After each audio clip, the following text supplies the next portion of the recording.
Dr. Küver, dear Andy Ryman, dear participants, here in the hall of the Museum Wiesbaden, the Hesse State Museum for Art and Nature, and a very warm welcome goes to our audience at the live stream, especially a warm welcome to all the colleagues from Tanzania.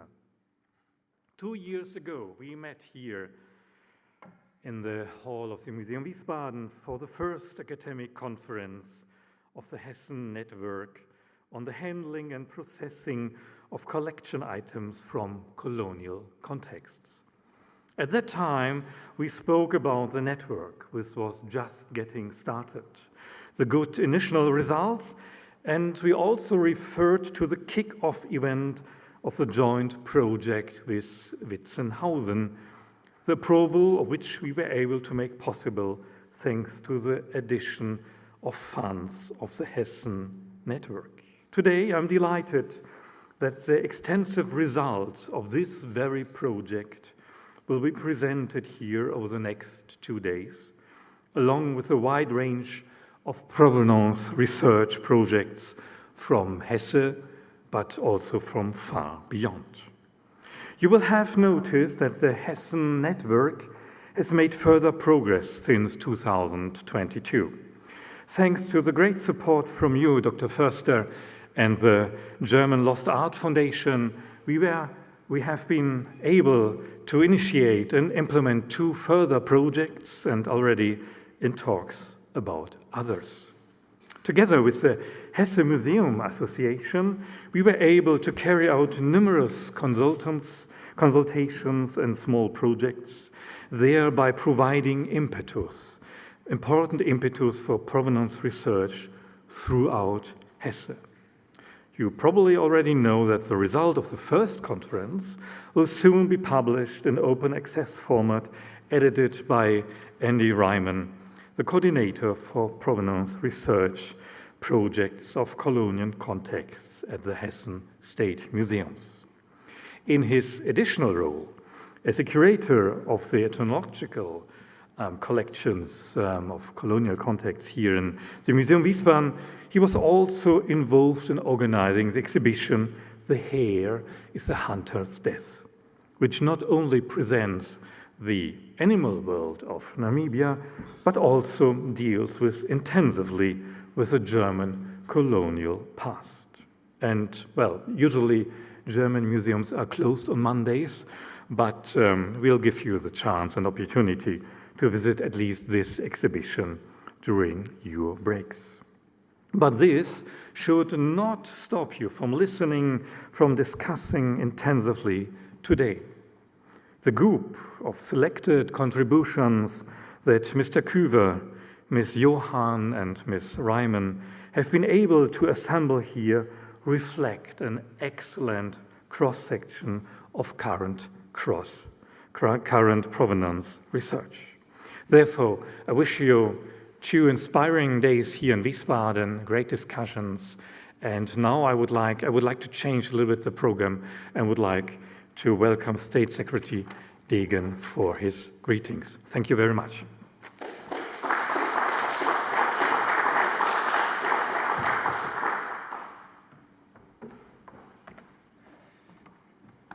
Yeah, dear Dr. Henning, dear Dr. Hülse-Busch, dear Dr. Förster and Dr. Küver, Dr. Ryman, on behalf of Minister Timon Gremmels and our Hessen Ministry of Science and Research, Arts and Culture, it is a great pleasure to convey my warmest greetings to you and to thank you, Dr. Henning, Dr. Küver and Dr. Ryman, for organizing this international symposium. The program of contributions collected here impressively illustrates how centrally the Hessen institutions were integrated into the network of colonial actors. After all, it was not only the large ethnological museums in Berlin or Stuttgart, not only the museums in the maritime trading centers in Hamburg or Bremen that collected non-European objects. Here in Hessen too, in the municipal collections as well as in the state institutions, there are numerous objects whose past is shrouded in mystery and whose acquisition was not justified. not in agreement with representatives from the respective communities of origin, objects that were simply looted, plundered, extorted, pawned, or sold under pressure far below their value. Today and tomorrow, you will be looking specifically at the results of the project on colonial area objects from Tanzania in the holdings of the Ethnographic Museum in Witzenhausen and other provenance research projects in Hessen and beyond. I am pleased that the conference can contribute to creating transparency and contextualizing the results scientifically. The reappraisal of these holdings, their acquisition histories, and the dark chapters of German history associated with them are central concerns for us. Fortunately, we are no longer at the beginning. Supported by the nationwide political will to tackle these issues, there are some instruments that help institutions to come to terms with them, from the first key points of the federal government, the federal states and municipal umbrella organizations on dealing with collection items from colonial contexts to established funding guidelines from the federal government and foundations. Nobody should forget what happened back then, said President Frank-Walter Steinmeier when he visited the Maji War Memorial in Songea last year. He emphasized not only the need to shed light on what happened, but also the importance of coming to terms with the past for the future.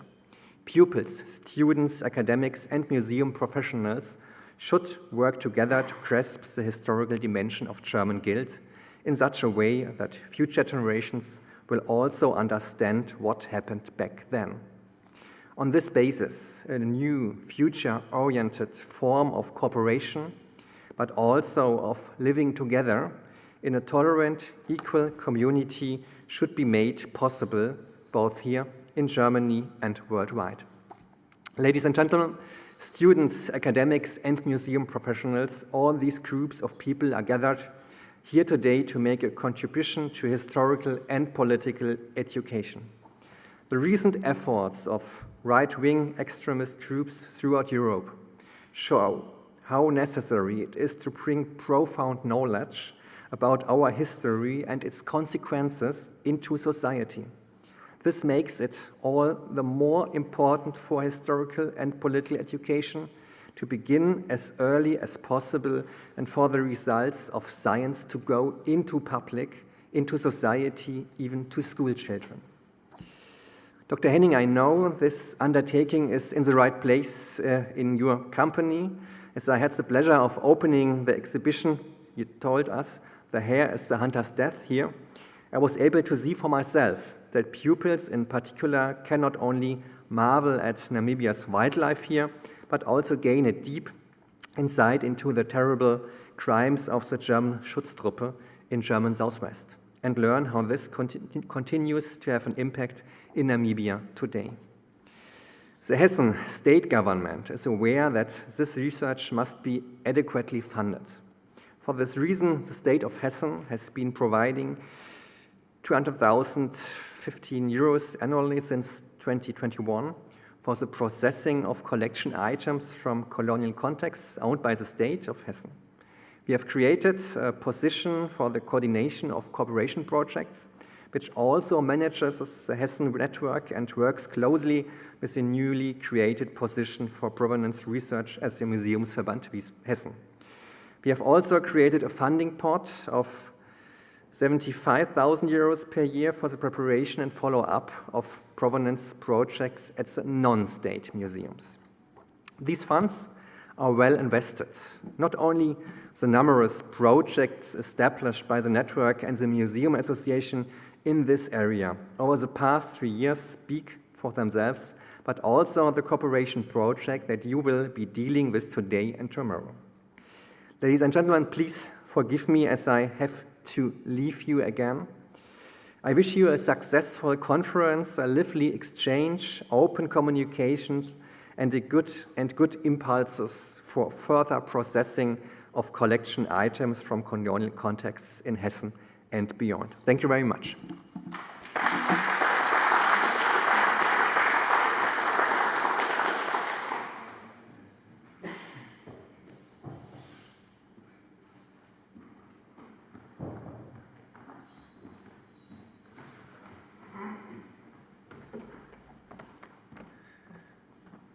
Yes, ladies and gentlemen, dear colleagues, representatives and friends from Tanzania and from Germany, considering all protocol observed, my name is Christian Hülsebusch, and I have the honor since 2005 to be the managing director of the German Institute for Tropical and Subtropical Agriculture in Witzenhausen. And that institute today is a research institute on agriculture. We do development-oriented research in order to contribute to achieving the Sustainable Development Goals. But in our history, we are the legal successor of the German colonial school. And the German colonial school in Witzenhausen, that was established there in 1899, was a private limited liability company founded by industry and tradesmen with some political support to train Germans to go and settle wherever the German colonies were meant to be. And from that endeavor that persisted until 1944, that means during the First and the Second World War, there is a collection in our possession that came about by the alumni of that school to send from wherever they settled in their respective new homes worldwide, materials, samples, items to Witzenhausen, to their old school, to be used in teaching as demonstration objects. So the collection, in my view, is not necessarily an ethnographic collection like it is always described in the literature or on the internet, but a teaching collection. And very often one must suspect that these objects came from unjust contexts, if we must suppose. And the first time we at DITSL came into contact with that topic was when in 2013 a master student from the University of Oldenburg discovered a human skull in our collection, which sat in a glass case.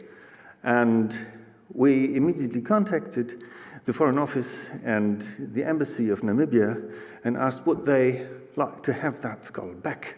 They were astonished that we proactively would approach them and said, but yes, that needs provenance research, and that was our first contact with provenance research. So I'm happy we have Holger Stöcker here, who was the historian who did the provenance research on that skull, and Dr. Tessmann from the Charité, who did the anthropological study. And after 8 years, finally, we managed to restitute that skull back to Namibia. That was our first sort of contact with provenance research.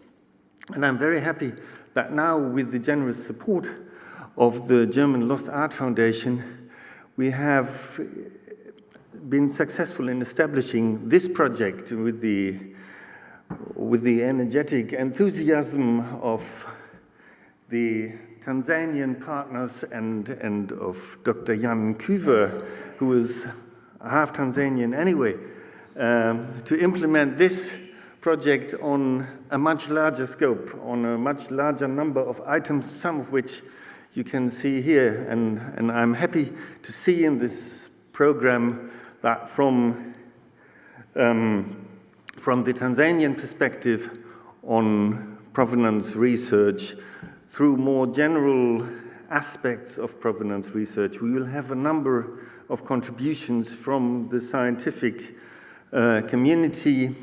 And I'm also happy that from the program I see that there is a wider circle here. It's not only us and the Museum of Iringa and the Museum in Wiesbaden, but there are many representatives from other museums.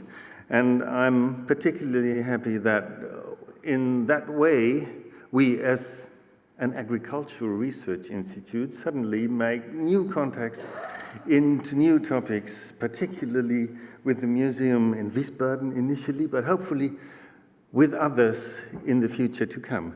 And with this, I wish us a very interesting 2 days, and I wish you that you enjoy the scenery, the preparation, and the diverse topics that we will discuss. Thank you very much.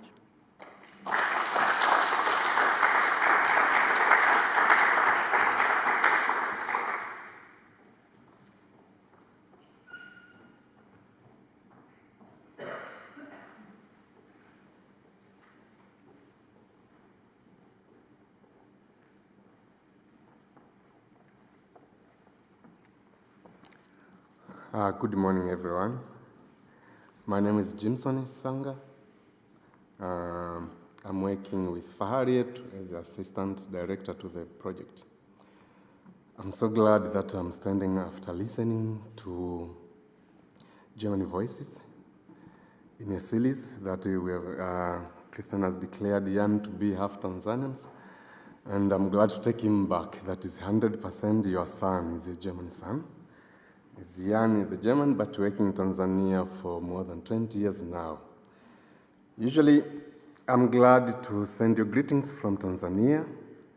First, from the university where we work with, the University of Iringa.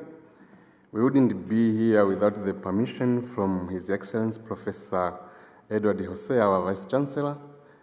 I and Jan and other colleagues, we are working with the university that gave birth to the museum that we are calling Iringa Boma through Fahari to Tanzania cultural program.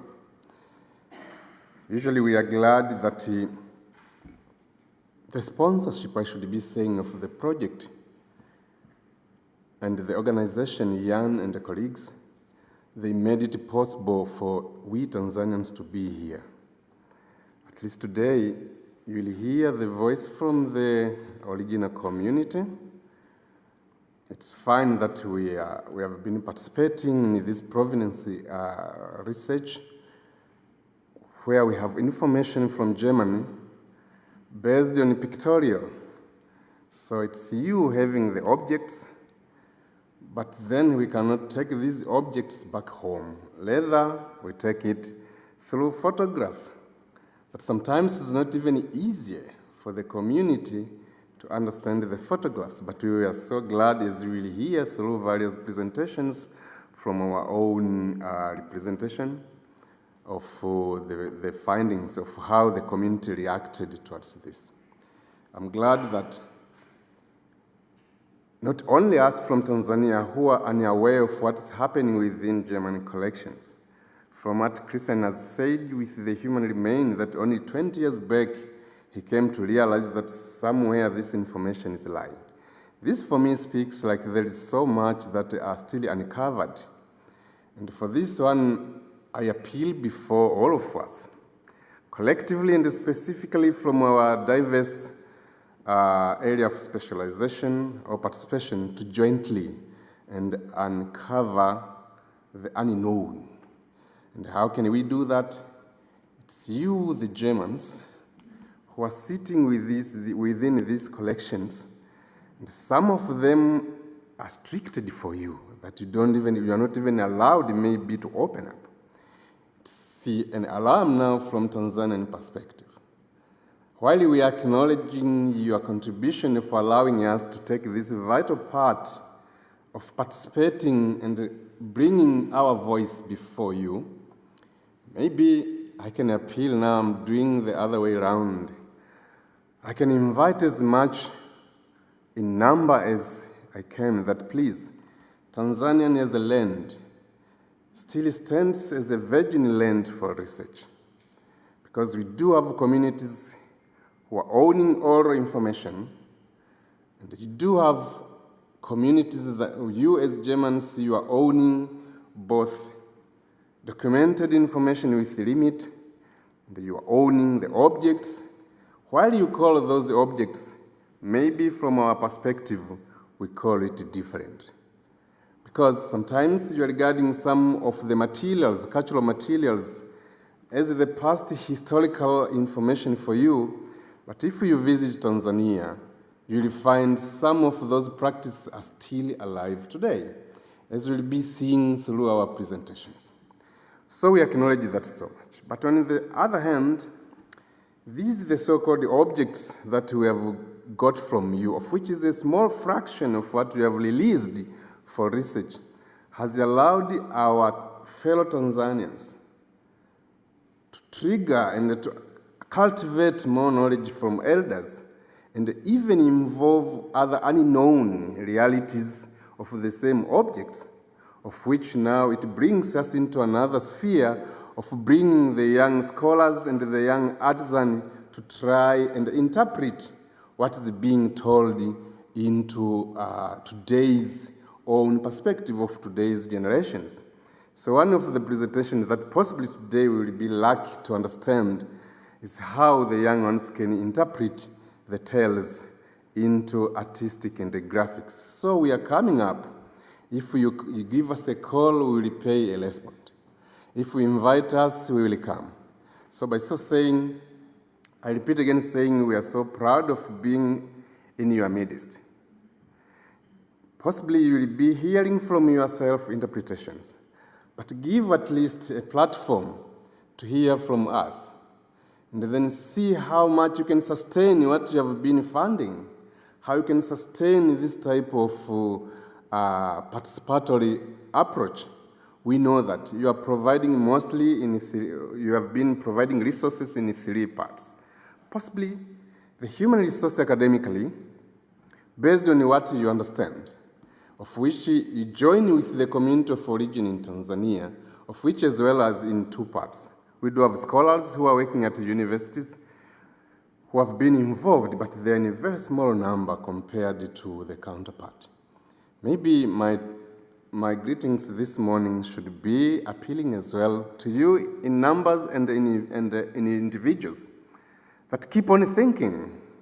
Don't get tired to think how much we can solicit fund, how much we can solicit human resource, how much we can solicit space for other people to come and work with us, and we will be happy. I love to see more Tanzanians taking platform of this type, speaking their representations, not being represented, but also inviting you to come and learn from today's understanding of our own colonial, the past. By so doing, it will sound somehow harmoniously. It will bring into harmony that we are not only speaking our language as the descendant of colonizers, but rather we are building a new generation that seek to understand. If the community in Germany we understand in this way, what does the community in Tanzania understand in the other perspective? So the balanced understanding should be brought forward, and then this is the one we can call as a shared knowledge to my understanding. So I'm inviting each of you. If you think you are a researcher, Tanzania is a research virgin land. Still, there is much to be researched. And you can witness from your own collection, from your own archive, the way you are confused from your books, from the archival materials. You should be knowing that the response to that is another confusion from Tanzania. And if that is the case, this brings up a question. Can we keep on going? Please, welcome. And feel that Jensen is giving you a burden. As a food for thought, if you think you're in a position to solicit funds for researchers like what fahari yetu we are doing, advise us. Keep on saying, I can hold your hand. Let's go and work together. Tanzania stands as a welcoming country for researchers, for visitations, and for other things. So, karibu sana, or welcome so much to Tanzania and welcome to fahari yetu. Don't miss up visiting Iringa Regional Museum, Iringa Boma. I hope today we will hear a lot from our presenters. I'm presenting one of the slots, so I'll be happy that we are going to share. Take it seriously, hear our voice. Notice that this is still knocking the door that we need more. Are you prepared to join us a hand? Thank you so much.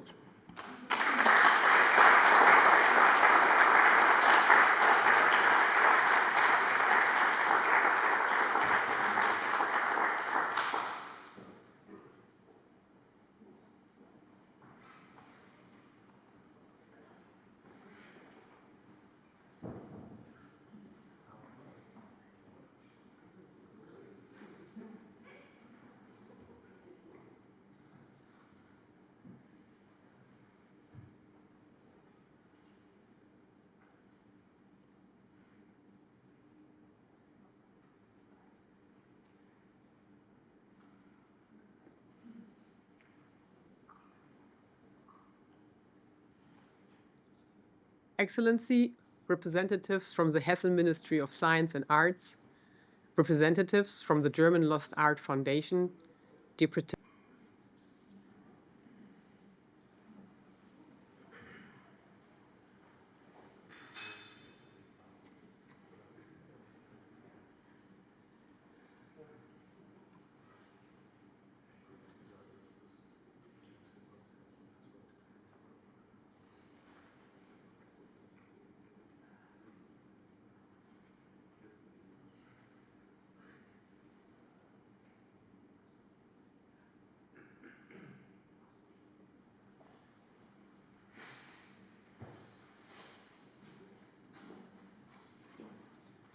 Excellency, representatives from the Hesse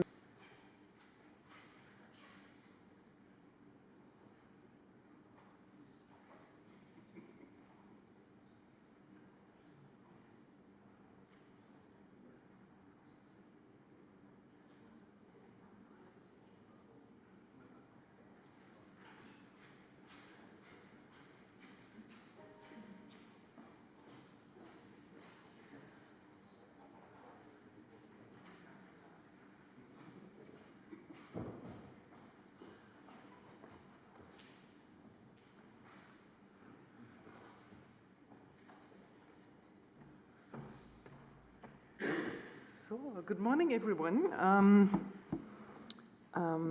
Dear guests and colleagues from Tanzania, dear German colleagues, initiators, organizers, funders, representatives of the state, and contributors, I'm very happy to be here. I'm actually here in place of Jan Husken, who's been accompanying some of the projects that will be talked about today and tomorrow. And I'm really happy to be present and see what's come out of these projects. I won't say too much because I'm actually here for listening, to learn how the projects progressed, what the findings have been and the conclusions, and what all these projects have to offer for the broader field of post-colonial provenance research to build on. Because what makes us as German Lost Art Foundation happy is actually when projects thrive. And I can also say that the German Lost Art Foundation, I think, is rather proud that we can fund not only the big museums, but we can also give or offer funding to smaller museums, not the big ethnographic museums only that everyone knows in the big metropolitan areas, but also the smaller collections, like Witzenhausen, for example. And we are happy that hand in hand with the individual federal states who also contribute to advancing and funding post-colonial provenance research, we can achieve and drive the field forward. And Witzenhausen is one of the projects, I think, that are very exemplary in how they've set up the transnational collaboration. And that what really makes this project very important for us as well. And when we come together today, it's actually to see and learn and understand how best these cooperations can be set up, can be conducted for the benefit of all, and also on a symmetrical level. So I'm very grateful, or we are very grateful, for the comparative perspective that all of you will be offering us today and tomorrow. I'd like to make one further remark about Tanzania, which is one of the countries whose heritage is discussed, researched, and also reclaimed increasingly. And it seems to me that one of the main tasks for the coming years will actually be the question, to find an answer to the question, how we can make Tanzanian holdings in German institutions more visible, more traceable, more knowable, more referenceable, and also more returnable. In the past number of years, a number of projects have already tried to create tools in order to answer this question. Most of you will know the Digital Benin project or the Atlas of Absence that looks at Cameroonian cultural heritage, or the working paper on Namibia entitled Locating Namibian Cultural Heritage in German in museums and universities in German-speaking countries that our foundation issued. So there may be for Tanzania yet another format in which this transparency could be created. And ideas in this direction are very welcome. As German Lost Art Foundation, we may help advance such ideas, and even if we cannot fund all ideas ourselves, we may help persuade decision makers and other funders to invest in these ideas and create the tools that we'll all like to work with, and particularly Tanzanian colleagues, in order to access broader access to Tanzanian cultural heritage that has been transferred in many cases violently to Europe. So let's see and take forward the ideas and the things and conclusions and findings that are here to learn and that we will listen to today and tomorrow. And I wish all of us inspiring encounters and inspiring discussions.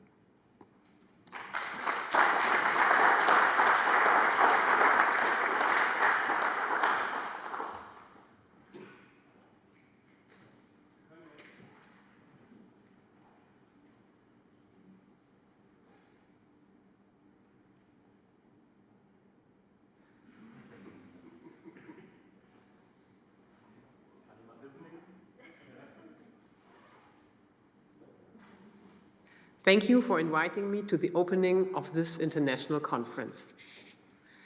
I would have loved to join you in person, but unfortunately my presence is required here in Berlin. The starting point for your conference is the conclusion of the Provenance Research project of the Museum Witzenhausen. This was a cooperative project in which the German Institute for Tropical and Subtropical Agriculture worked together with partners from Tanzania, in particular the NGO fahari yetu.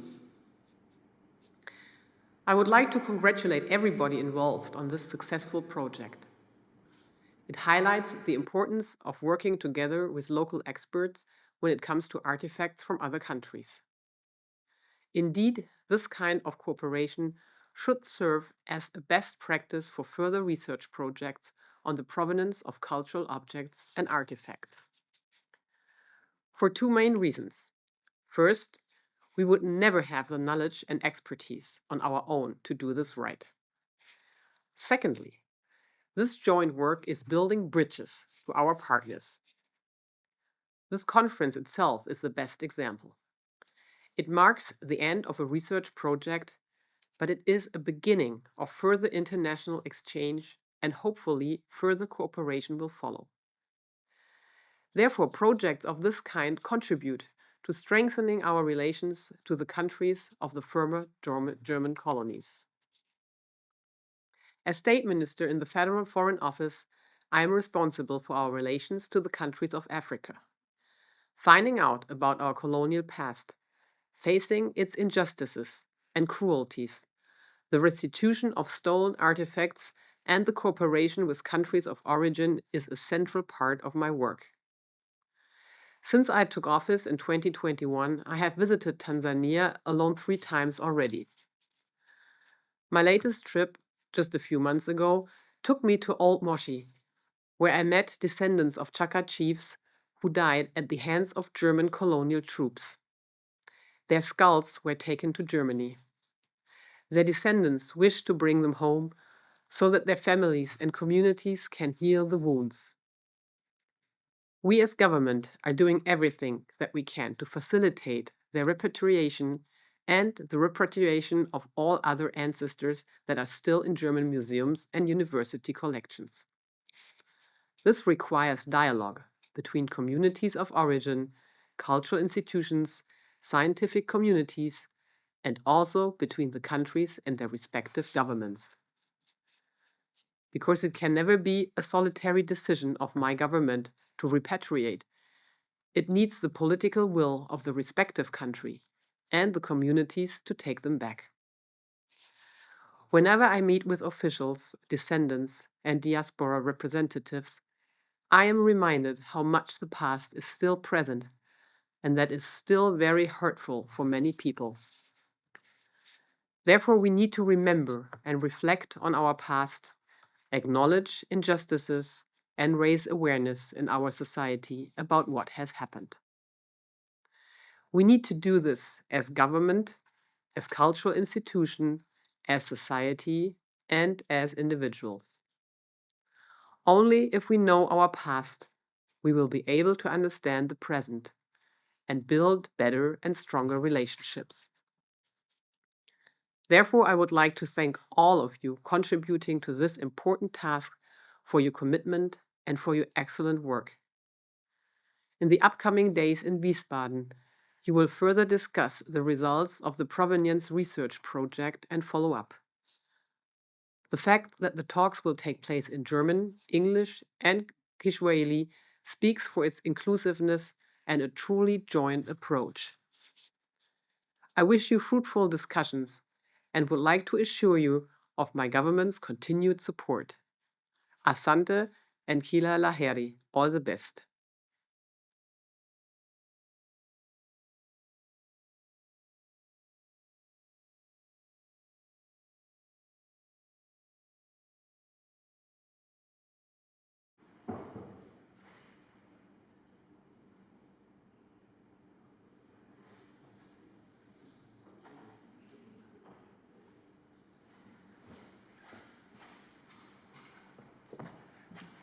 So, ladies and gentlemen, we're now at the end of the welcome session.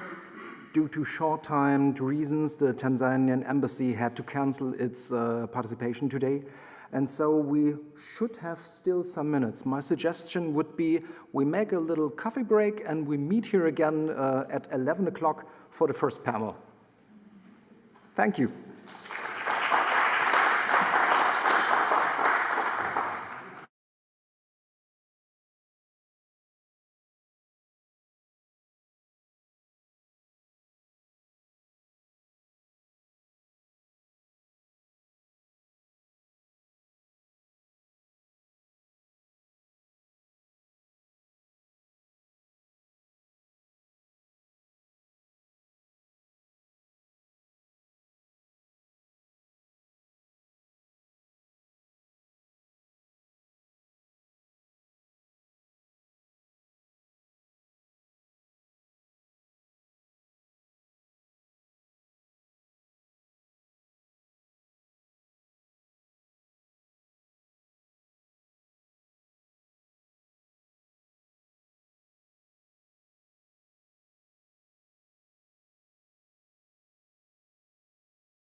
Good morning, everyone.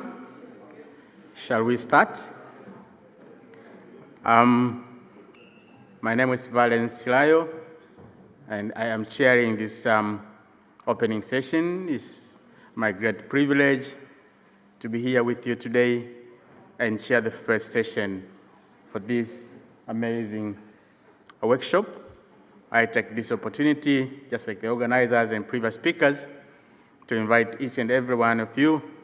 Now, we are done with the greetings. It's time to do some work. And I invite all of you to join us, Yankuba and others, to see what they have prepared for us. I'll be taking up this first panel, and I would like to introduce to you members of the first panel. I'll introduce all of them. I've got 5 members in my first, in the first panel. I will introduce each and every one, and I ask the members when I introduce them, please to come and take the front line here. We have a very limited time. We'll do a 15 minutes presentation. If they can do less, that would be great.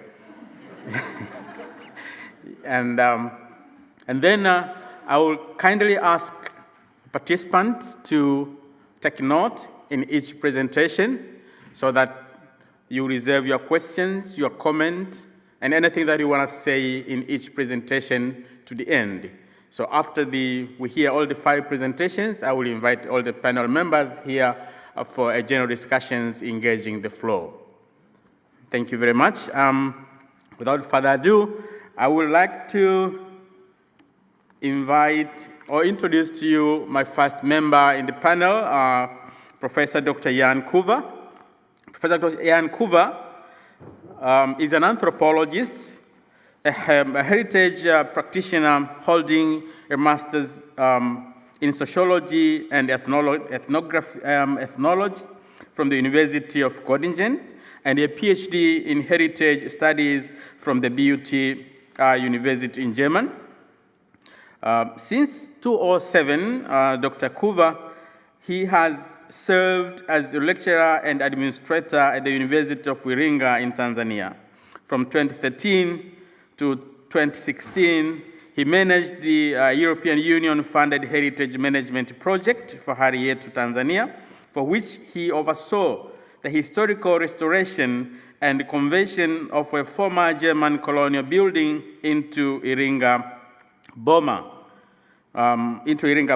Regional Museum and Cultural Center, and coordinated the development and installation of its permanent history and culture exhibitions. Since 2016, Kuva has directed the center's operations, outreach, and further development. Also coordinates collaborative Provenance Research projects on ethnographic collections of colonial origin between fahari yetu and German universities and museums, mainly conducting ethnographic fieldwork in possible communities of origin in Tanzania with his team. Ladies and gentlemen, join me to invite Professor Kuva, please.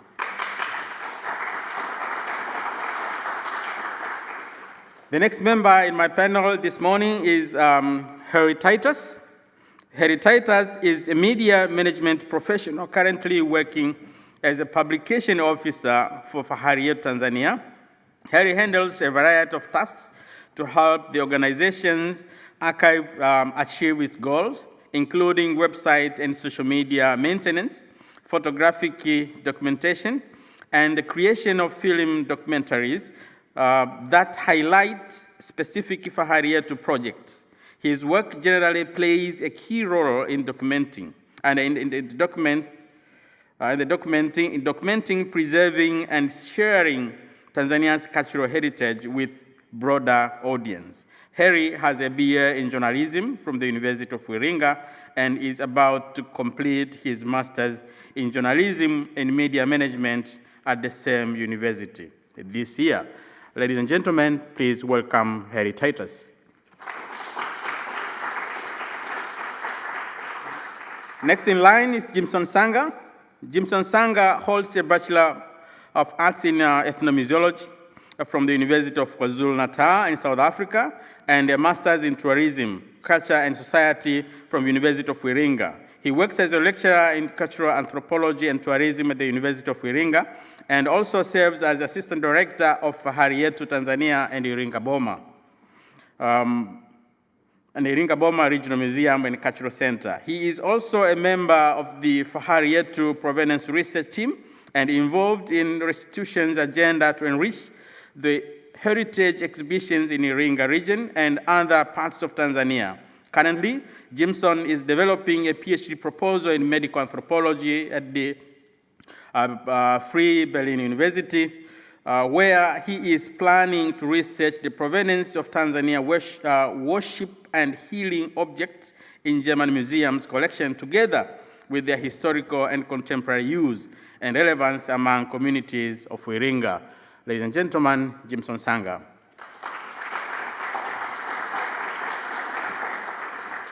Next in line in our panel is Eliabu Mbonimpa. Eliabu Mbonimpa works as a museum guide, visual artist, and exhibition curator at Iringa Boma Regional Museum and Cultural Center. He is the lead artist of the Endangered Stories exhibition series, which also serves as a case study for his MuWi thesis in tourism, culture and society at the University of Iringa. Eliabu is also a fellow in the Museums Lab 2014, for which he will attend a workshop in Accra, Ghana, and residence at the Grass Museum in Leipzig. Ladies and gentlemen, Eliabu Mbonimpa.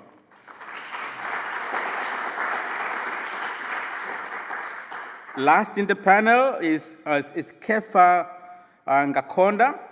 Kefa Ngakonda works as a librarian and archivist for the Evangelical Lutheran Church in Tanzania, Southern Diocese, at Kidugala Lutheran Seminary in Wangingombe District in Njombe region.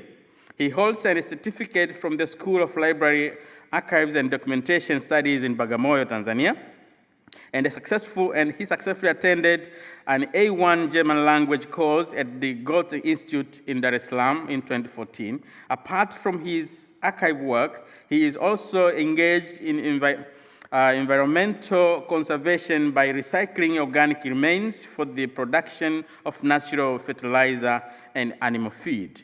Ladies and gentlemen, Kefa.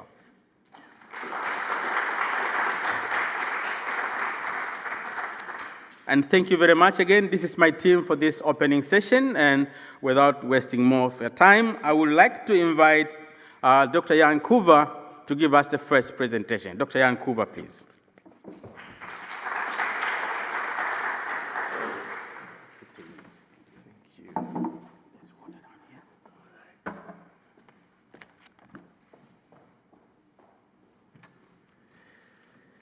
Okay, good morning, everyone. So my task is to introduce, first of all, the project that we did or still do in Witzenhausen. I just take you quickly through some, why is it not going forward? Let me try. Okay, some project information. Our project started in August 2022 and will end in December 2024. Funding was, as we know, provided by the German Lost Art Foundation, supported by the state of Hessen, especially for this conference where we are now. So the grant recipient, also we have heard the managing director, the DITSL, working together with fahari yetu Tanzania, which again, I repeat here, is an offspring of the University of Iringa. So we should not forget also to acknowledge our mother institution, the University of Iringa. We also work with the Hessian Museum Network, which doesn't have its own logo, but as well as with the Museum Association Hessen, represented by Saskia Johann here today. The aims and approaches of our project, the way we put them by then when we prepared our project proposal. Probably today I would do everything different, but the first objective was to scientifically assess the objects of East African origin in the collection of the Museum Witzenhausen. So this we did object inventory and analysis, we would call, systematizing the objects, the cultural objects, tools, weapons, music instruments, ritual objects, and so forth. Hunting trophies. We were at a project launch the other day in Kassel. Well, not so much our focus, but of course we had to sort some of photographs. At the DITSL also we have an extensive photo archive of those graduates who went into different parts of the world. Reviewing the available information to the objects, measurements maybe, that was the task. And then prioritizing some of the objects for in-depth provenance investigation. The prioritizing was also important to do together with representatives of the communities of origin or of the Tanzanian society. I remember in 2022, also some of my team members who are here today were in Witzenhausen in order to see which of the objects could serve for a more deep research investigation. Then photographic documentation and digitization, another massive task in the project.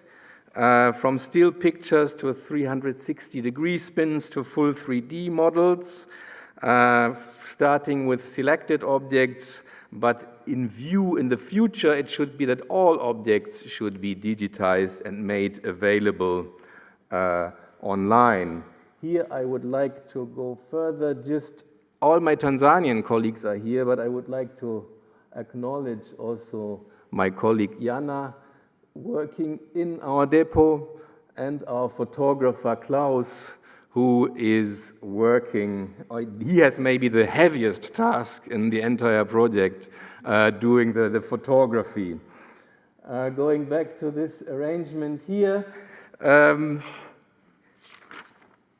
number 2, investigating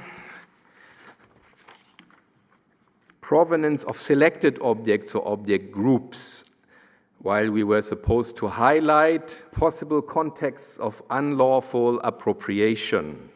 So here we deal with archive research, historical and academic literature on the objects, the collectors' biographies and travel routes. And from there, engaging in ethnographic research in communities of origin. So we did collaborative prioritization, we did archive research, and from there we knew where to start in Tanzania now. The routes maybe some collector took, or an interesting object which was clear that must come from that specific area or region.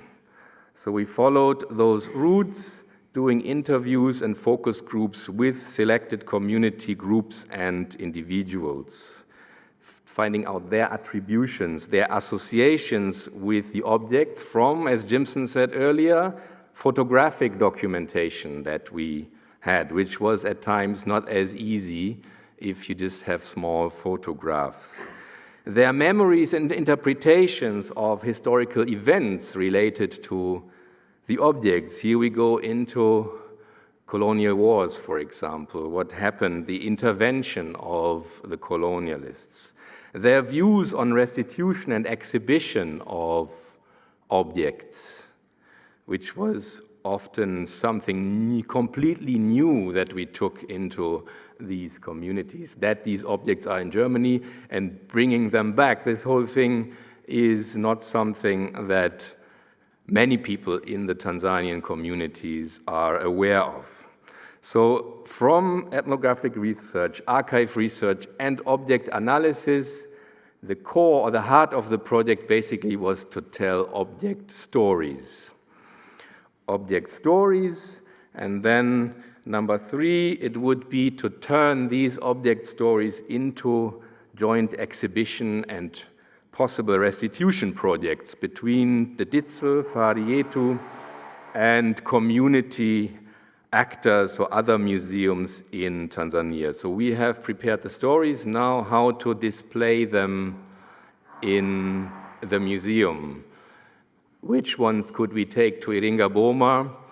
Maybe having an exhibition of them first at DITSL Museum, then taking them to Iringa. So those are the things we are working on currently. What comes after? I would highlight, this was very theoretical, highlight some of the object stories. The first one, that was the first story that we went to investigate in Tanzania, the story of the ivory bangle, this object here in the Witzenhausen collection, of which we knew the collector. A challenge in the Witzenhausen collection is that we only know the collectors of very few objects, which makes the task very difficult. In this case, we knew that it is Richard Kracke, or it was Richard Kracke, who worked as a financial administrator for the Berlin Mission in German East Africa, particularly at the Mwakaleli mission station in the southwest. And then he died in 1917 in the First World War in East Africa as well. So we went to Mwakaleli, where he worked. The church is this one, and spoke to community members who then told us, okay, this ivory bangle there was a wildlife corridor by then going through the mountains there, where also elephants were passed. Today, there's no big game anymore in the area, but it used to be. So people were hunting elephants in that area, and those bangles were made for women in particular as decoration. The only thing they were not sure of was if the carving of these bangles was done by the local people themselves or by the Swahili Arab ivory traders. We couldn't clearly establish. The other thing, Richard Kracke, not only that he was missionary, he also wrote letters to E.A. Fabarius, the director of the German colonial school in Witzenhausen, in which he described some of the atrocities that the German troops were perpetrating against the local population in the context of the Maji-Maji War in Njombe region. So from these letters, we also found some places that we wanted to visit to trace that sensitive history. And that's where we met Kefa, who is here with us today. We came across him on our tour in Njombe, and he was such a great host so that we decided to take him on board also for this conference. So we went to one of the places. Here you see pictures of the focus group discussion where the biggest mass killing site, you can say, where the Germans executed alleged Maji-Maji fighters. So they were telling us about what was happening in that place. Another story about Wilhelm Arning's photo collection. Wilhelm Arning was maybe the most popular or wider known figure who worked for the German colonial school. He was a director at some point as well and left a photo collection in Göttingen, which we also had a look upon. This is Arning, and this is one of the pictures. He was in German East Africa many times. He participated in the Hesse Wars during the conquest phase in the 1890s. He was there during extraction of mineral phase, where they found the Tenaguru dinosaur in mines, which were around the area that he also tried to dig in. And he was in the First World War again as well in fighting against the British Allied troops. But I've chosen this picture here, which is from Mahenge. That's a place where the biggest battle, we can say, in the MuWi War took place, where there was a German bomber attacked, and then the attackers were killed with machine guns from the walls. Here, this picture, he was there a few months before that happened, where they were recruiting, they called it Hilfskrieger, auxiliary troops, for their protection. Maybe some of you know this picture, a German colonial propaganda picture from Wilhelm Kunert, depicting the same Battle of Mahenge. And then we went to speak to some people in the community in Mahenge who talked about their memories. It was very interesting, but after some time we discovered that these people we are speaking to are actually descendants of collaborators with the Germans who were selected by the Germans by the time to help them to administer and rule that area of the country. So they, until today, were relatively positive towards the German intervention. So that's something that you have to bear in mind somehow, that in the local communities there are also different opinions about the past, and sometimes the conflicts from those days, you can still feel them today. It was difficult to find someone else now, as we already were with them, who was maybe a descendant of those who fought against the Germans, who were killed in that situation. Yes, however, this old padre, he took us to the remaining graves or graveyard. This grave is of the German commander of that battle called Theodor von Hassel. And if you hear the name Theodor von Hassel, maybe you know that his son, Kai Uwe, went to the German colonial school, and he also opened the Museum Witzenhausen in 1977, or that ceremony. So he was the son of that commander who did one of the worst war atrocities, maybe in the context of the MuWi War. So you have different connections still there. Then I would finally talk about the mask, my last example. This was the last tour we did just 2 months ago in July.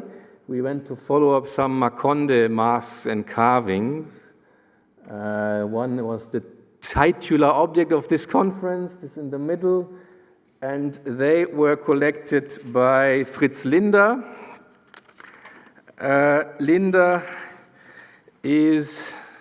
was a cotton planter in Lindi and government administrator at times also in Mikindani in today's Mtwara region. We first didn't know the connection between him and these objects until we came across the Karl Braun project in Stade, another German Lost Art Foundation funded project. Karl Braun was in the northern part of Tanzania, but he traveled around and he received 8, I think, Makonde masks from Fritz Linder in Lindi. So our conclusion was possibly Linder gave the other ones back to his colonial former school in Witzenhausen. However, Linder as well, 5 more minutes, Linder as well was fighting in the MuWi War and got seriously injured in the southern, the eastern part of the war. And also, again, a connection to Arning's diaries. Wilhelm Arning, I talked earlier. He also wrote travel diaries. He mentions Linder in one of his diaries, who worked as, how do you say it in English, the Blockadebrecher, the blockade runner in the First World War, trying to get in supplies for the German troops, circumventing the British ships that were blocking access across the Indian Ocean. But back to the masks. Those are famous artistic objects on the international art market. So we went as well tracing the provenance of these masks in a couple of villages in the Mtwara region. Here are some respondents putting them on. Another one, you see the dance Here you will see more of it in the upcoming video, I hope, the Ngongoti dance. So we discovered that these masks, there are still plenty, and seeing them in their original environment, it was an absolutely awesome experience for me. Like you're witnessing an important piece of cultural heritage. We also visited a community museum on the culture of the region in Mtwara town, which is, the museum is run by a former student of mine or of us at the University of Iringa. So that museum would definitely be a choice for restitution of the masks, possibly, if we were to decide as an adequate showcase for addressing the historical background or the trajectory of these pieces. Last thing on the mask, so we went where they come from originally.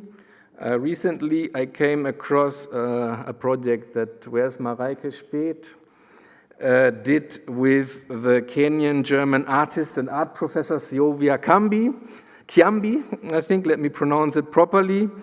That one deeply inspired me in terms of what our work in provenance research or restitution should be all about. In her project called Kaspale, Kiambi took the beautiful piece of Makonde culture out of its local context into a transcultural realm, you can say, making the mask a border-crossing storyteller who not only tells their story from different cultural perspectives, but also can tell other stories of other objects and things from different cultural perspectives. So I really found myself also somehow in that project of Sylvia, through that we were there, and then so it was really touching for me. So you have seen all these pictures now. It was more like just highlighting. If you want to deep digger, you can go into these project publications, which I mostly was able to write out of this project. And I thank my colleagues who gave me space in their publications. Rainer is here, the Lost Art Foundation is here, Michael will come, and Andy is here. So it's these object stories are detailed further in these publications, but not only that, also some issues are addressed with which I would like to finish. One thing is we work in Iringa Boma, that's our museum. That's what it all started with. It's a colonial building in Tanzania. See an early picture from British period and a picture of today. And it's not only Boma, there are so many other places that we come across on our tours through Tanzania. Up to the left, you see an abandoned station of the Central Railway in Tanzania. Then there's a picture of the memorial site in Njombe, which I talked about earlier. There's a picture of a memorial site in Nandete, Kilwa, Lindi region of Maji, and there's the dilapidated former governor's house in Lindi, just as examples. So in my opinion, these are the other side of the same coin of colonial legacies. We have the collections here, which we somehow don't know what to do with. And we also have those things that the Germans left in Tanzania, what Tanzanians or we really don't really know what to do with. So finding connections, harmonizing between these two types of legacies is something that I have in mind for future research and also application projects. And with that, I may stop and not put my last slide on anymore, because my boss here is telling me that my time is up. So I thank you very much for your attention, and I'm looking forward now to have motion pictures of some of what I have talked about, because the next one is not a presentation, it's a video which was prepared by Harry Titus on our work, his take, his interpretation of what we have been doing for the last couple of years. Thank you very much. Thank you. So now, video. Thank you very much. Thank you. Welcome. This one.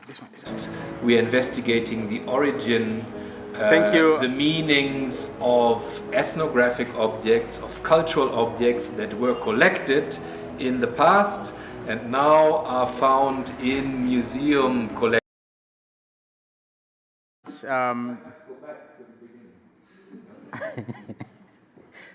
Thank you very much, Ian, for a very good presentation. Sure, we will come back for discussion. It was really, really awesome to see how you display all the things. It's really awesome. And I apologize again for the time, but we will come back for discussions. Ladies and gentlemen, I would like to bring on board now our next presenter. This is Heri Titus, who will be presenting about the film documentary Fahari Yetu, Tanzania Provenance Research. And this will be a video, and maybe you would like to ask in the video while you are seated, or you can come up here. It's all up to you. So please.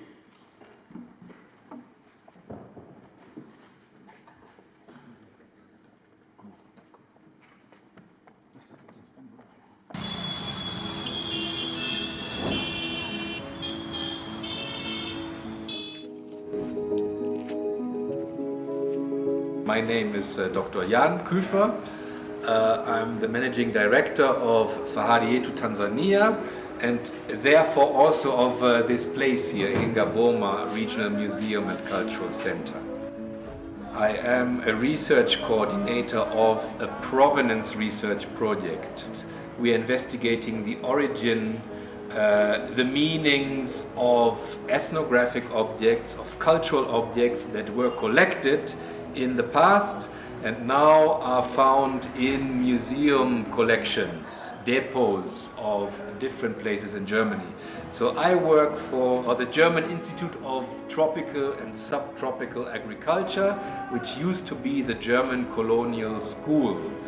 So these students of the school, they brought back cultural objects they collected in the communities where they were establishing those farms. So we are now investigating the origin, the uses, the memories of these cultural items. It's Lindi region, southern of Tanzania.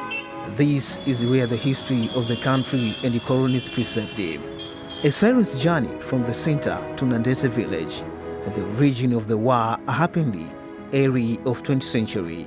It's Majimaji Wa. Karibu sana, mtendaji yupo, mwenyekiti ndio mimi, umenisahau? Namba yako nilikuwa na libandike tu. Karibu sana. Hizi sanamu ni baadhi ya wale ambao walikaa. Sasa kabla hiyo vita sasa kuanza, huyu aliyebeba mtungi huyu ndio anaitwa na Ntabirwa na Upunda. Huyu ndiye alikuwa yupo kwenye kamati ya ufundi.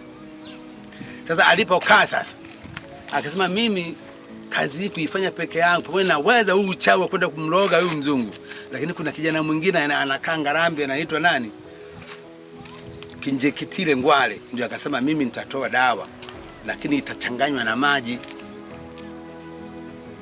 Itachanganywa na maji. Sasa askari ndio wataitumia ile dawa kuipaka na kunywa wakati wa kupigana vita. Wasema maji, ili risasi la Mjerumani likiingia mwilini mwa askari itageuka kuwa maji. The war started in Nandete village and it spread to other regions that influenced the different tribes to enter into the battle. But the tricks used by colonial rule to end the war created anger to the locals. Kipindi hicho nilipoambwa mimi na bibi nasema hicho ni kwamba walifika hapa, walifaa minyororo we ngao na huyu ngao wakiangalia nini hilo shimo ndio hicho. Basi ndio walisukuma kwa mtindo huo risasi, wakati hili ni ndio sio nzege risasi moja na walipangana huku. Kila askari yuko hapa anakulenga nini wewe, uangalie nini shimo. Ndivyo ilivyokuwa hapa. Okay.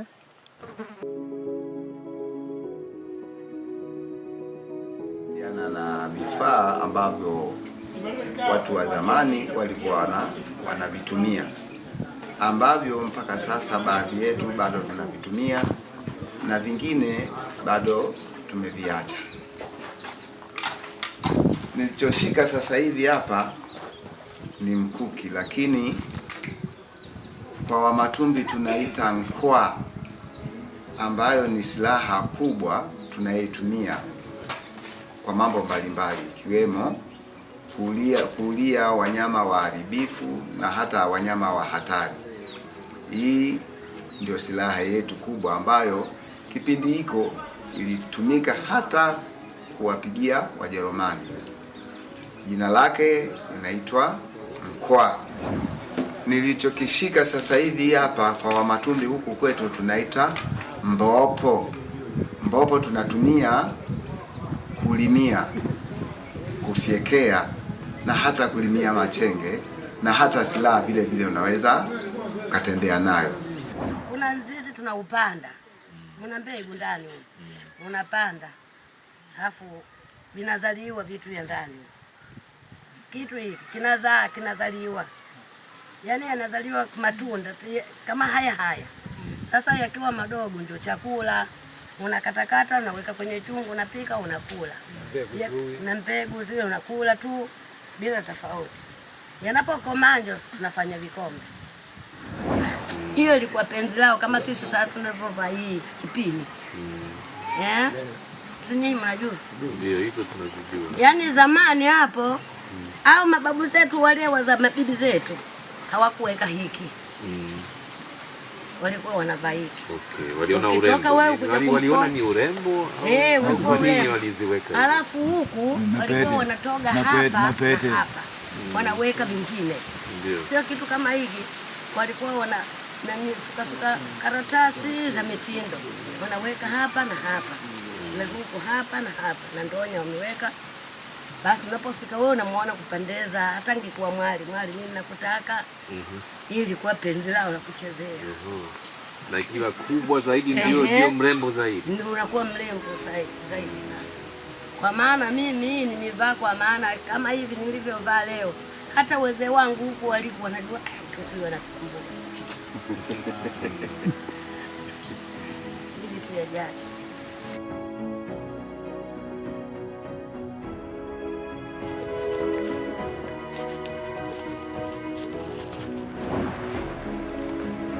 From Lindi to Mtwara, the remains of this animal that is stored in Germany, they founded years back in this region and now become the iconic of this place. Said Chilumba is the founder of MuWi Museum that collects and sells artifacts from Konde, Yao and the Makua tribes. Ni aina ya kinyago ambacho kilikuwa kinavaliwa na wajamii wa mkoa wa Mtwara. Lengo kubwa ilikuwa ni kufundisha tabia za mnyama tembo, kwamba ukimwona tembo ataathiri mazao ya limao na binadamu. Kwa hiyo ilikuwa ni shule maalum kwa ajili ya wanajamii kuwafundisha kwamba kuna tabia gani za mnyama fulani. Kwa hiyo wasanii wa hii ngoma watavaa, kwa hiyo watakuwa wanatembea kama tembo hivi. Na akishatembea hivyo ataonyesha tabia zote, anavyokata miti, anavyoivunja, anavyokata mahindi, alivyokula kupitia mdomoni kwake. Kwa hiyo jamii ilikuwa ni rahisi kuuliza kwamba yule ni mnyama gani? Kwa hiyo sasa utaanza kuelekeza kwamba yule ni tembo, tabia zake ni hizi, ukimwona shambani mfukuze, ukimwona shambani usifanye hiki. Kwa hiyo lengo kubwa ilikuwa ni kutoa elimu kuhusu tabia za wanyama ambao wanaharibu mazao shambani. 20 kilometers away from the museum up to Mtipwilimbwi and Intungulu villages, the place where artisan and users founded. Sisi ni wa Tanzania, tunapita mikoa mbalimbali, lakini mtu akiniuliza kuhusu Mtwara nitazungumza tu mkoa maarufu kwa kilimo cha korosho. Naishia hapo, na nikiwa kule Iringa au nikiwa Dar es Salaam ninavyoona labda sanaa za kuchongwa, nasema hivi ni vinyago vya Kimakonde, naishia hapo tu, lakini hakuna sana Kitu nachoweza kusimulia kuhusu wa Makonde kwamba labda hivyo vinyago vina maana gani, na kwenye masimulizi kwa nini watu walianza kuamua kuchonga vinyago, kama kuna yeyote atakaye kuwa anajua, na kwa nini hivyo vinyago vimepewa umaarufu. Ni umaarufu tu kwa sababu ya sanaa kwamba vimechongwa vizuri, au kuna jambo jingine ambalo yawezekana hatulijui, hata ninyi, hata wengi wetu hapa Mtwara labda hatulijui. Hapa mtaona wachongaji wa hizo maksi ambao wamejifunza kutoka kwa babu zao. Wapo hapa ambao wanatengeneza hizo maksi. Kwa ujumla sisi jando na unyago ni shule ya awali. Mambo kule ndiko wanakofundisha watoto maadili kule jandoni. Na hizi maski tunazitumia kwa ajili ya sherehe pale wanaporudi wale watoto kule shuleni. Kwa maana unawarudisha kule polini, unawaleta mjini. Pale tunafanya sherehe. Ile sherehe ndio huwa tunavaa zile maski, lakini zikitoa ujumbe. Hii ni ngongoti, ni ngoma ya asili. Kucheza muda wa unyago wanaporudi watoto kule polini tulikuwa waweka ya ndoni. Kuvaa magongo na kuvaa ganda usoni na kucheza siku ya sherehe yao. Pia wale watoto kule polini wanafunzwa mafunzo ya nidhamu. Utakaporudi nyumbani, heshimu jamii na kuheshimu wazazi wako. Pia tena wale watoto wakaambiwa yani ukikaidi utakapofika nyumbani, kule nyumbani siku ya sherehe yako utakutana na watu warefu sana, au watu wanatoka makaburini, au watu wanaweza kukuchukua wakakuficha sehemu ambayo haijulikani. Ndio maana pale tunapovaa hatuoni nini. Sasa siku hiyo kwa kuwa na akili pale ndio anatuona pale tukicheza, tukimaliza basi pale mtoto mafunzo pale yanaenda barabara. Kwa ukinsema sema wale pale nimewaona, ni kweli, sije wakanichukua. From one generation to another generation, dancing while you hide your face with a mask is a way of life here.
Thank you very much.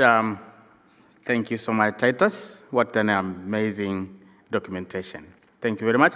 Ladies and gentlemen, now I invite on the podium Jimson Sanga, who is going to talk to us about Fahari of Tanzania, knowledge sharing and translation ethnographic research in impossible communities of origin. Jimson Sanga.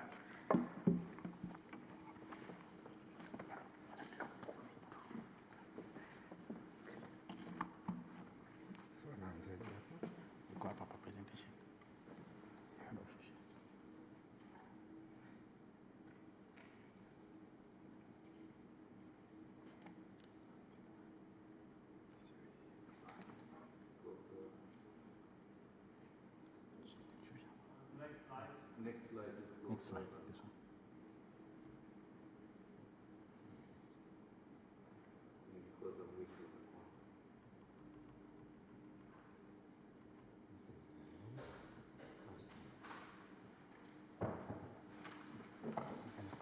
Kuna mbele, kuna tu mbele. Haichezi. Es geht nicht vor.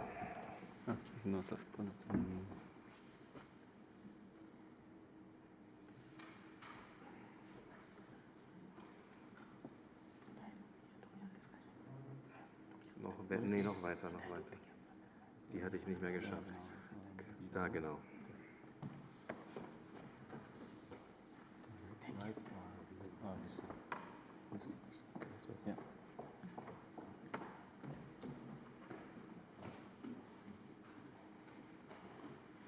Hello, hello.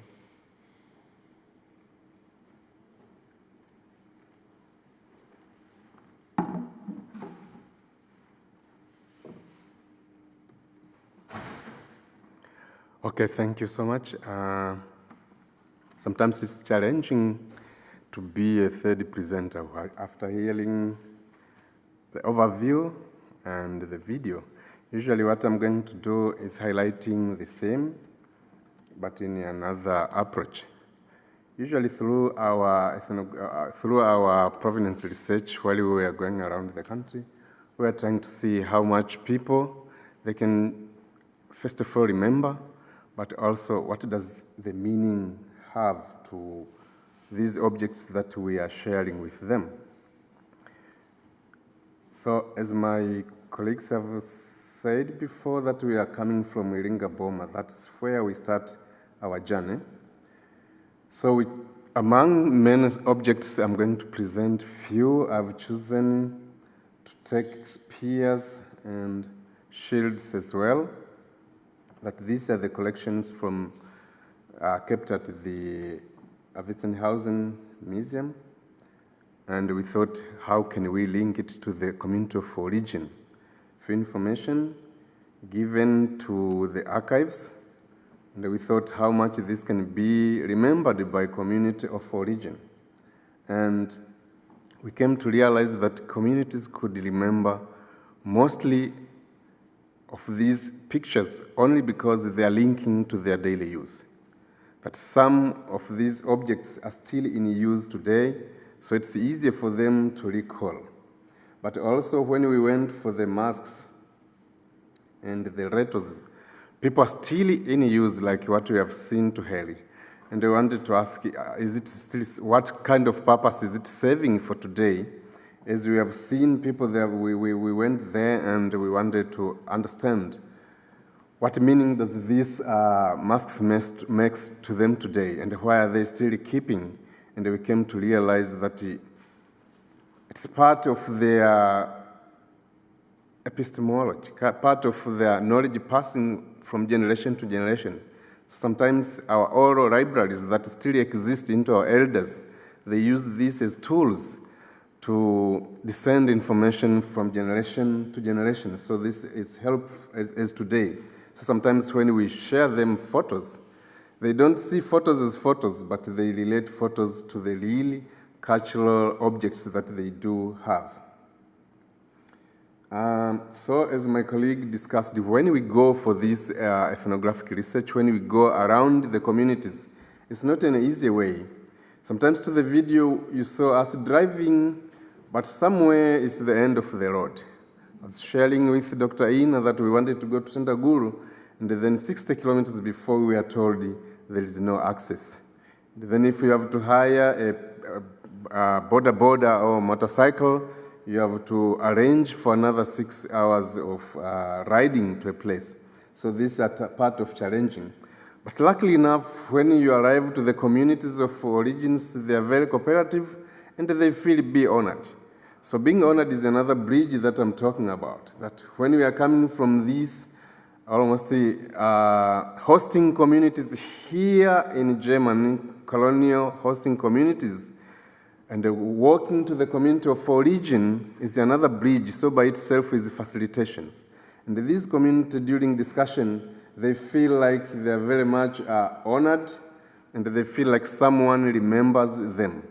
So it's not only about generating knowledge as a new thing, but also bridging or making prestige to the community of origin, that the historical, cultural objects that we do have, they exist for more than a century, and it's more than that because most of these things were taken. But the other thing, we were happy that what we call masks, for instance, like historical objects, we find they're still in use today. And they're being stored in their local museums, and the people are visiting and they're generating knowledge from there. So it's not about retrieving the past, but rather it's about continuing the past. This is how much they do understand from that side. So we were very much excited to see that we had pictures and they had the real objects. So you can see how much the bridge comes there. You think you are going with pictures from Witzenhausen, and they tell you, we can tell you more from the real objects. This is part of the demonstrations of the teachings. We have seen it over video, and we were very much excited to know that they can still demonstrate the use of today. But now it's still being used as a staged culture because there is no more initiation that is taking place through ethnical mode of presenting knowledge, because now the knowledge has been centralized. But still, this is used to bridge between the past and the present, that now we are taking our kids to shules, to schools, but before that, the knowledge was disseminated through these type of means. So this as well empowers the younger generations who gathered to see what happened and who could hear the demonstrations and the narrations from the locals as well. So we were happy to visit the museum and to learn from museum to the community itself. That was part of knowledge as well. But the other thing, when we went to West Kilimanjaro, going there for the purpose of sharing the object pictures, we came to understand that through pictures, people could recall their environment. So even the geographical locations can be retrieved through memories. Like we are talking of Witzenhausen, that they went as agriculturalists. When we went to West Kilimanjaro, we could witness the farm. Through pictures, people could tell us the place you are telling us, we can show you the mountains. And we decided to take these pictures that it was similar from the picture that existed from the collections in Witzenhausen. And the Maasai community could share with us their memories. Some of them, they could tell us how brutally it was during the colonial governance, and this has been passed to them through generations. That the farming center were quite different from the animal grazing places they were taken away from their land. So this memory still comes to them, that the government today might restrict people from accessing a certain land, but it's not coming from the current government. This is from the heritage of the former colonial land demarcations, and we were happy to learn about this. The final picture, sometimes it was not easy to work through night with our photos, so we could use device even if they were small. You can see my colleague Jan just showing from a small screen of the camera, of the phone, showing these objects, and people were still eager to see, can I see more and can I contribute? So time wasn't enough for what we did, and people are still thirsty of saying, can you tell us more? We want to learn more of what is happening. So we were quite happy to see it's not only about working with elders, but the young ones are there as well, keenly listening.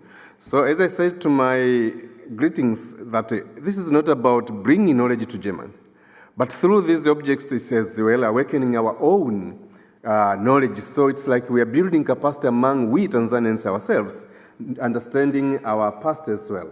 So we can use the elders, the way they speak, the way they describe, the way they discuss among themselves. This was a knowledge now that could keep on grow as they keep on talking about the objects in print, because at the end, they will remain with that knowledge that, okay, you shouldn't betray our knowledge system because other people abroad, they're still keeping it. So it's a way of bridging, it's a way of motivating people to keep on talking. And the way I hope that sometimes women could say we want to work alone, separate from men. So we give them a piece of those prints, and they describe, they write. So it was a bit of workshop. So for that by itself, it was kind of education. It was like raising awareness among people, but at the same time, feeding what is missing from the collections. So here, actually, I was told I should present less than 5 minutes, so I had to run from Silayo. We might see more as we go. But before we move, maybe if I'm allowed, I'll just show you a bit of masks. Can I have a piece of these masks, please? For a minute, yeah, as you're saying.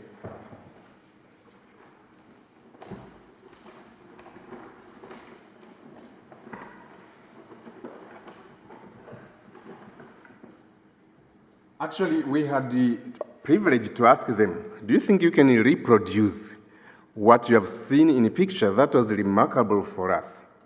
To see that the same community that we are calling historical communities, they told us we could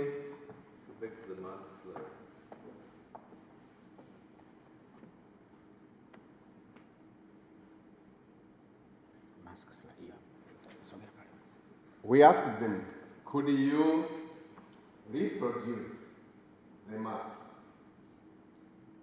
And in less than a month, they made it. So this shows how much the knowledge that we are calling is a historical knowledge in our museums for 150 years is still the current knowledge today.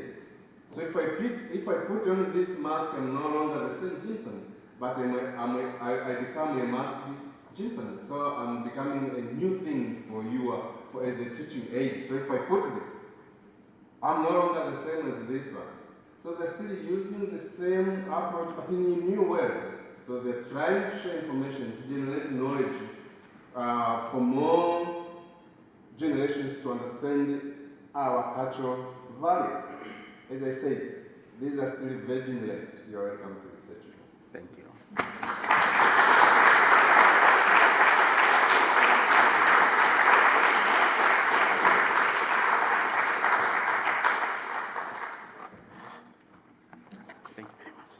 Thank you so much, Sanga. Thank you for bringing more live events from the southern part of Tanzania. Ladies and gentlemen, allow me now to welcome Eliabu from fahari yetu again. He's going to talk to us about endangered stories of enchanted places, art as medium of preserving and transmitting oral traditions. Eliabu.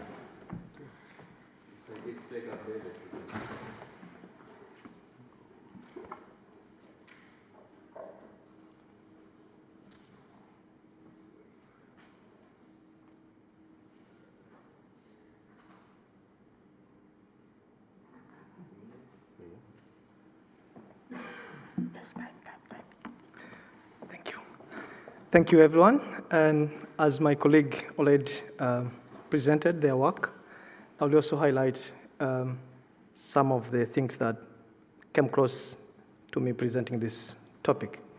So if we all have seen, or we might have realized, that in this provenance research that my colleague were doing, you realized mostly they were relying on storytelling, that they go in the villages, they go to these elders and get these stories or hear from them. And one of the challenge is that these histories were never written. And that's why it brought me to this topic. And just to give a short of introduction, that this storytelling or oral narration did shape the African culture to what we have today or to what Africans are today. And these stories were not just for entertaining kids or entertaining the listeners, but also they were meant to teach, but also to teach how everyone could respect the environment and everything and everyone who is surrounding them. And as we can see from that picture, number one, we see that kids are talking to maybe their mom or someone else, but you can see that this mother is trying to give something to the kids, is trying to send the message to these kids. So that's how Africa was, and many communities in Tanzania and elsewhere in Africa, how they used to reign, how they used to go forward, how they used to live without documentation.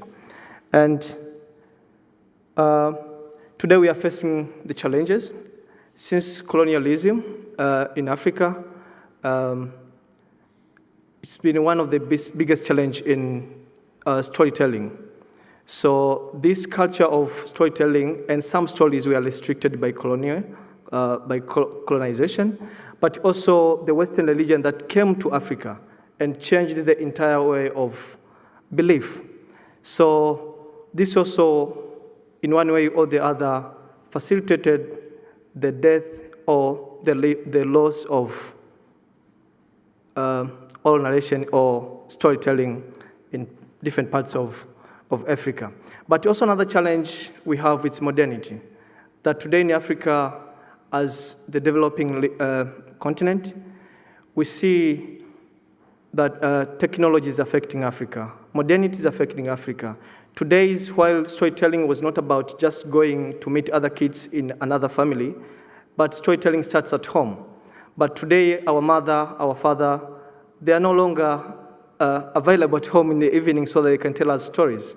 They are always working overnight. They are always working. They are always away from home. So kids stay home alone, watching television, or no one to give them other stories or other teaching that their parents were able to receive some years ago. So this is one of the challenges that today is affecting this tradition.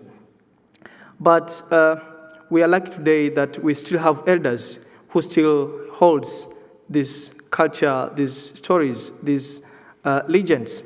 So one of the things we do is going back to them, that before their time is out, before their time is up, we go back, we ask them the stories, we ask them these ways of life that they used to have before it got affected. So that's when we get these stories, and we are looking how to present them to the community. And so speaking of the effect of modernity, this is one of the regions in Tanzania. You see how youth are into the modern life. This is a music festival that happened some few weeks ago, but also this is another festival, music festival, in another region, also this one. So you can see the hundreds of youth into this concert, into this music festival. So today they are not into storytelling like we used to. You see that today they are more into this modern world. And this becomes a challenge to transmit this culture, to transmit these stories. And to excuse my father, he took these pictures. So I asked him to take pictures to show that this does not affect only in the urban area, but we see that also in the villages, that when it's in the evening, now kids don't have time to spend with their parents, to spend with their family. You can see that some adults, also kids, they are in this movie theater. They are watching movies in the evening. So this is in the village. Now, we see how it has affected the whole community in town, but also in the villages. And this led us to this project of endangered stories of enchanted places, where first thing we did was going back to these villages where we can get access to elders who are still holding this culture. So we went and did research on these stories, and at the end, my friends and I, James Madaha, Eliki Manasseh, and I, we found a way how to present these findings. So one thing about Tanzanian communities, most of them, they are not, or they don't have culture of reading text. So we were thinking, how are we going to present this? Are we going to present it with the text, or what are we going to present this information? So using artistic way, we were able to come across these paintings that we were able to showcase to the people. And of course, we could see their interaction, that they were able, because when they come and see these paintings, we use the same old method of storytelling, telling them their own stories. Because most of the time when they see long text, they get bored. So we decided, why can't we go back and use this storytelling method? And we could see how they were very engaging and participating, and we ended up getting more stories from the audience, so which was very good. And this was in 2021 when we first opened our exhibition. But also because of the success and the engagement we got from the audience, it led us to continue with the Endangered Story Phase 2, which was more in a comic way, that we wanted also to reach kids who like to interact with these visual aids. And so there are many stories that tell us different things that also, not only they entertain, but also they shape the community. They had these values that they shape the community. But also we wanted to reach community in a broad way, where we also started going to school and telling these stories, telling them about the culture of the native, which was a good way that we want not only to have it in a museum, but we want to reach more people with this information. And further prospect and development, we want that this project not to end here, but we also want to publish these stories and this artwork so that it can have global access, but also, people can get close to know the history, to know the culture of people in Iringa. But also, we want to work with more communities, because we just worked in 2 regions, Iringa and Njombe, and we want to expand this, because we are not talking of Iringa and Njombe only, we are talking about Tanzania, and that's what we want to do in the future, that we want to get into this region and explore their culture and share it to the world. So using artistic word or artistic intervention, we want to share this with the world, we want to share this with other people so that they can know the culture, they can know the essence of what we have today, Africa and Tanzania. Thank you.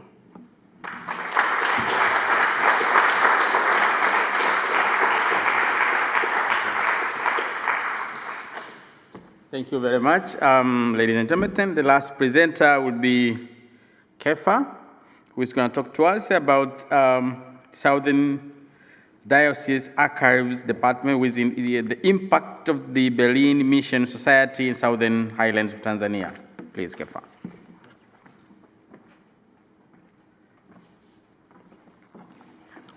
Thank you for the opportunity. I'm here to highlight of the impacts of the Berlin Mission Society. We are working in the southern part of Tanzania. Through the introduction, this was a society founded in the 1824 here in the Prussia Empire, now part of the Federal Republic of Germany.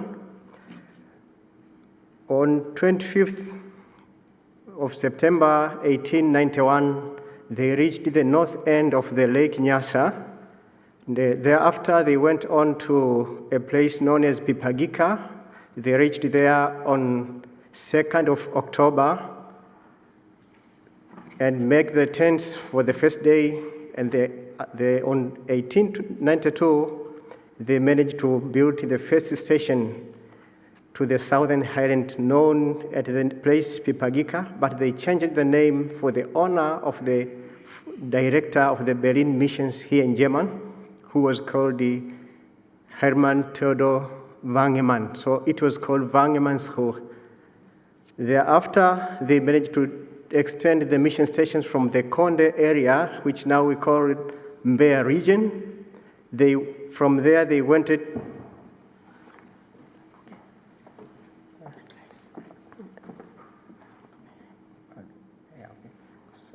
Thank you. As you see the map, the Berlin missionary worked to the southern part of Tanganyika, now Tanzania. So from Wangermanshoek, they opened up more stations going east and northeast to the Njombe region, Iringa region, and Morogoro region. So the first group to reach the Wangermanshoek came from South Africa, led by the missioner Alexander Merensky, who was born in Germany but worked a lot in South Africa. And among them, missionaries, 2 of them were born in South Africa and were very knowledgeable of the African languages. So it was easier for them to manage African languages. Also, they were escorted by the 2 African who were Zulu from South Africa. One was called Nathaniel and the other Africa.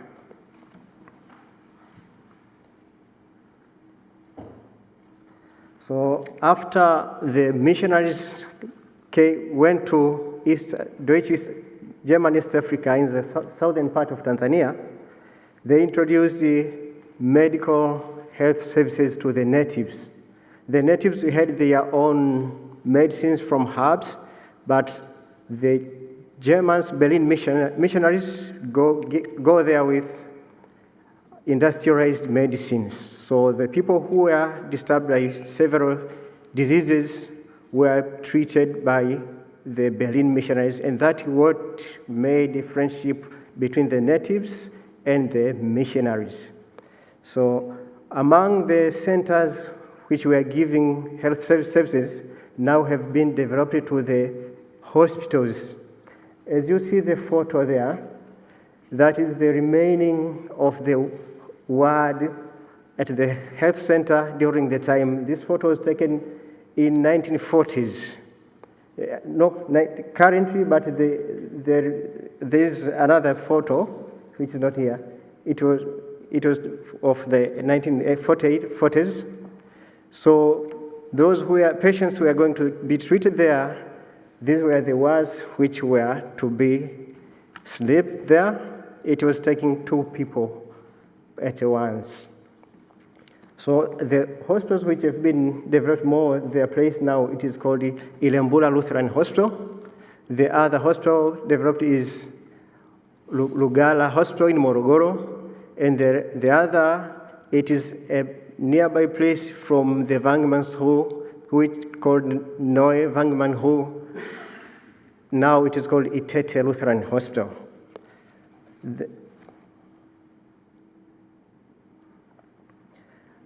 There was a change in building architecture. The natives who were building just local houses, piling muds for their walls, and they roofed it with grasses, a thatch roof.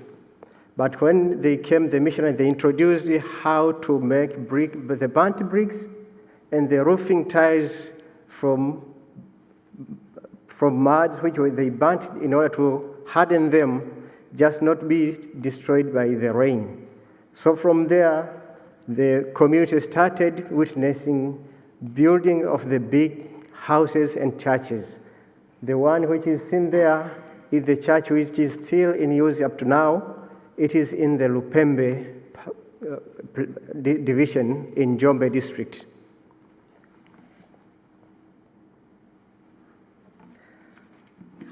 Introduction of the Western education is in the southern part of Tanzania. The photo seen there is at the Kidugala Lutheran Seminary, and those are the students. Kidugala is one of the places where schools were established. There were mission schools which were at the lower, they were providing a lower education. And then there are middle schools, 2 of them were Lupembe, and one was in Mano. Mano is a Germanic name, I think. And the 2 seminaries, one Kidugala and the other in Mano Rungwe. So from these schools, there were many people who are popular and famous in Tanzania. Some are bishops, some became teachers. It was the results of the Western education introduced by the missionaries in the southern part, and still up to now, Kidugala is providing education at the different levels, from secondary school and to the theology school at the same place. And in Mano, they are still providing secondary school education.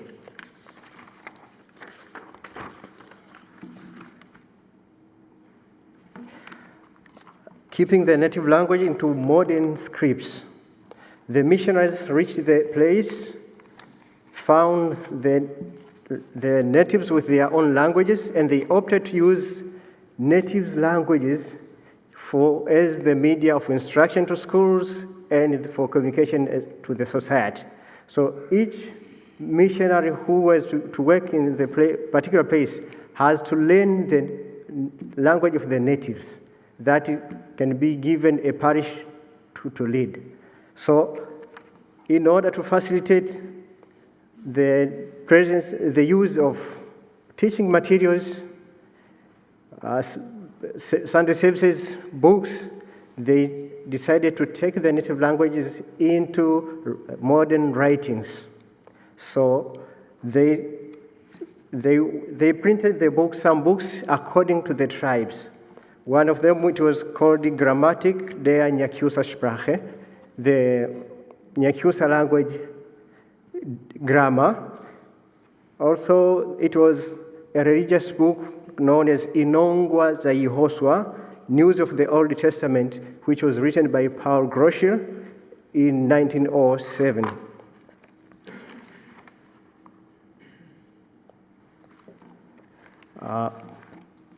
Due to the necessity of publishing the publications for the mission's use, the missionaries decided to establish a printing press in Kidugala at the place known as Mkeha. Together with the press, there was a school for evangelists. So the printing managed to place one of the books. It was called Kalata Gwa Nyimbo Siava Kristi, a hymn book, a Christian hymn book in the Nyakyusa language. Also, Hate Yanzimbo za Vakirisiti, Munogere Avabena, a Christian hymn book in the language of the Bena. Also, they printed Catechism in 1914, and also explanations of the Catechism for the native helpers in 1914, there in Kidugala. But unfortunately, this printing press did not last long, as in the year 1916, the British Army marched in there just to capture the German missionaries. And as you remember, this was during the First World War. So the press was distracted by the British War, so it is no longer there up to now. Controlling the scattered population. The natives in the southern part of Tanzania, also the Africa in general, by the time he was not in the monetary economy. They were exchanging things into a system they call barter trade. I give you a cat, you give me corns or other commodities. So after the entrance of the colonial government, German colonial government introduced the monetary economy, where people were to pay taxes and other things. So in our place, there were no major plantations or other business firms. So the people opted to leave the place and to go to the places where the plantations are in order to wage to earn some wages from the plantations.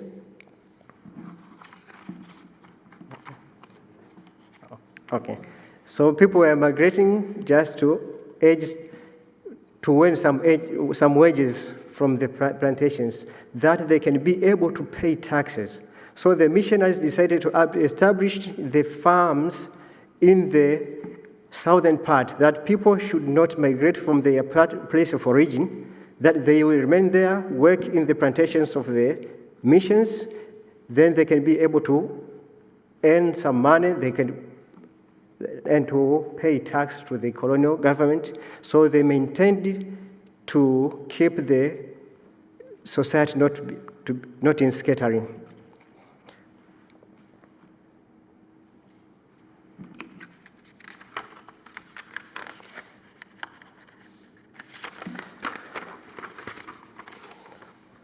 So, but the other side, there is another view also from the natives. The natives somehow they saw that the missionaries were some facilitators of the colonial movements. Just because when the colonial government entered the place, they started overpowering the natives' rule. They started levying taxes and other things, which led to suppress the power of the native rulers. So when levying taxes, the missionaries were not seen to intervene to say, no, the one who are responsible to collect taxes or contributions are the native rulers. So they were silenced over them. Also, when the Maji War broke, they call it Vasa Krieg, broke out, the missionaries also, for example, Paul Gröscher, was just trying to persuade the Africans not to stand with their fellow Africans against the Maji War. So these points made the rulers to see that these missionaries, yes, they came with the gospel, but somehow they are attracted with the colonial governments, not the native rulers.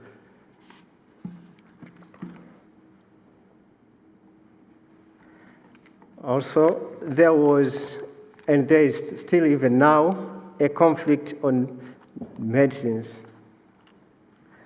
On medicines, yes, the missionaries came with the industrial medicines, but still they insisted that using of natural medicines from plants, it was like a sorcery or witchcraft.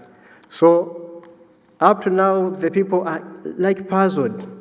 Those who are Christians, they say, using these natural plant medicines is sorcery. Some says, no, this is not sorcery. It is just medicines as other medicines. So there are people who lack other industrial medicines. You give them the alternative, they do not agree. They say this is witchcraft. So sometimes a person may die in stupid reasons. So this was made due to such periods. And also, as I said, those who were converted to Christianity mostly decided to stand with the other side. As I said, in the Maji War, Paul Gröscher, the missionary in Yakobi, went to the nearby villages, persuading the people, stand with us, don't stand with the native rulers who now are rivaling against the German colonial government. So these are some of the impacts that happened in the place in the southern part of Tanzania.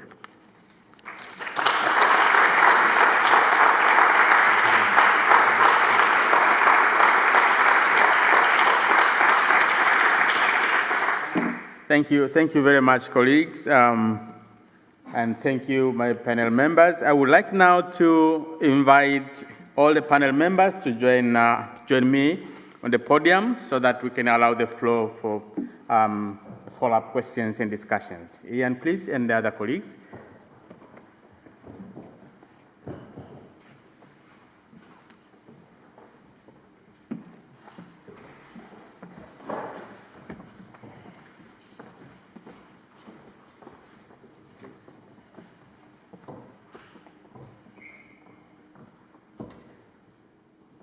I hope we do have an extra mic, I don't know, from the floor. Yes, thank you.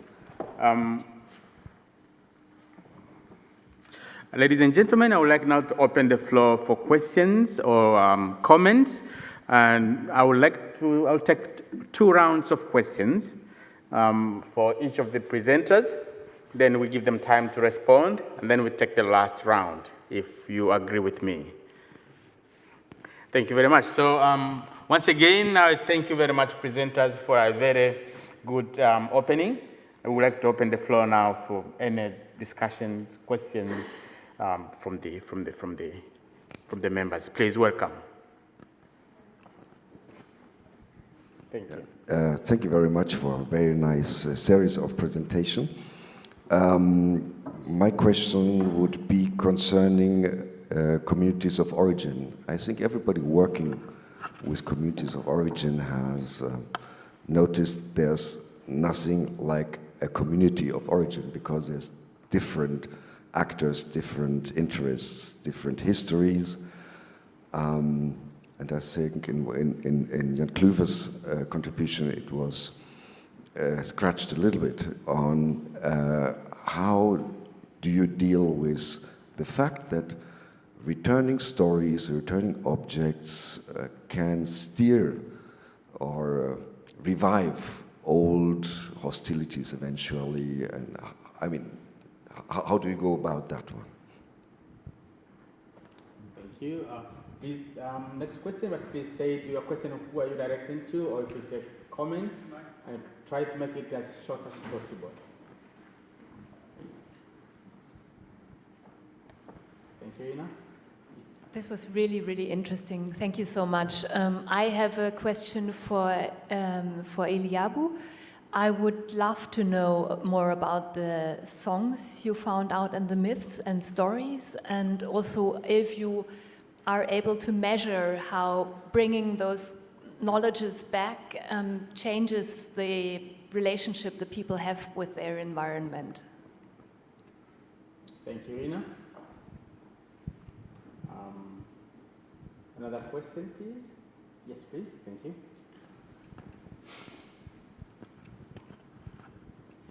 Yeah, thank you for the very inspiring talks, presentations. I also would like to ask Eliabu about, I was not only, maybe it was also on Jan Kufer. The one point was you were presenting photographies and asked for information, and the other point was you made paintings. What worked better to get background information about the past, or was there a significant difference between these 2 ways of starting to talk to each other? Thank you very much. One last question. Yes, there's one that side. Thank you. Yeah, thank you very much for all the very interesting insights into your work and the presentations that fit together very neatly. And I would like to ask a question that somehow maybe links the last presentation, focusing on the missionary activities, to the question of ethnographic collections that were more in the focus of the first presentations. So because from other projects, we know that missionaries also actively collected objects, bringing them back to Europe in order to introduce them into teaching, a bit like it was done in DITSL as well. So my question would be whether you could link the activities of the Berlin Missionary Society in the region also to ethnographic collections that we now find in Germany, and thus bring the different perspective even closer together. Thank you. Thank you. Thank you very much. Colleagues, now it's time for us. We can start with the... Can you repeat the question? Those who were addressed. Yes, those who are addressed. For the community of origin, please could you repeat your question, is it? I think it was from me. Yeah. was for you? Okay. I understood it to be mine. Okay, that's fine. That's okay. That's fine. Thank you. Yeah, the question of what is a community of origin, or is there a community of origin existing, is a good question, which has accompanied us in our work. Of course, we're always trying to find a place where we can start, where we suspect there are some people who recognize the objects, can tell us something about the objects, can provide some interpretations. But it's just an approximation from those records we have, where the collectors went. Some objects are obviously known, like Makonde mask, then you would obviously go to Mtwara and start. But it's not the community of origin is a construct that we are using in our work, which has to be treated with care, I would say. But so I usually in writing, I rather use possible community of origin, or I'm not fixing it, that it is a community of origin. And then when we go, the second part of the question was about conflicts that we might dig into again. And yeah, I touched it in the example of Mahenge, where we got a contact of a current chief who again was not there. He just appointed some people around the village to talk to us, or in town, it's a town there. And yeah, we started talking, and then after some time it went into, yeah, we were the ones who were, I don't know, supporting the Germans to get supplies, blah, blah, blah, blah. And then it was, and we started asking, but how about those who were, are there not descendants of those who were killed or who were fighting for Maji Maji? And they were like, yeah, maybe that family or that clan, and it's there over there, and then can we meet them? Oh, this is going to be a very difficult task now to arrange, and we cannot just quickly as this get in contact and get you in contact. So we felt like there are still these conflict lines. We could feel those conflict lines from those days when some people were favored over the others by the Germans. Some people were given power to the expense of others. And somehow we are reproducing the same thing also in our work. When we go and speak to a certain group of people, we give them power over other people we are not speaking to. And that there is always the risk of causing frictions in the society. We have a very good example as well is our home region, Iringa. It's maybe the most difficult place to do this kind of work because it's always the different fractions in that family of the chiefs. Kwawa and the skull and the other skulls, Holger knows more about the human remains. But it's always whoever you approach wants to take that opportunity to kind of stand above the others again, or that's how they feel to each other. I cannot maybe not put it properly, but this is definitely a problem. So are we not reproducing the same thing as the colonialists did 120 years ago? I'm asking myself sometimes with all that what we are doing. So, thank you. Just a quick addition from Gibson, and then we move. Okay, just I want to make a bit of a remark. It's fine. The term community of origin comes from the collection here in German. That's where it starts. And we read it from the information that were in print, whether it being diaries of those who collected. Now, how do we tie it to our today's Tanzanian community? It's a bit challenging because the background of these people we are talking to, they are the current Tanzanians. So if it has been labeled by the collector that this object comes from Wahehe, comes from Wangoni, Wachaga, or whoever. So what we usually do is to try to go into a bit remote area where we believe the existence of this ethnicity are still possible and they are still practicing their information. So sometimes we might start with a certain family and then they extend information to other families as well. So we cannot claim the use of community of origin as today, but we are trying to link the long existed information. Will it still be possible to find that information to the same community? This is what we are trying to do.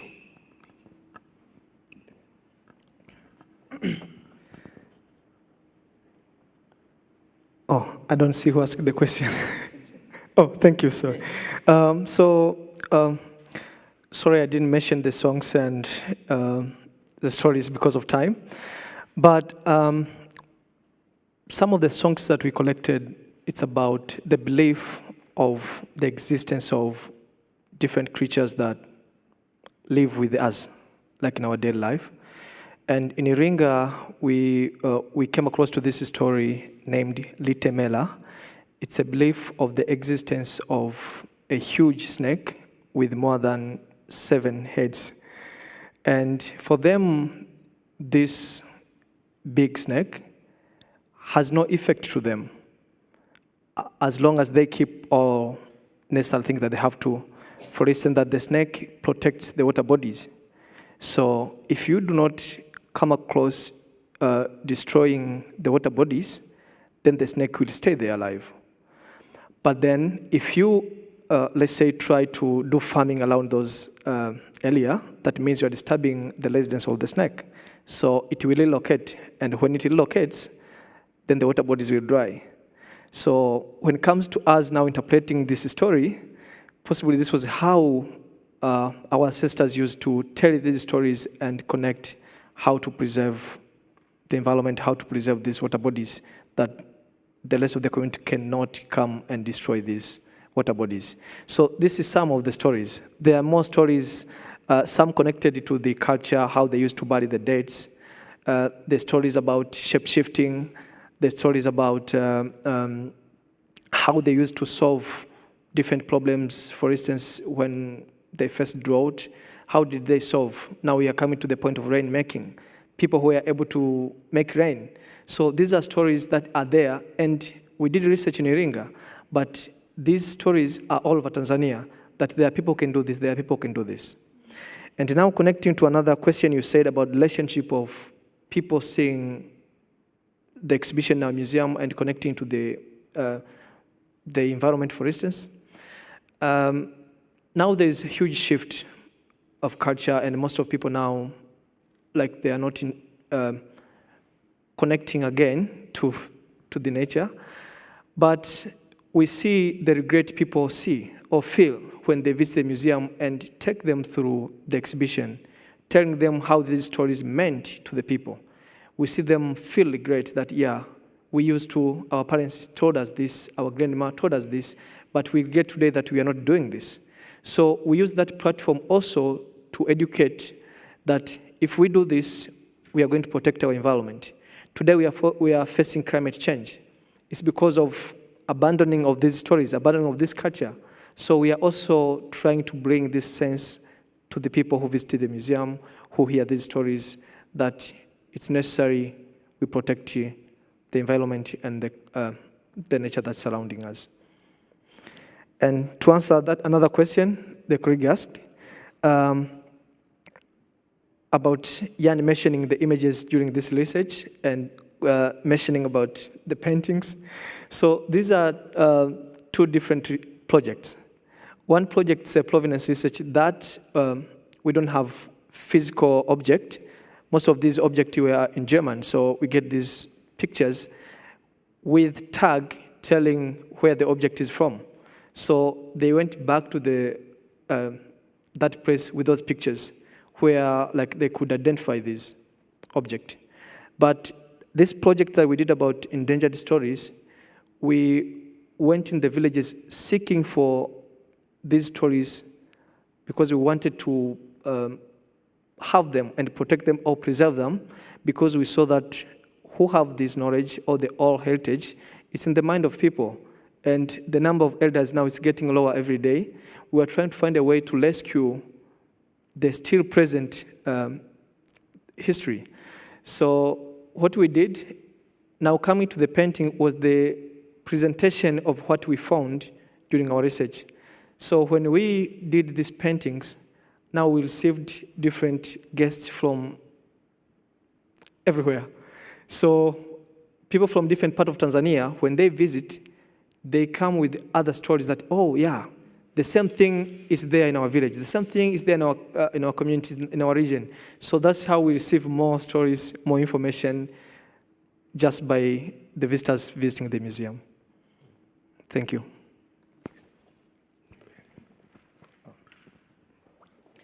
Thank you. I was asking a question. If there were some items that were taken by the missionaries, if I'm not wrong, I believe that there are some items were taken by the missionaries, but there is no specific list of the items that were taken. As to some times also for the German missionaries who were leaving the place during the wars, the First World War, they were captured by the British armies, and the Second World War also the same way. They left when they were under the British Army. So we don't have a specific list of the items, but if there are items which were taken also, it would be great if they would be returned home. Thank you. Yeah, can I take another quick round of questions again? Or comment? Yes, please. Max? And sorry, I forgot to introduce Max was our rapporteur. Thank you. Please go. Good afternoon. Okay, I've got can you hear me? Okay, sorry. Okay, I've got just, I don't know if it's a question, I don't know, it's something also usually it gives me a lot of trouble to think about. So I would like to ask Jan, when you are trying to move around in Tanzania, try to meet the community regarding these objects, I'm wondering if you were able to get some information that there are some of the objects that are maybe strict forbidden to be seen by the people, to be seen to the public eye. So so the question is, if it is there, and we know that there are some of the objects that are being exhibited here in Germany in some of the museums, which are, to our culture in Tanzania, they are really strict to be seen by the people. So how can we go try to solve this kind of situation? Because maybe for some of Tanzania and some of the people in Tanzania, perhaps it's like they're trying to, I don't know, maybe not say to destroy their culture, but ethically, something not good. So how can we solve this kind of solution? How can we solve this kind of situation? Thank you. Thank you, Max. Your neighbors, yes, please. Thank you. Thank you very much for your presentations and also for carrying out the project, which I think gives a lot of perspectives to the field of provenance research. And Jan Kuver, you said in your presentation quite at the beginning that today, when you presented the aims and approaches of the project, that today you would do a lot of things different. So that was interesting for me to hear, because I think it's always very important to learn. It's a process that all of us can embrace, and so we always want to move forward. So it's a question to you, Jan, but also to all the members of the team. What would you do different, like in a next project or another time? Thank you. Another question? Yes, please, this one here. Maybe a quick one. Thank you again for the presentations, very nice. We are always talking about the communities of origin, whichever problem is associated to that term. How can we bring more people from those communities that we're speaking of, maybe to Jimson, into the research teams and being part of the consortium that is researching not that history, but their own history and their perspectives for the future. Thanks. Thank you very much. Another question? We need still two more. Yes, please. Thank you. So I just raised two questions, okay? One is, Jan was talking about this appropriation and deciding that these objects are unlawful appropriated.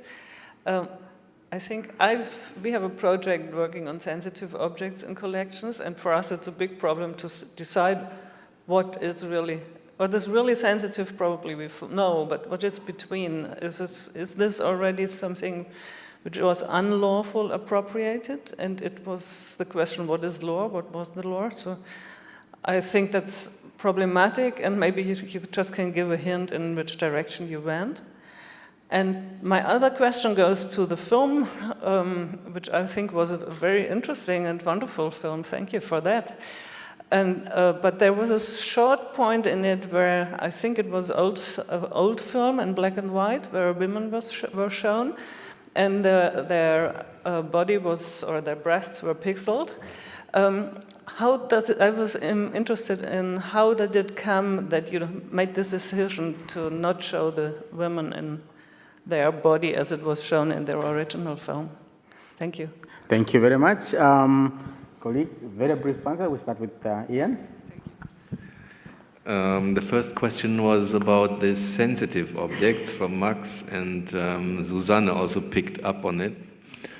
I have to say, from my perspective, my colleagues can correct me, but I haven't come across those in the work we did in the community with objects that raised serious concerns about their display or visibility.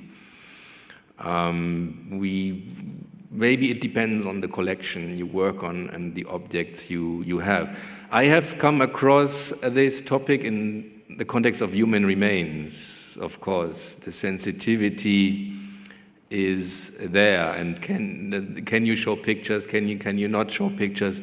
So that is an area where I think I have a little experience, but not in terms of these cultural objects for our case. Maybe if someone has one in mind that we are working on, even beyond the Witzenhausen collection, you can come in. Then we had, what was your question, Eva?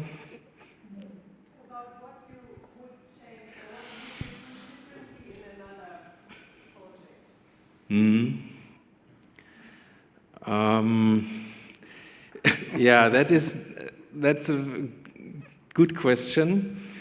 From today's perspective, I would say those objectives are far too, I don't know, boring provenance research that you want to find out information about objects that are somewhere here in collections. And then you go and then you have to present the results, the information that you were able to gather. But from now, that after 3 years working in this field, I would say it should go beyond that just gathering of information and research data. But what's next? That was also the question of Christian's question, went somewhere into that direction. He asked, how can representatives of those possible communities of origin be more involved in such projects? If you just come from, I don't know, it's like we would have to break the divide between academicians and people in the local communities maybe, and see how we can do it.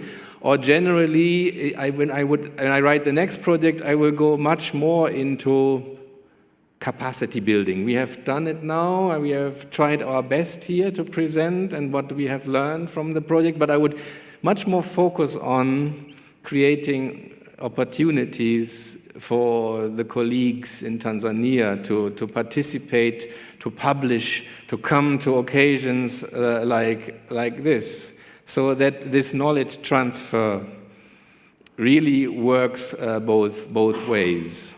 We get the knowledge we want on these objects, and our colleagues get the knowledge to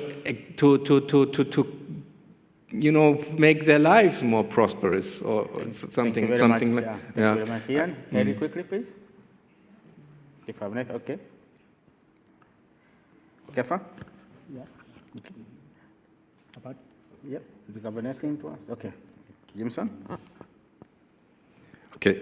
Maybe I'm responding to Christian, and also I might bridge from what Ian said. I should start by saying we really acknowledge that now you made us present at first, and you are seeing us, except Ian, but the rest it's us. That's a huge achievement for me. I've been attending some of these presentations, but today I'm seeing it different. And thanks Ian and the team for making it possible for us to come. We are setting the example. Sometimes we need to see how much we can escape from the academic presentations alone, and then make it more lovely by the engagement of the community, whom we think we have been conducting our research to them. And later we can change by involving them. How can I suggest as a personal? It's fine, maybe through our research we can, when the moment we mention the community of origin in Tanzania, we should allow them to mention as well the hosting community in German. How can it be done? Maybe through the exchange program. Let us bring some students, because you have seen through our videos and through Eliab's presentations that you are working with our students. I hope you will feel better if you come and join us to work with the students and the communities. That can be one. But also today is Jan working here. Tomorrow I'd love to see another person working from Tanzania. Typically, like working with Jan, not only in a shorter period, but if we are having a range of 4 or 5 years, 2 years, or 1 year, then I should be seeing someone from that community, it being a scholarly or a co-coordinator working with people here in Germany. How can that be possible? Now, maybe by using the documentalist, we can think of someone who is creating documentary, not to document in Tanzania, and rather come and document the process here. So we can empower that person to learn German. We can empower another researcher from Tanzania to come and work here, right from Tanzania. But also we can invite researchers from German to come and work, more researchers from German to come and join our researching team. So how could we do it different? Maybe if I were to ask you, I'll say. Thank you very much. This type of workshop or this type of conference, next time it will be held in Tanzania. So welcome to Iringa. Thank you very much. Can you give it to Harry? So, Just a minute, please.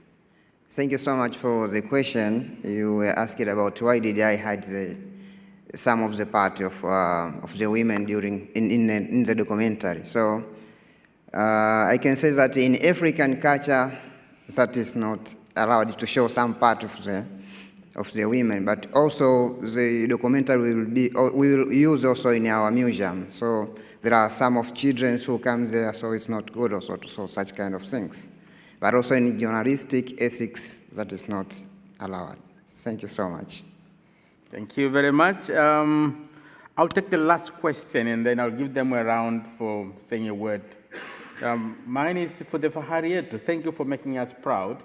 But I'm worried that the floor is also asking, is fahari yetu aware of gender equality?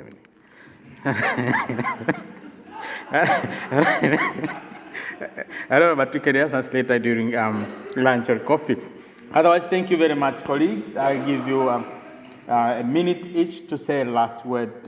If you have something that we forgot and you want to say it, it's the time. You can start with Jimson. A quick one, please. I'm answering your question. Usually we are very much aware of gender equality. Actually, maybe asking why it's only maybe 5 of us, and we don't have women. Usually in our museum and in our organization we do have. When we were arranging for them, unfortunately it couldn't be possible this time. This can join from your question, Christian, that next time we might see differently. We are building up. Thank you very much. Yeah, thank you so much again. But maybe just to add up, we would love to work together with everyone here, and this will help both sides, that from you here who are holding these objects and different historical things, and also Africa, that is still the place where these things are from, and where we can go like do researches, more researches that of this object that in this side, there is not much known about it. So you're welcome to do research in our side. Karibuni sana. Thank you for the opportunity. I am glad that I'm here, and in the sense of knowledge sharing, I've seen the ethnographic collection here in Germany, but the same way, I think my colleagues at home also are eager to see them, as long as they've been told by the elders that there were things that have been collected from here in Tanzania and then taken to Germany. So I think also they're eager to see them. Thank you.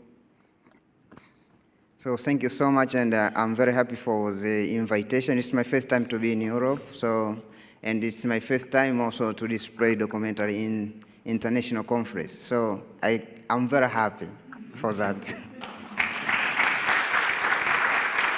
I don't want to disturb this fine last word from Hessian.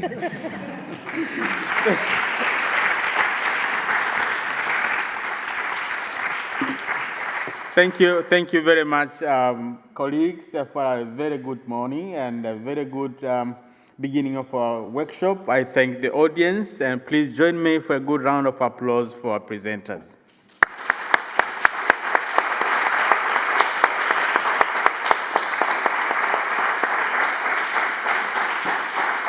Thank you.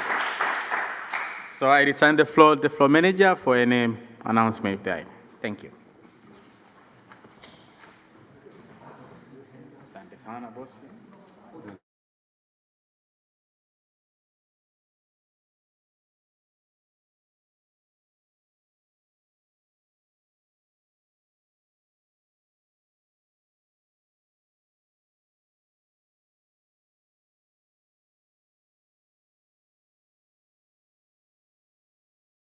So someone has to hold the books for me, then I cannot hold the books, hold the mic and give the books to you. Mm-hmm.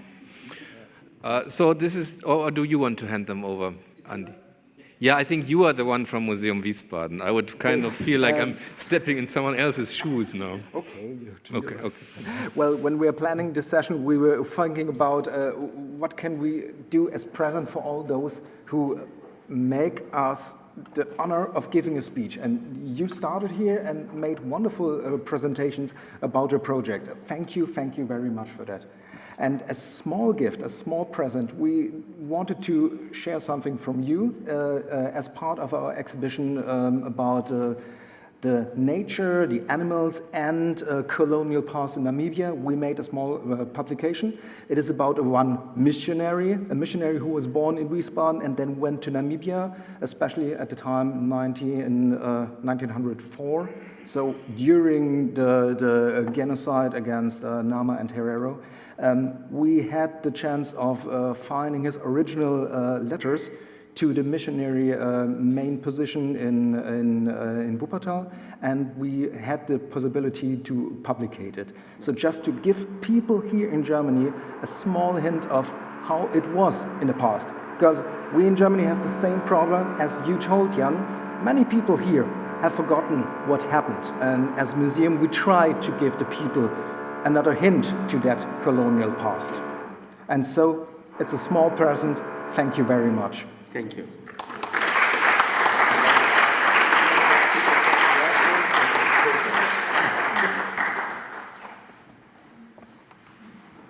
Thank you. Thank you very much. Thank you.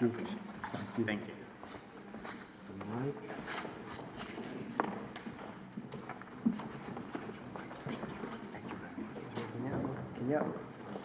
Yes. So, and if you look at the program, and if you hear what's happening again, well, we will have lunch break. There will be something to eat and something to drink for you outside. We meet again at 10 minutes after 2 o'clock for the next panel, and we made it possible that the exhibition, the actual exhibition on Namibia, is open. There will sadly no one be who guides you there, but the room behind there and the room in the basement will be open, so you will have the possibility to see and perhaps to learn something about the animal life in Namibia, the colonial past, and well, how's the situation and remembering of colonial past today in Namibia. So enjoy it, have fun, eat something. We meet again at 10 minutes after 2 o'clock. Thank you very much.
So, dear ladies and gentlemen, I'd like to welcome you to our second panel.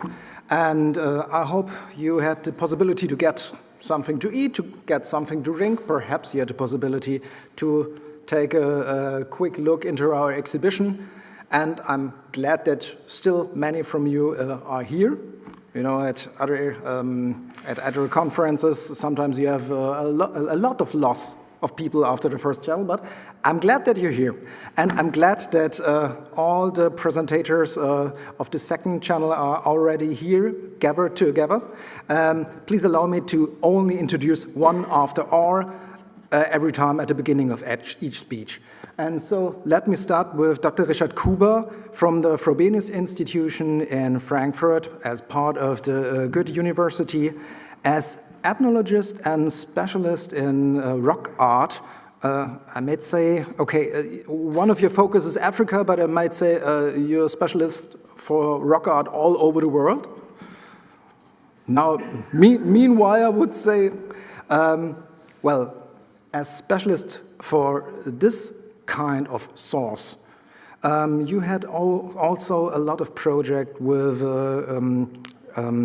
origin communities, and especially in the last year, some projects with Australian communities. And I'm looking forward to your speech, and I'm eager to find out what you can tell us about decolonizing archives.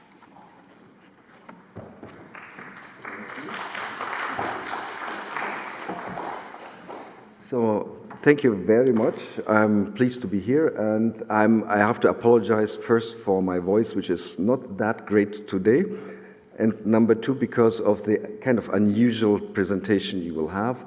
I'm not so much going to talk about Tanzania, not at all actually about Tanzania, I'm very sorry for that. I'm going to talk a little bit about Africa, and even I'm going to venture into Australia. Another thing I have to apologize is, that is the big topics, objects. I'm not going to talk the really thorny things, which are human remains. I'm not going to talk much about return of objects. Thank you. There's a lot of things to say, especially about the mimics and who's thinking just what about whom right in that moment. Wonderful topics, but I'm not going to talk about those ones. I'm going to talk about a rather strange personality, Leo Frobenius, who was a German anthropologist who undertook from 1904 till the mid-30s like a dozen big expedition into Africa. You see, almost all countries are there, no Namibia, so sorry for that. But it resulted in a huge archive. He started by gathering information from colonial administrators, questionnaires, sent like hundreds of questionnaires, got it back about cultural features in West Africa, languages, and so on. Then he went himself on these expeditions, gathering a lot of material. The idea was save the dying African culture, which is about to crumble under the onslaught of colonialism and global markets. And African culture is valuable and needs to be preserved. That was the idea. Just some few citations. I don't have that much time, so I will not read it. Whoever is interested can have it. He was actually a big fan, a friend of Africa in many ways, was valuing African culture. Some of his books are called The Voice of Africa, so the wanting to give Africa a voice.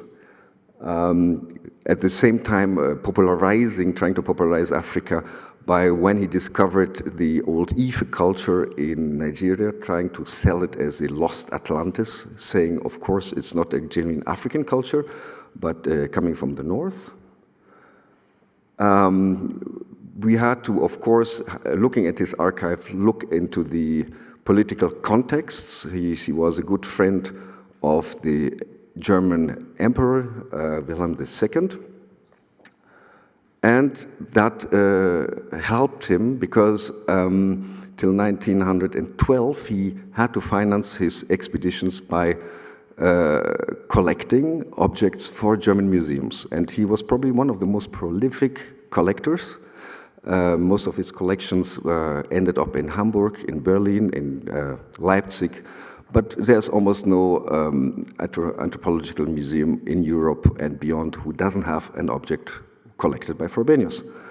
However, these are all in those museums, and we as an institution, as a member institution, the Frobenius Institute in Frankfurt, we don't have those objects. But we have a little bit of provenance ideas about them. The money of the emperor allowed him to venture into what really interests him, that is origins of culture, and the oldest culture of humanity, and also in Africa, we can see mostly is rock art. So he engaged painters and went to North Africa copying rock art copies, many of them really huge copies. We have about 5,000 of them altogether, not only from North Africa, from all over the world. That is how it looks like. Some of them are like over 20 square meters big. So if you saw the exhibition right down here, you saw photos. So these are painted copies. Rock art doesn't travel very well, so you need to have copies to exhibit them somehow. He employed mostly young women, gifted artists, to do those copies, which was kind of unusual in those days, to employ women for this kind of venture, going to the Central Sahara, to Southern Africa, and so on. And there's a huge collection among rock art, of course, of ethnographic pictures, portraits, objects, daily scenes, photographs, but also painted.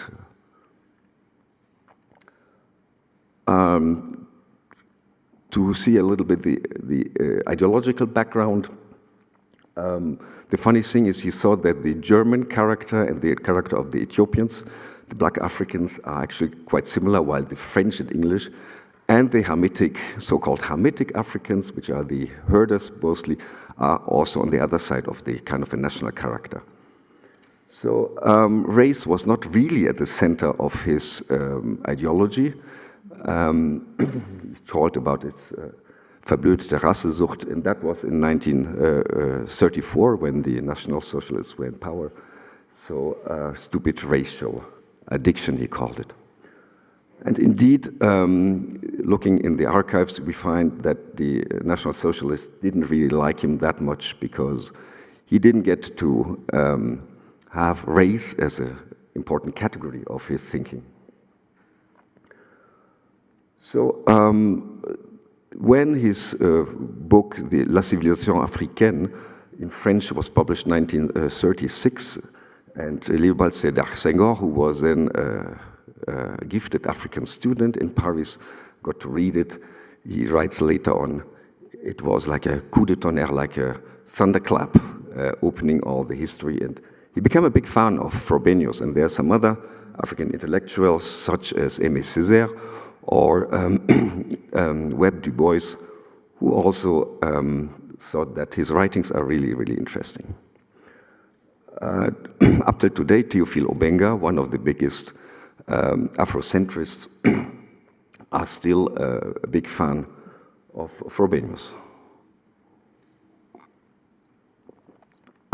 But that is not the end of the story. If you read an English translation of him, The Voice of Africa, which of course Wole Soyinka, the Nobel Prize winner, 86, has done, he sees completely different citations there. And he thinks Frobenius is writing about a direct invitation to a free-for-all race for dispossession justified on the ground of the keeper's unworthiness. There's a lot of colonial material in his collection. The whole context of his research was colonial, though it was not in German colonies, it was in the colonies of the others, the French, the Belgian, the British, mostly. But nevertheless, he was involved in the German colonial project. the German colonial office granted him some funds for his travels. He tried to make himself important by projecting infrastructure projects in northern Cameroon. And there's some really, really nasty, I think that is the nastiest citation I could find from him. I give you a minute to read it. So you have all the sides in this quite ambiguous multi-facial personality. In the war, he was very much on the propaganda front, publishing in 1916 something about the multi-ethnic German enemies which surround the German Reich. He shortly was a leader of a prison camp of Muslim prisoners of war, for propaganda reasons, actually. And that is one of the really funny stuffs, that already, even 1918, the Germans thought they will win the war and they will inherit the whole colonial possessions of Britain and France. So they had to administer it, and he was getting ready to do that. Just to end this series, of course, there is a dedication to Benito Mussolini. There is an exhibition in Museo Colonial in 1933. And so that is the archive. We have a lot of, we have like 60,000 photographs, we have 40,000 painted pictures, we have 5,000 rock art copies, extremely lots of written material, which is not all very well accessed. But what we could do in the last years, quite a while ago, since 20 years actually, we digitized most of the material, and it's mostly online, so we can work with that material.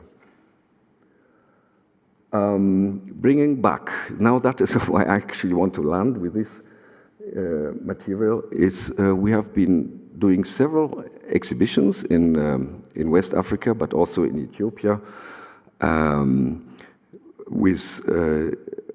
in cooperation with local university colleagues or national museum agencies and so on, starting in Ouagadougou, where also the Moronaba, the traditional ruler, was involved, bringing back the images. Nigeria 100 years ago was a project in 14 years ago, actually, 2010, among other financed by the National Commission of Museums and Monuments. We were in Dakar a couple of years ago, involving also the local art scene in those exhibitions. And now I want to leave Africa and come a little bit at the end, because my time is running out, talk 2 minutes about the latest project, which is just about to finish now with Australia. So some Aboriginal corporations approached us a couple of years ago, wanting to know the collections in the museum from a Frobenius inspired. He didn't go himself, but he commissioned that expedition 1938, the year of his death, actually. So he sent his anthropologists and artists out to the Kimberley, northwest Australia. And so some of the tradition owners there came over and say, you guys have interesting stuff. And so we constructed a project around that, constructed another database, digitized again the material, transcribed, translated the written sources, and put a relational database where you can try and connect all the informations as much as you can. That's part of the database, so there's a lot of features we can do there. And went back and presented this material to the tradition owners, to the heirs of those people which were met in those days. We also brought back, in this case, copies of the rock art, which was copied in 1938. And we brought back, of course, a database discussing with the tradition owners what is contained there. And the interesting thing is what was a little bit what we said before in the last session. What was interesting the people most was, who is that person who is depicted here? This is my grandmother, this is my grandfather, this is relations, and all the fine spun research around the context and so was not really that interesting. But that stuff was really, really cool and interesting. And what was also extremely fantastic is we went then to the field, to the rock art sites with the traditional owners, and we brought two knowledge worlds together. That is the paper world, what was conserved like 80 years ago, written down, and what was transmitted orally in the communities among the traditional owners of those various sites.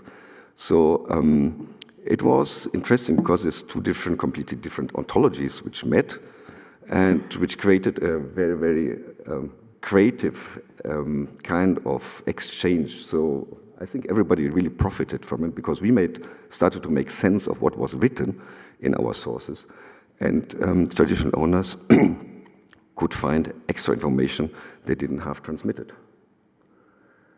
Those materials started to live on, so they have a Hesse country plan down there, which they use the pictures from the Provenance archive. In that case, it's not from our archive, but from the Munich Museum, but it was part of the project. The portraits are hung in the offices of the Aboriginal corporations as well as the rock art. And local artists, this is Donny Wolagoja, the one who designed the Wandjina figure in the Sydney Olympics, actually, he's a famous artist. And he was inspired to start a series of paintings. So it had a lot of effects we didn't see, we didn't know, and we were surprised what works well and what people are really interested and what is not. And that story, now comes the advertisement block. In the end, it will be shown, the whole project will be shown in an exhibition in Weltkulturmuseum, which is starting in end of October. Thank you very much.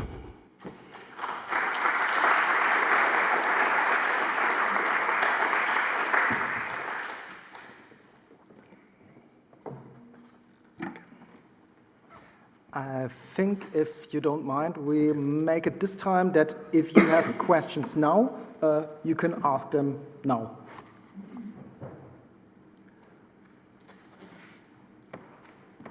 Yvonne? Also, waren wir zu schnell? Kommt. Richard, thank you. Fully aware of the story and being part of the adventure in Ouagadougou with the Moronaba and so on. Nevertheless, I'm worrying whether your criticism goes far enough. And especially these last days when these paint rock copies are becoming world document heritage, right? Shouldn't we ask the question, what about the legal rights on these pictures? And when Frobenius did take these pictures back in the 1930s in Algeria, did he ever ask anyone to consent on copying these pictures, to taking the copies along? Maybe quick answer to that. No, he definitely didn't. And that was, concerning the Australian material, was one of the research questions. Who was joining them? Did he have authority to carry them, the team there? What was the relationship? So that one had to be completely established. When it comes to Sahara or Algeria, there's no traditional owners. There are local people don't really relate to that thing because it is seen as a material from a died-out population. In many ways, it is today that it has become a tourist project, it has become a national pride and so, but it is not like the local people had stories to tell. So it's but like the national rights are not below the local rights. Well, national Algeria's rights, national politics. Yeah, today is a different business than in those days, I would say. But it's interesting to see the layers of and how it can change the layers of justification of ownership. Absolutely. But we are, of course, in contact with Algerian colleagues. For the Australian ones, once we exhibit them, I always have an official letter by the traditional owner. Luckily, we know now who are the traditional owners, the real traditional owners, which family are owning them. And I exhibit also the letters of consent, saying, yes, Richard, you are okay, you show it there, that is an okay, that is a good museum, you can show it.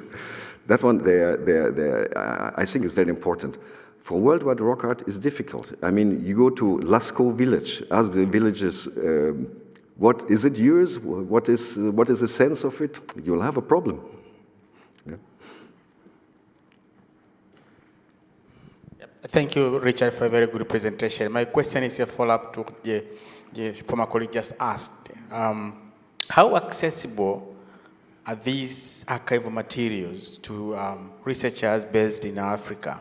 And I'm saying so because you have this wealth of literature, and I'm a researcher from Africa, and I hardly get access to this material. And when I get access to them, they're in a different language that I hardly understand. The quick example is that recently I had to retract quite a number of images from my paper that I submitted for publication because they want me to make sure that I cite the original publisher of that particular, even though it was taken some 200 years back.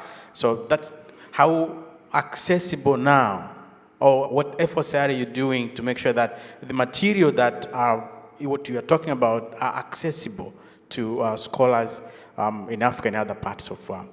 And second one, quick one, is how can we make use of communities' knowledge, which you just displayed there? You have this wealth of information that can supplement the knowledge that we have from the archival material. What do you think is the best way to approach these communities and integrate their knowledge to the archival material? So let me start with the second one quickly. We have in the database we constructed, we have a section which is called revised information. The whole issue with that database is the communities are not really clear yet whether they want it to go public, all of it. So this is an ongoing discussion. It can be that we have spent 3 years, a lot of hours, a lot of money in a database which 10 people will be seeing in the end. It's possible. If that is so, that is so. I don't wish it, but it's possible. The agency is with the traditional owners and the communities to say what shall happen with this material. Is it classified? Is it something? And in Australian culture, actually, there's a lot of secrets and stuff you don't say and you don't do. So it's an open question. We are still working on that. Then the second question was, sorry, the first question you had was, oh, yes. So the rock art is completely digitized there. That is not a problem. Once this picture is easy. We are now having a small project about like 6,000 pages of notebooks for Mali, handwritten and in German. A big headache. And we are trying to transcribe it, translate it into French to share it with our Malian colleagues. And I have just tomorrow a Nigerian colleague will come, and we are planning a project for the Nigerian material, which is similar. That needs projects and money and time, and it's complicated, but we are trying to do it. Thank you very much for your presentation. My question is, have you already, because you said that you have all the archives, but you don't have any of the objects. Yeah.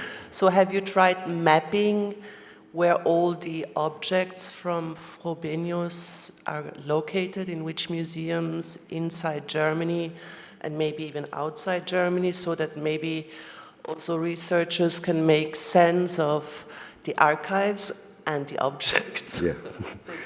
Excellent question, because yeah, we are of course in contact with the museums. I know all the colleagues, and they know that we have this stuff. The point is, a lot of the material got burnt in war. Most of it was in Hamburg. I think 3/4 is gone, unfortunately. Berlin, maybe half is gone, and so we don't. We need more projects of that sort of connecting the object holding institution and the archive holding institution. It's a way to go, yeah. Okay.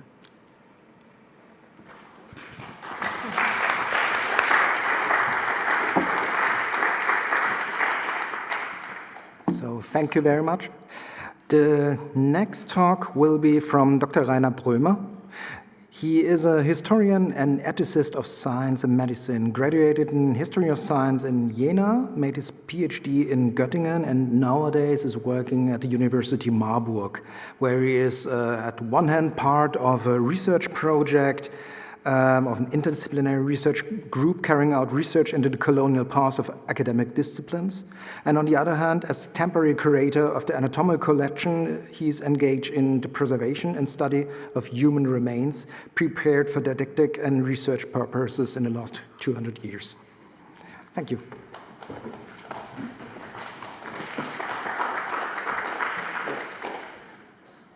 Thank you very much for the kind introduction. I'm going to take you quite far away this time, far away from Tanzania and Namibia, to a place near here, Marburg. And I want to try, and this is a bit experimental, I want to probe your responses to an attempt to combine the two aspects of colonialism and a local, regional historical collection.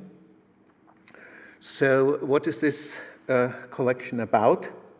It's a historical anatomical collection, and in particular I'm looking at a collection of unborn human beings, of fetuses that were collected between the mid-18th and the early 20th centuries, both for what's happening there?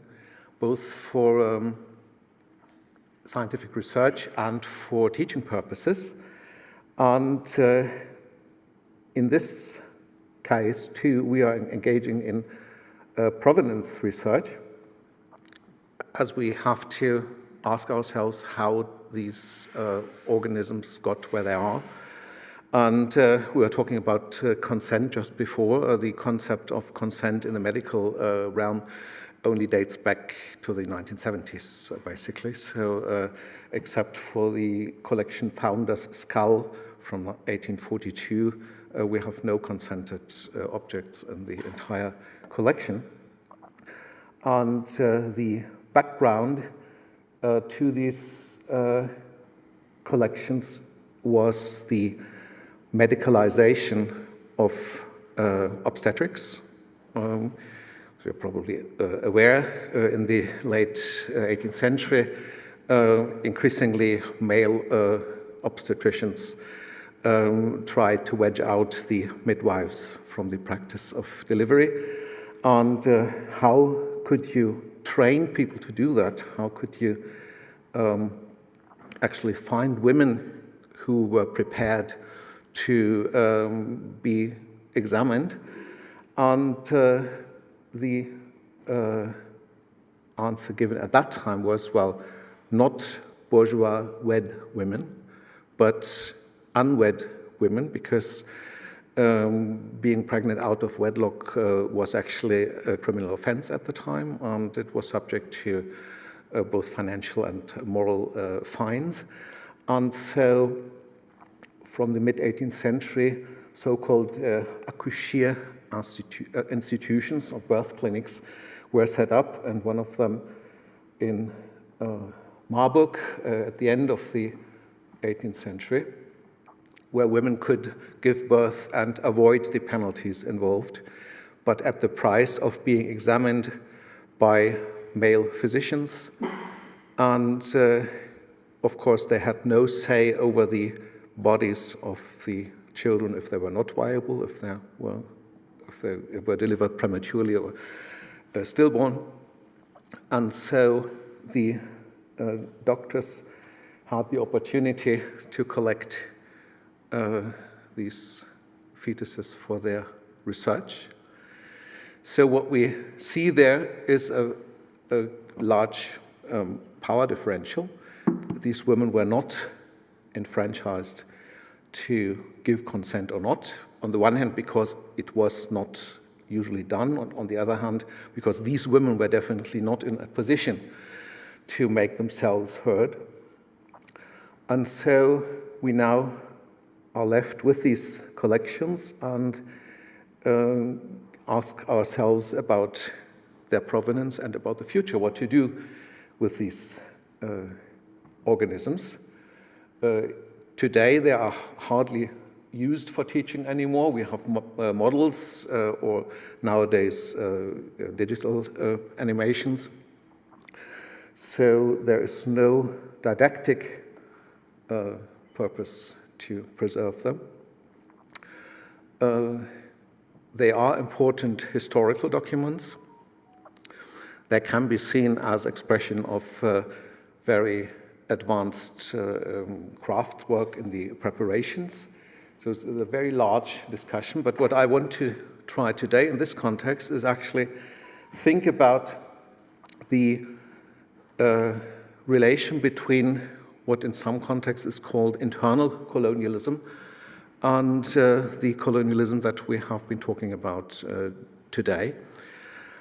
And my contention would be to say that actually the differential between a university town like Marburg in the late 18th, early 19th century and the surroundings, the hinterland,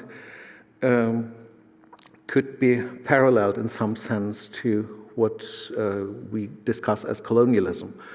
And so what I am doing here now is go through a little bit of literature on this field, and we will see that the terms internal or domestic colonialism are being used in very, very disparate senses.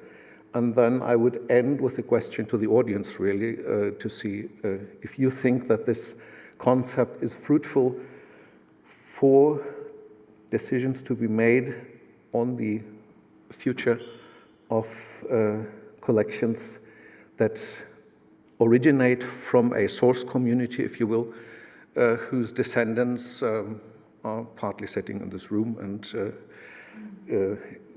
mostly living around us here between Wiesbaden and Marburg. So the concept of internal colonialism has been discussed at least since the 1950s. There are some older references as well, but it congeals into a kind of discourse in the 50s and 60s, and in very different contexts. One context is the American society in the mid-20th century, where, and this is of course a view from outside by Aimé Césaire, where he says that even our American brothers, as a result of racial discrimination, find themselves within a great modern nation in an artificial situation that can only be understood in reference to colonialism. So this aspect, which in some sense remained dominant, is not, I would say, applicable to the situation in central Hesse, where we don't have this demarcation of different communities. But if you look at Kwame Nkrumah, who wrote in 1964, he talked, and I won't read the entire quote, but he approaches this question from a political, socialist perspective, and concludes by saying, indeed, I distinguish between two colonialisms, between a domestic one and an external one. Capitalism at home is domestic colonialism. So he very closely links class to community and colonialism. And in that sense, perhaps we would be justified to say that these unwed girls from the countryside who mainly populated the Akashir homes would belong to a class that was being exploited in that period. We're talking about the early 19th century mostly. In social sciences, I think the term was mainly popularized by Blorner in the late 1960s. But here again, we see this return to the what he calls racial conflict, which he examines as from the perspective of a colonial analogy. So when you look up the term internal colonialism, you very quickly find this definition. And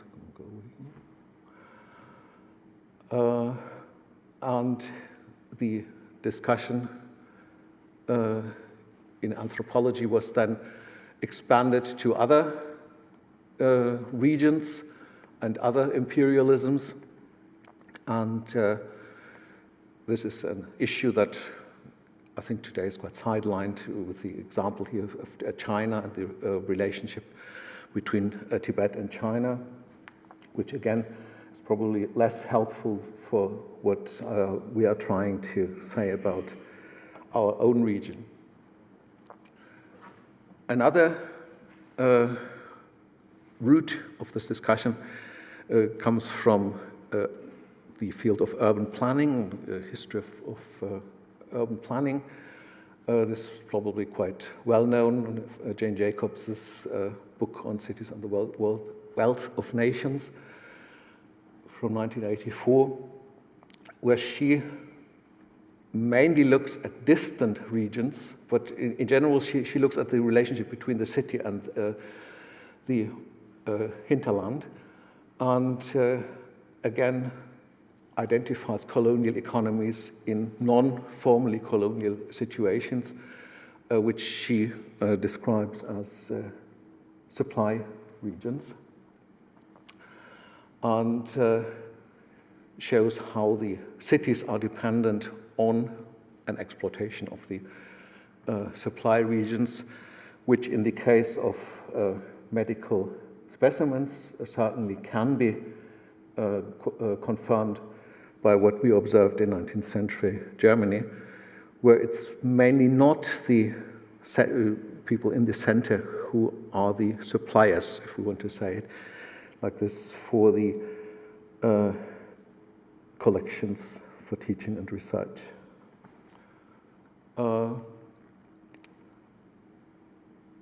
The terms that are being used between internal or domestic colonialism, etc., are still being discussed. This is from a quite recent study from earlier of the century. And a last point that I only came across in the preparation for this talk, which I find quite interesting, is again a different use, or a very concrete use of the term of colonies. I don't know if anybody is familiar with Barbara Arnail's work. In the 19th century, especially in the English-speaking world, but not only, the term colony was used for structures that were being set up in order to better people, to reform people. So there are agricultural colonies, etc. And there were different purposes, but one of them was, of course, the control of the population. And in that sense, if we think back to the birth clinics, the Akashir homes, we do see, in a sense, a disciplining structure for those loose women who were very derogatorily termed, and in the correspondences about the setting up of those institutions, it becomes very clear how the established society thought about them. They were also being disciplined. They had to work there. They had to work there until just before delivery, 10 hours per day, heavy duty work, in order to earn their living there. So there are different aspects, I think, that when we take them together, allow us to talk about a collection like this human fetus collection in terms of a colonial collection that has been set up in a context, not in an unlawful context. Also, this morning there was a discussion about whose laws. No, is it against in that case, objects being appropriated against the law. There were actually laws regulating the use of especially malformed embryos that had to be given to research, both in Hesse Castle and later in Prussia. But from a moral or ethical perspective, I think we can apply this concept to our development of approaches to dealing with this collection. Have I made myself clear? Okay. I'm done.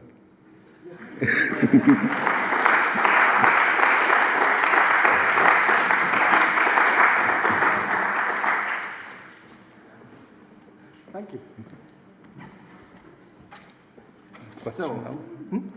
Fragen jetzt? Yeah.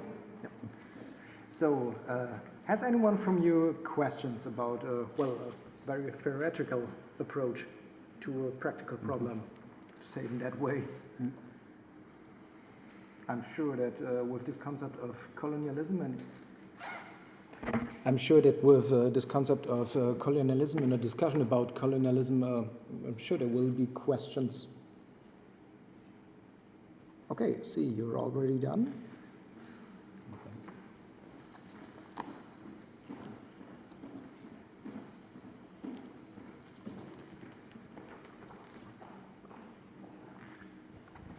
Thank you for this, for your talk. I was wondering if, as I understood you right, are the curator or responsible for the collection, what's the consequence of this aligning of colonialism and the life of wives and unborn babies and the treatment of the collection?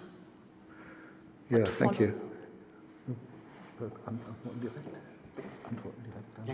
Yeah, thank you very much.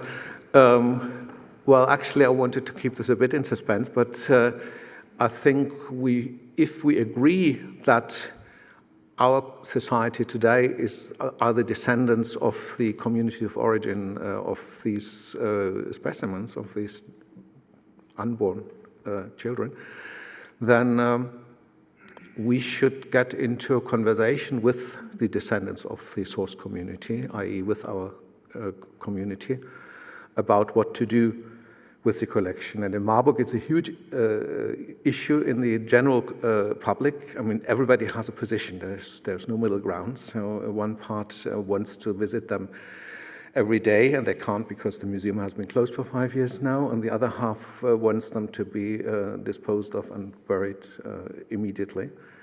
So I think we should use a similar approach to that being used in Australia or in Tanzania or in other places of the world, that we say those small people, or not, it's also a big contentious issue if we should refer to them as people, since most of them had not been born yet, can be seen as part of this community now, and therefore it should be negotiated with our community what to do about it.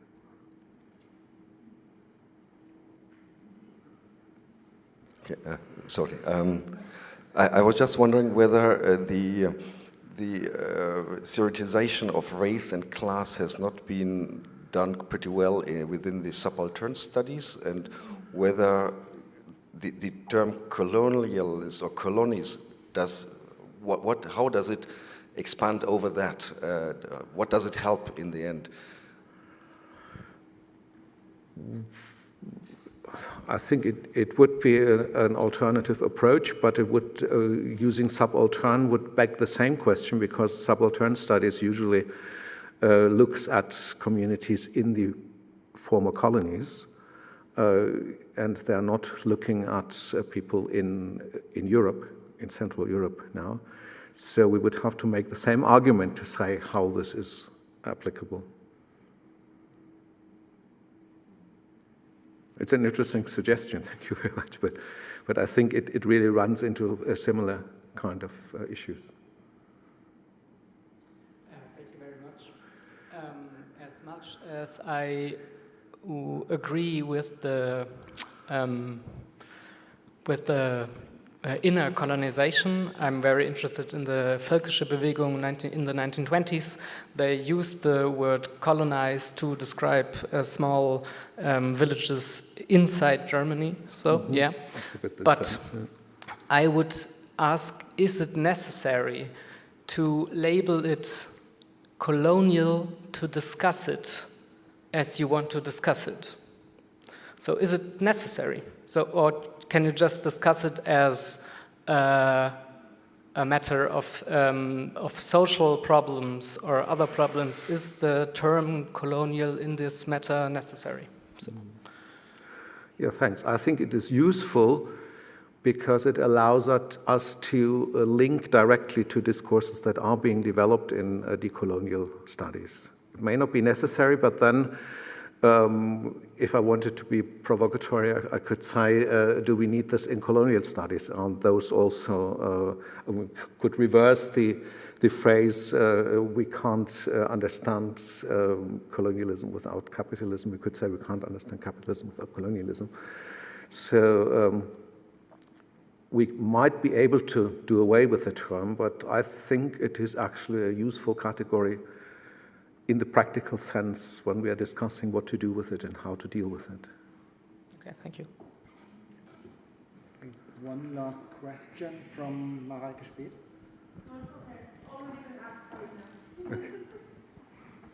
Okay, then. Thank you very much.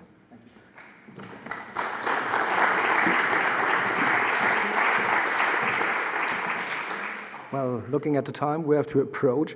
Linda Knoop and Maximilian Preuss. May I introduce you in short some words? Linda Knoop is art historian and artist with research focus on exhibition research. She has been working artistically and scientifically for several years on colonial collecting practices and safari trophies from colonial contexts. Maximilian Preuss studied history in master's program at the University Kassel. His research focus includes German colonialism and colonial hunting, and the handling of objects from unjust context by German settlers and in German collections. And both are the representatives of a project funded by the German Lost Art Association together with Marion Hulberscheid from the University Kassel. Thank you.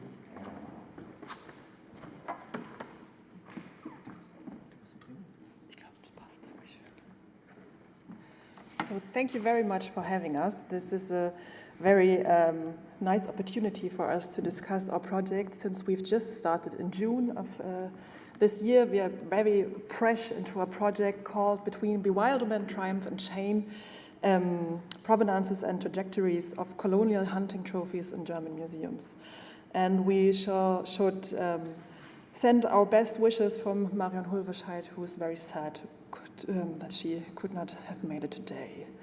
So to give you an understanding of what we're doing, we will give you just like a short look back on our previous projects, and we'll then come to our actual research.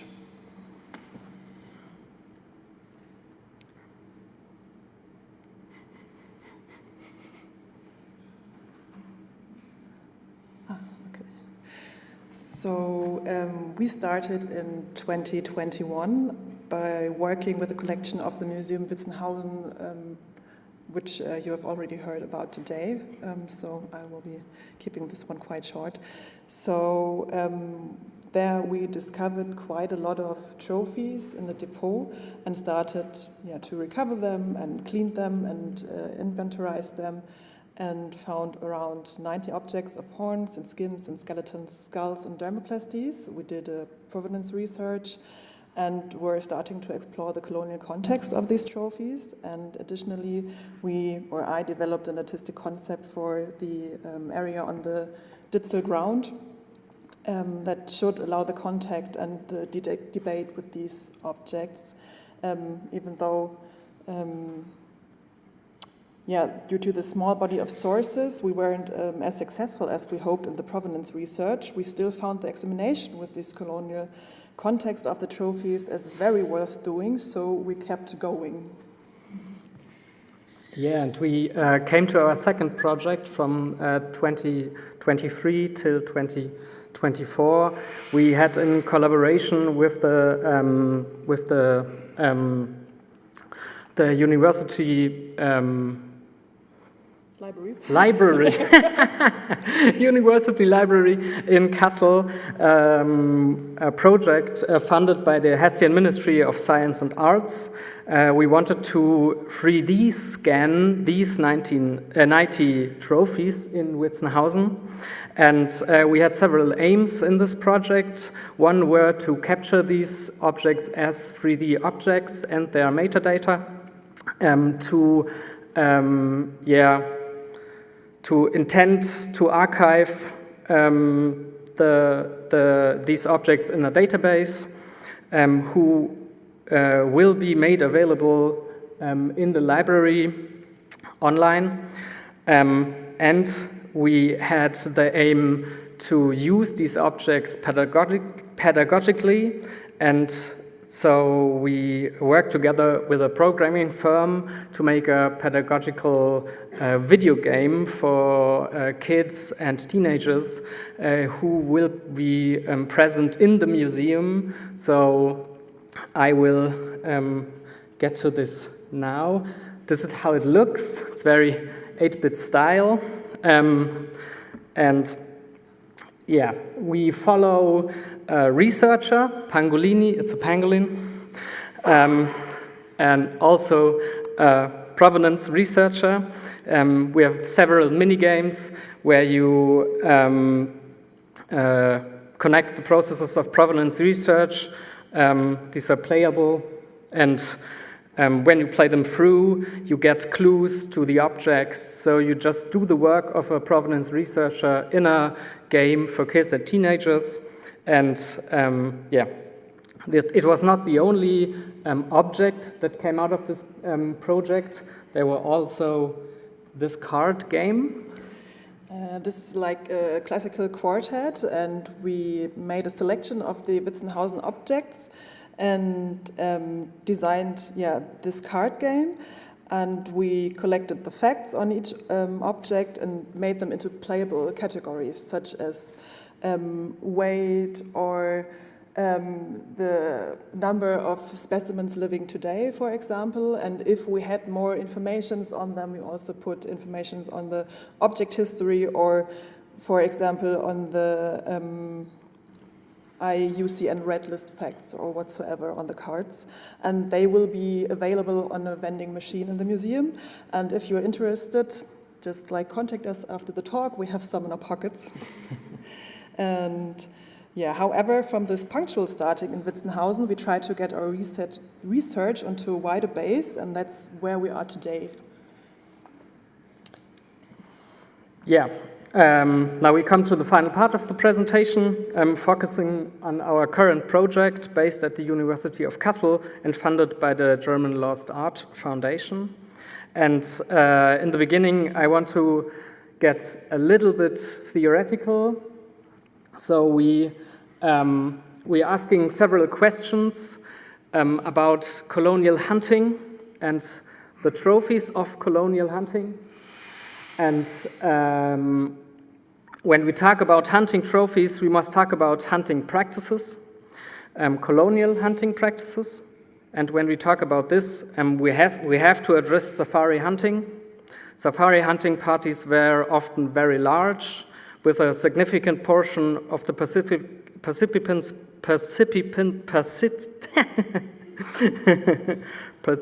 participants being indigenous people. These hunting parties relied heavily on indigenous knowledge, particularly when it came to preparing trophies.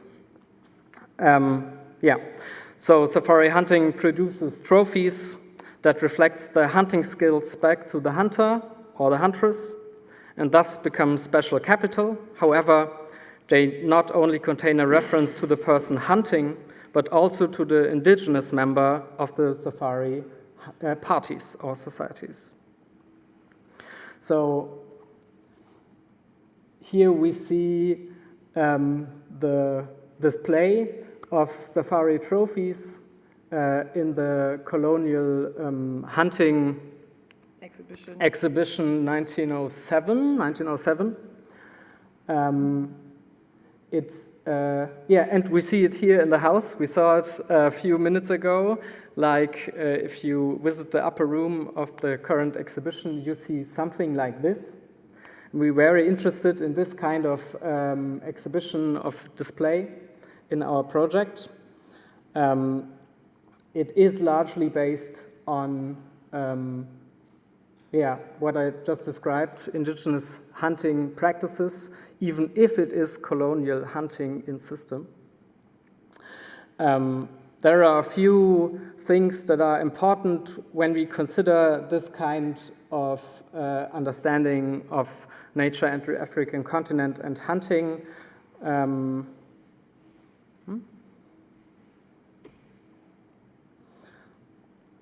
So in the mind of the colonizers, the African continent were natural in its wholeness, and the indigenous people were part of this nature. These are just a few points I will make. So, nature reserves were intended to preserve original nature and make it available to Europeans, especially for hunting. So Europeans had the right to hunt in these conservations, and indigenous people had not, or had to pay a very large fee they could often not pay. And restrictions on indigenous hunting and the use of weapons had this notion of nature again. So they were not allowed to use fire weapons, they were just allowed to use traditional weapons. This was not true for the most communities. They had, especially in the east of Africa, fire weapons since a few hundred years through Indian trades. So this was just a projection of the colonists on colonized people. And these are the roots we are coming from, theoretical. And now we come to the aims of our project.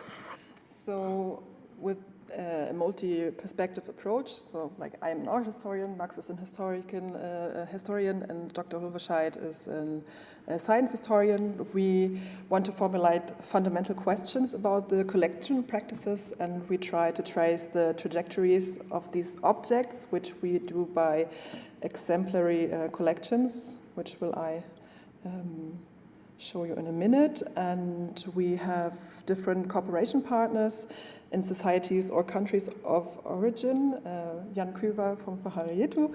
Then we have Dr. Enel Stacey in Stellenbosch University in South Africa, Dr. Abel Azefa from Ethiopia, and Morgan Hauptfleisch in Namibia, who's a teacher on ecology, and so they should find out if there is an interest in these objects in the communities of origin or in the countries of origin, and if there is an interest in restitution or whatsoever. And we want to do a survey and gather information on how many trophies with colonial origins exist in Hessian museums, as well as where they're, for example, offered from private owners. So if you saw the exhibition here, there are many trophies that are lent to the museum for the exhibition. And we are very happy that we have the support of the Museumsverband Hesse as a cooperation partner for this task. And finally, we want to develop a heuristic to discuss or even assess these objects as animal remains in accordance to cultural or human remains, and therefore to research the extent of the injustice of the respective trophy, and ideally then formulate a recommendation for the museums that keep these trophies on how to handle them. And to exemplify how those object journeys and trajectories could have been, we have 3 examples. on different persons who had different motivations coming to Africa, but yeah, we're all still hunting quite the same. That is Hans Paasche with his collection in the Jugendboot Ludwigstein. There we find his estate, but most of his objects landed in the Museum Zurich, Natural History Museum Zurich. And before becoming a quite known pacifist, sorry, he was involved in the Maji War as a colonial officer, and he traveled quite a lot for several times in Africa, for example, on his wedding journey in 1909-1910 with his wife, and collected not only ethnographical objects, but also did hunt a lot. And his objects were, for example, shown in the Army and Colonial exhibition in Berlin 1907. This was the picture lying underneath. The second one is Burkhard Rabe von Pappenheim. His collection, or trophy collection, is in the Ottoneum Kassel today, the Museum of Natural History.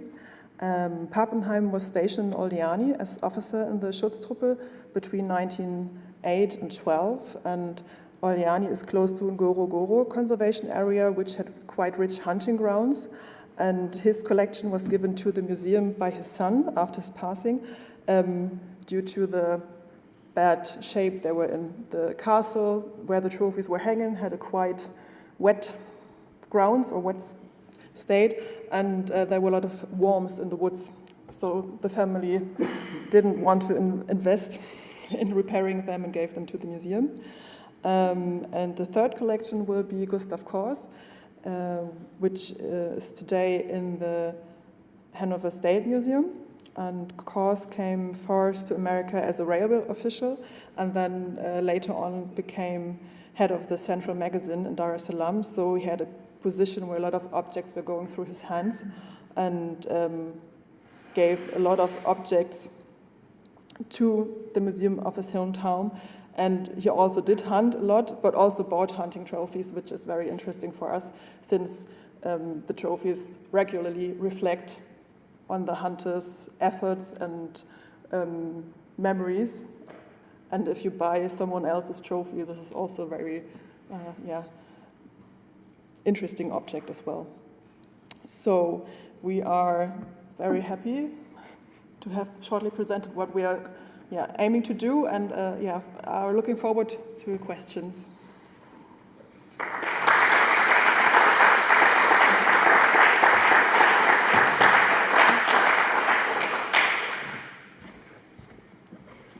Yes, thank you very much for this fine presentation. Do you have any questions?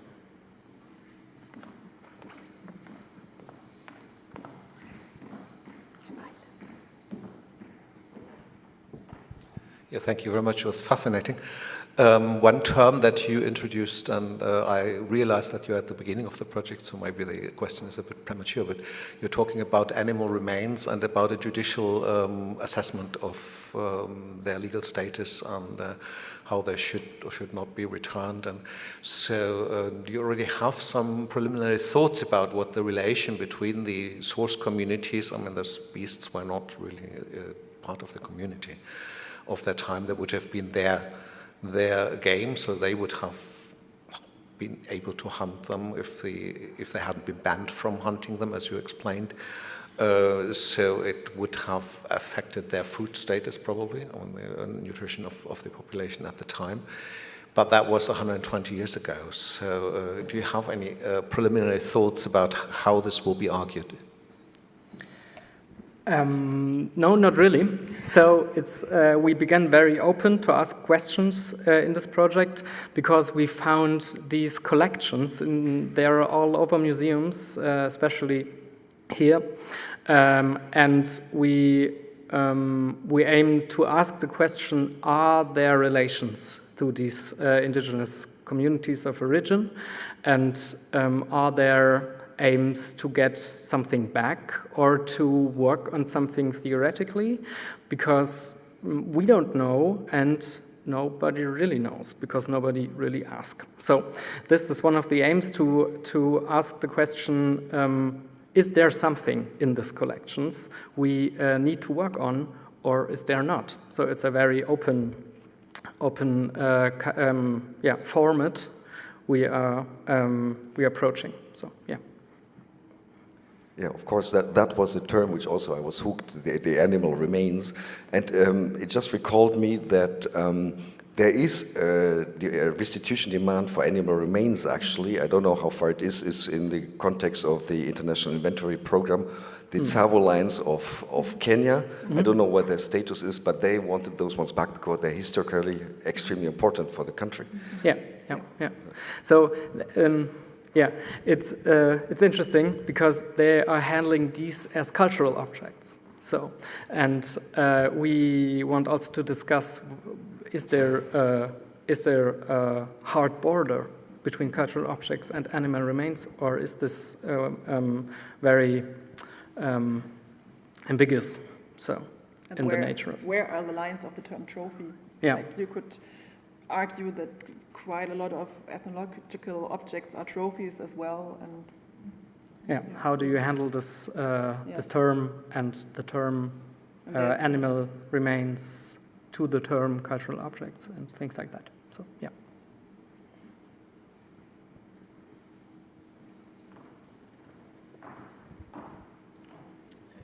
Yeah. Thank you very much for a very good, insightful presentation.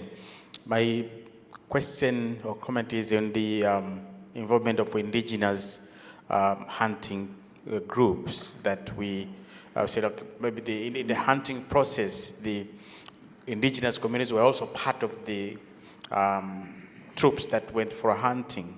Yep. But my understanding is the indigenous or the locals knew what animal should be hunted and what time it should be hunted, and what animal should not be hunted.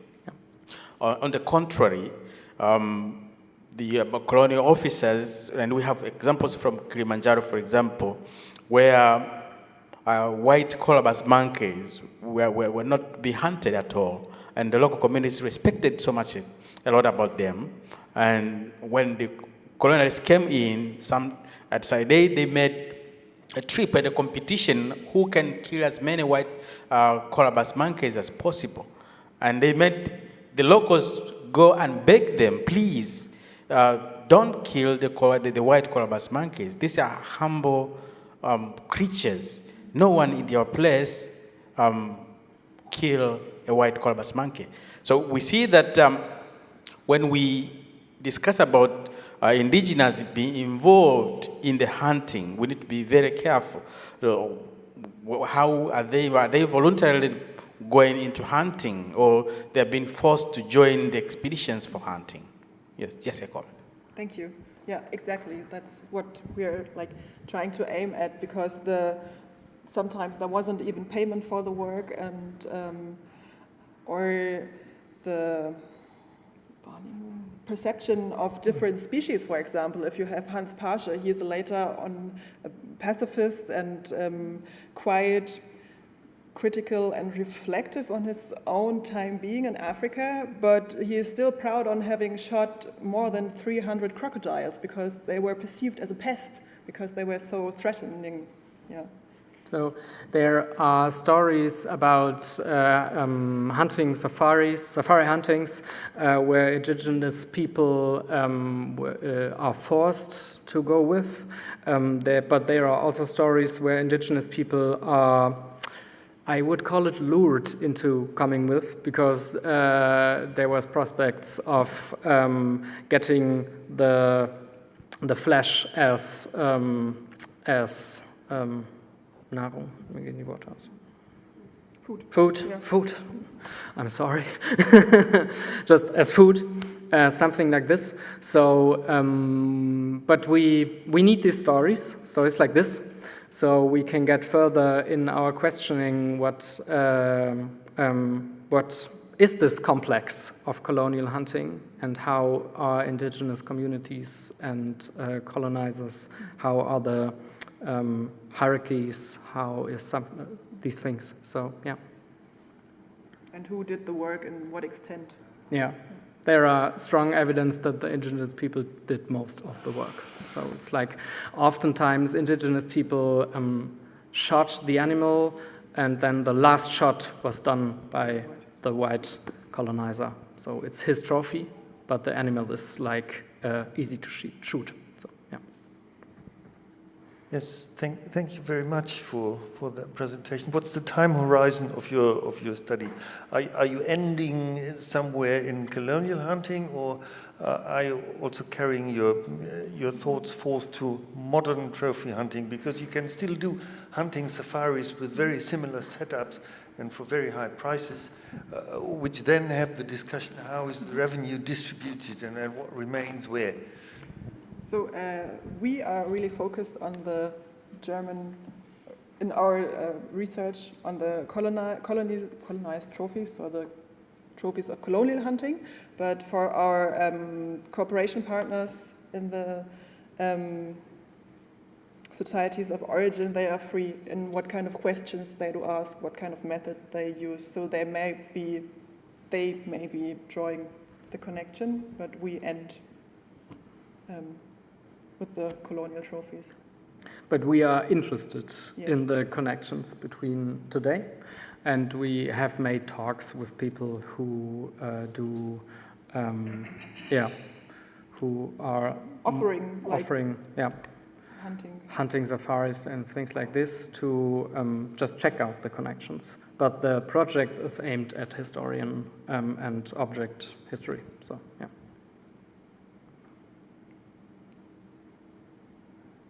I think looking at the time. Thank you very much. Thank you.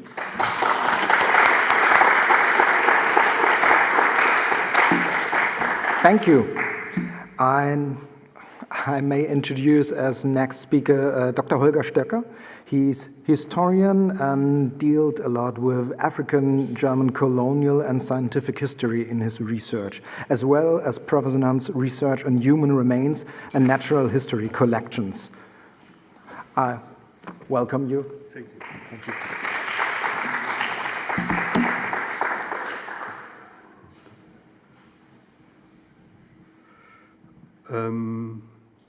Yes, thank you for the invitation. Okay. Thank you for the invitation to the organizers, to Jan Krüger, to this important workshop. And in the next few minutes, I will present you our projects in Göttingen on ancestral remains from Tanzania and anthropological collections in Göttingen. The Provenance Research on looted colonial property examines the context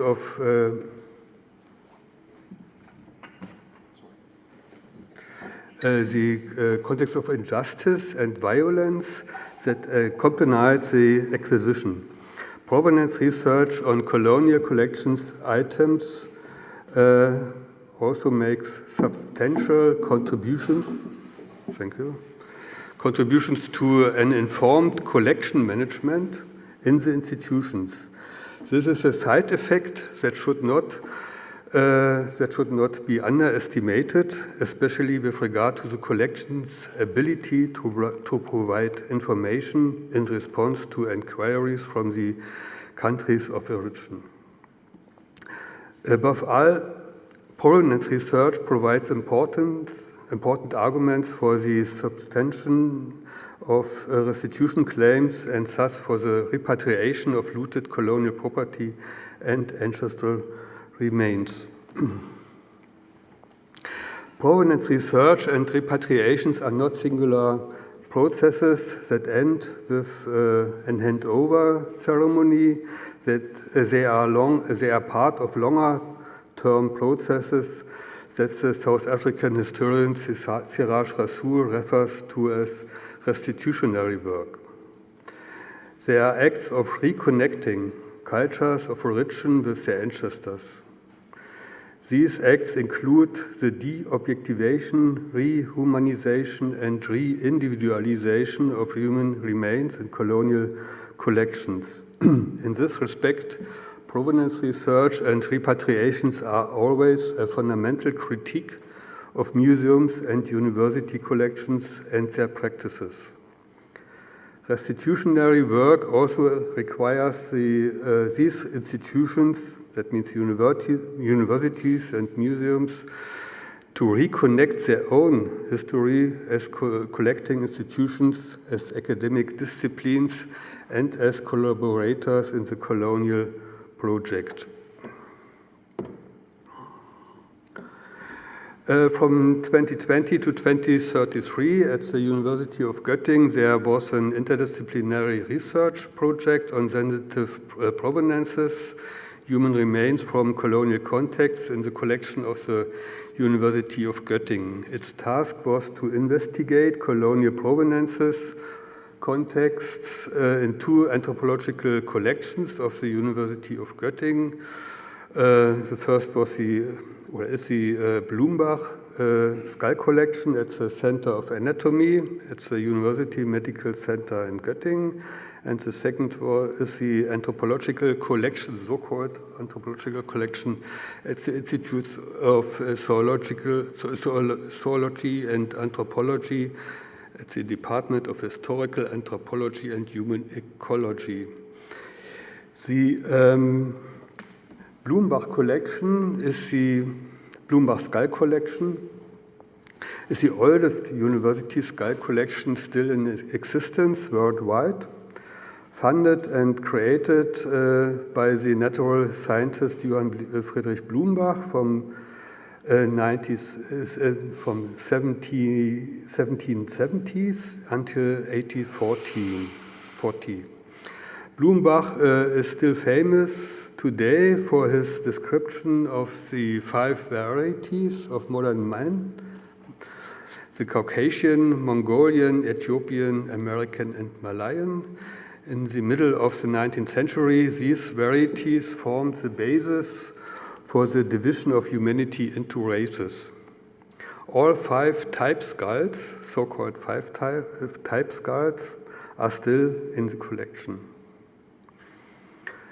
Today there are around 840 skulls and casts in the collection, of which about 200 are of non-European provenance. They came from Africa, 14, especially from Tanzania, and South Africa, Namibia, Congo, and Sudan, Guinea. The second collection is the so-called anthropological collection. This collection was established at the Hamburg Museum für Völkerkunde between 1890 and the 1930s. That means mainly during the colonial period. This collection was formed from various contexts.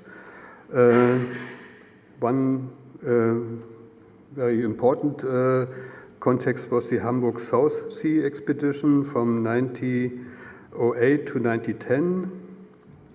Another was the East African exhibition of the Hamburg Geographical Society from 1910 to 1912, but also purchases from Hamburg dealers like Umlauf and Konietzko. In the 1950s and 60s, this collection was transferred to the Göttingen University. The collection includes all in all the remains of about 1,500 individuals, among them 89 ancestral remains from Africa, mainly from Tanzania, but also from Namibia, Cameroon, Congo, Kenya, South Africa, and from West Africa. In the following, I am now presenting our findings on the provenance of the ancestral remains from Tanzania. But before that, I would like to mention that we had the privilege to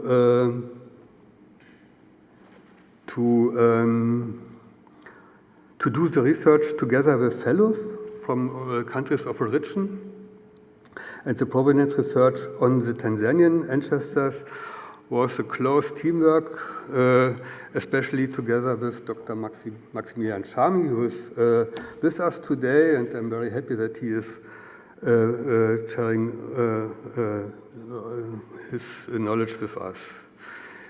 Now I present the results in the alphabetical order, in the chronological order. In the oldest remain from Tanzania is a skull who came in 1883, delivered by a German traveler, Gustav Adolf Fischer, a military surgeon, Africa researcher and traveler. On behalf of the Geographical Society in Hamburg, Fischer undertook a collecting and exploring expedition through the Maasai region from December 1882 to August 1883. The expedition took Fischer from the mouth of the Pangani via Little Arusha and Arusha to the lake Naivasha. It is very clear from Fischer's report that he was in Little Arusha twice, in March and in July in 1883, the latter period matching the indication Kleiner Arusha Juli 83 on a label affixed to the skull. Little Arusha is located south of the Kilimanjaro and referred to an area about 20 square kilometers on the Ronga River. Another convolute of 5 crania from Maasai ancestors are identified in the Blumenbach skull collection. The deliverer of the skulls, Erich Schrecker, he served as a senior physician in the Kaiserliche Schutztruppe, the German colonial military force, in the colony of German East Africa from 1909 to 1914. Until 1912, he was a member of the military unit at Arusha and served there as in a military hospital. Based on the bioanthropological findings, it became clear that the skulls were buried and had obviously been exhumed. We were not able to determine the exact location of the graves. From September 1911 to May 1912, Schrecker was on home leave in Germany, and on this occasion he gave the skulls to the Blumenbach skull collection in Göttingen. In 1910, the Geographical Society in Hamburg commissioned the Hamburg geographer Erich Obst with a research expedition to German East Africa. Obst was a geographer and geologist at the newly founded Colonial Institute in Hamburg.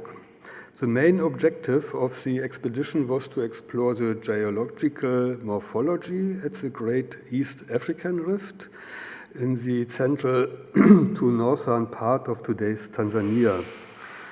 This area included regions in the present-day administrative districts of Singida, Manyara, and Dodoma. In addition to the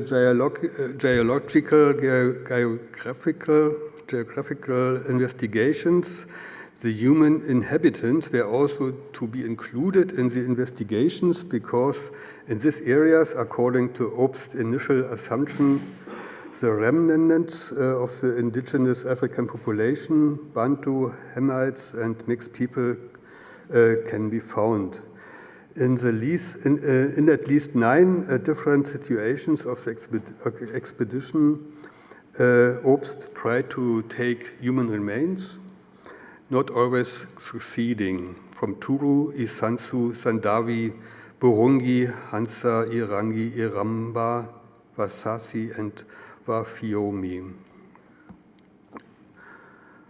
In March 9/11, Obst expedition reached Singida and stayed at the German Bome, which also functioned as the administration station in the Turo landscape. Obst did not provide more precise information about the exact locations and the number of skeletons and skulls stolen in each case. We only know that they, like all ancestral remains stolen by Obst, were taken from graves. In April 9/11, Obst crossed the Hansu area south of Arusha. Here he dug up 5 skeletons, 4 of which are still present in the collection. In early September 9/11, Obst expedition stayed in Kalama. In Kalama there was a military station with a 30-man police force. The place was also a local trading center with Indian and Arab traders. With the support of the station chief of the expedition explored the surrounding region over a period of 4 weeks, and during his stay, Obst excavated 22 complete skeletons among the Isansu. In the autumn of 9/11, Obst spent several weeks in Kondoa, Irangi. Obst complained that the Irangi were particularly affected by anthropological mixing with other ethnic groups. Therefore, the Warangi were apparently less interesting to Obst in anthropological terms. Perhaps for this reason, he only brought 1 skull from Iringa. And in February 1912, the expedition reached the Burungi landscape. Obst immediately entered into negotiations with the local Yumbe about the excavation of skeletons, and after long discussions, the Yumbe led Obst to a burial site where Obst himself carried out the excavation of skeletons because the Burungi present apparently refused. At the beginning of March 1912, the expedition rested for a week in Curio. There, the Catholic Missionary Society of the Fathers of the Holy Spirit, or the Black Fathers, ran the mission station Usandavi, or Curio. According to Obst, the leading padre of the Catholic missionaries offered to negotiate with the Sandawi Yumbe about the excavation of skeletons. Without the input of the padres, Obst would not have obtained permission to excavate 11 complete skeletons. To give a short summary of our findings of provenance research on ancestors from Tanzania, there are 71 ancestral remains from ethnic communities in the northern part of today's Tanzania. All were excavated from graves, and the grave robbery was supported by German colonial administration and Catholic mission station. Unfortunately, we are not able to reconstruct individual names or identities. What did we with the results? We tried to communicate the results and made it public, especially in Tanzania. We made a conference, or we organized a conference in Dar es Salaam in May 2023, together with the National Museum of Tanzania. On this conference, there was several media press reports, and also, we published a scientific article. This is also online accessible. This article we wrote, Max and Alma Simba and I published this in last year. And in June 2073, Max Shami and Jonathan Kotzwelli did work with local communities on Isansu, Burungi, and Irangi to discuss their attitudes on the further handling on the ancestral remains. And I'm happy that I could Max now invite to join me here to explore more on this discussions and your work with the local communities. I think we need, or we should use this opportunity to have an eyewitness of this work here, and perhaps you can make some explanations. Okay. Good afternoon. Okay, as Holger is trying to explain a lot of things about what we have been doing since. Okay. Yeah. Okay. So we are also able to try to visit the local community in Tanzania because many of these human remains that were found in Göttingen were coming from the central Tanzania. That means Dodoma, Singida, and the southern part of Manyara. So what we did was we were not able to visit all the ethnic groups, so we were able to visit at least 3 ethnic groups, which were Insanzu, Burunge, and Irangi. And I don't know if, okay. For example, this picture here, as Mr. Enrique Oops, he said that he excavated these human remains from the graveyard, and that means, and he also said that the graveyard was just close to the boma. So we had to do like site survey. So I went there to meet the community, and also we had to ask if there was a former graveyard nearby the boma, and said, and then they had to take us here.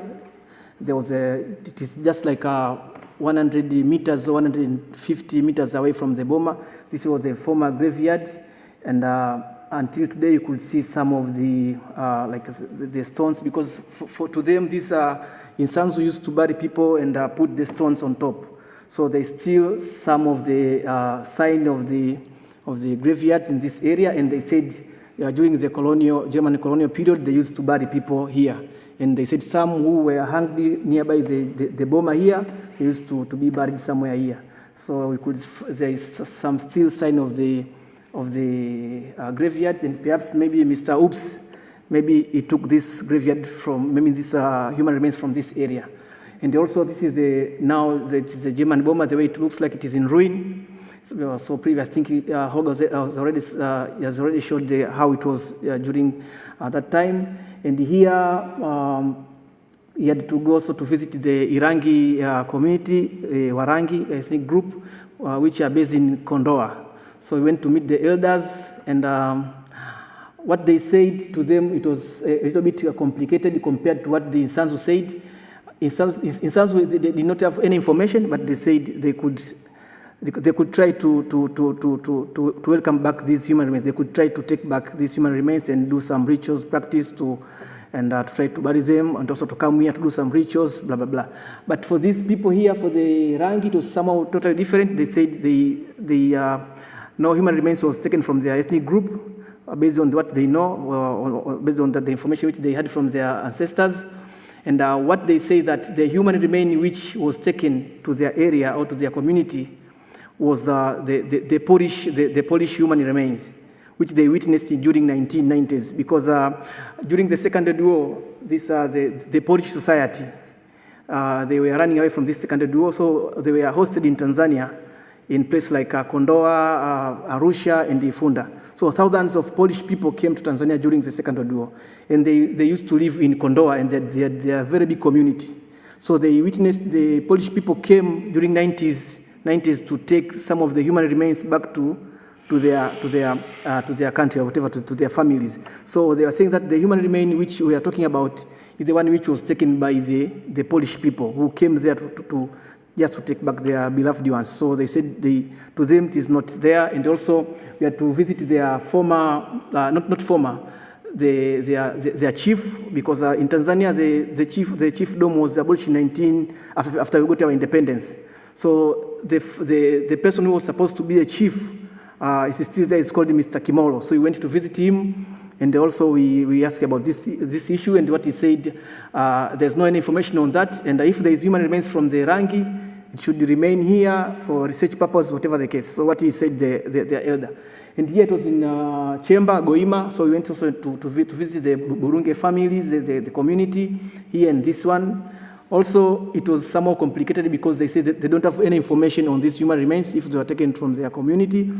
And what they said also, for example, they said their community was so strong, and even were not even taken to this slave trade business.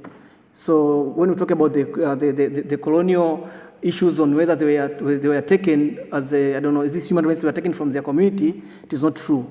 So they denied this kind of information. They said they are not maybe ready to receive things which to them they don't have this kind of information. So this is just a summary. But for the Insanzu, they were really happy. They are open for restitution, something like that. So this is just a quick summary. Yeah, and these are the pictures. Yeah.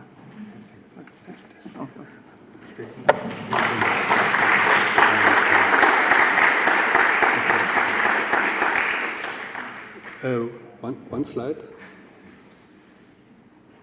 The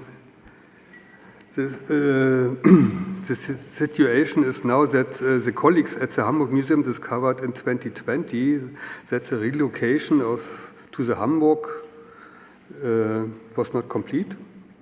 A few dozen of remains retained at the museum for ethnological research purposes. And for that reason, a follow-up project funded by the Lost Art Foundation was launched in January 2024 as a joint project between the University of Göttingen and MARC, Hamburg, to research the origins of the present remains. And among these remains still retained in Hamburg are 15 ancestors from Tanzania, Sandawi, Turu, Isanzu, Hansa, and Irangi. And particularly sensitive is the fact that the remains of 13 individuals are stored separately. The skulls were stored in Hamburg, and the skeletal remains were part of the anthropological collection in Göttingen. This separate storage lasted around 60 years, and by today's standard, separating the bones, the remains of people in this way goes against all the rules, of course. It's therefore an urgent concern of the current project to reunite the remains concerned and keep them together in a respectful manner until their repatriation. They were therefore recently transferred to Göttingen, and over the next 3 months there will be an anthropological examined by the 2 Göttingen graduates together with a South African bioanthropologist. This will complete the provenance research on all 71 remains from Tanzania and make them available for repatriation to the communities of origin. Thank you.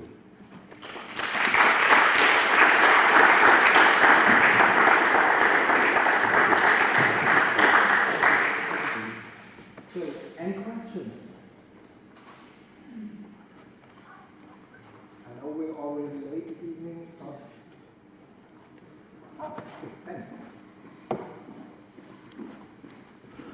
Yes, thank you very much. It was very interesting.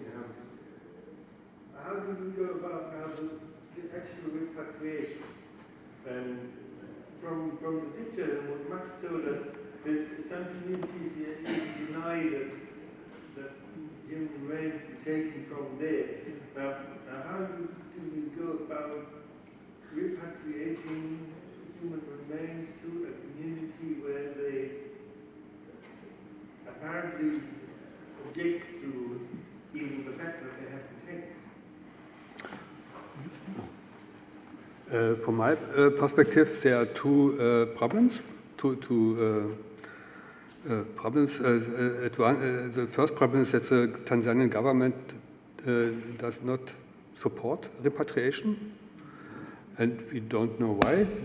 But there is no positive answer to such suggestions.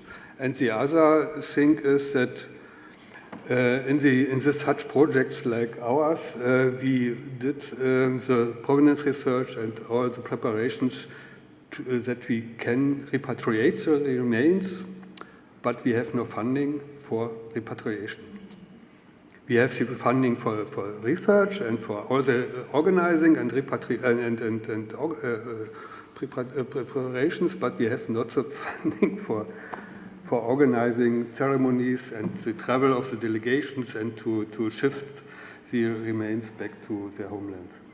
This means not only Africa, but all countries of origin. Yeah, but also to add on that, usually in Tanzania, all the issues of restitution or repatriation of the cultural properties or human remains are being controlled by the government, especially at the Ministry of Natural Resources and Tourism, Antiquities and National Museum. So when we want to talk about restitution, usually we should start from the government level. So the government is the one which will start to think on how we could take these things on the board, on whether they will try to involve the community or not. But at the moment, the country is trying to do its best to make sure that we try to involve the community I don't know, to involve the community and see on what extent we could now start to think on restitution. So, and also, as what I know is also we are trying to develop the restitution policy or plan on how it can give us like a framework on how to deal with this kind of restitution of our cultural properties or human remains in general.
Sorry. Oh.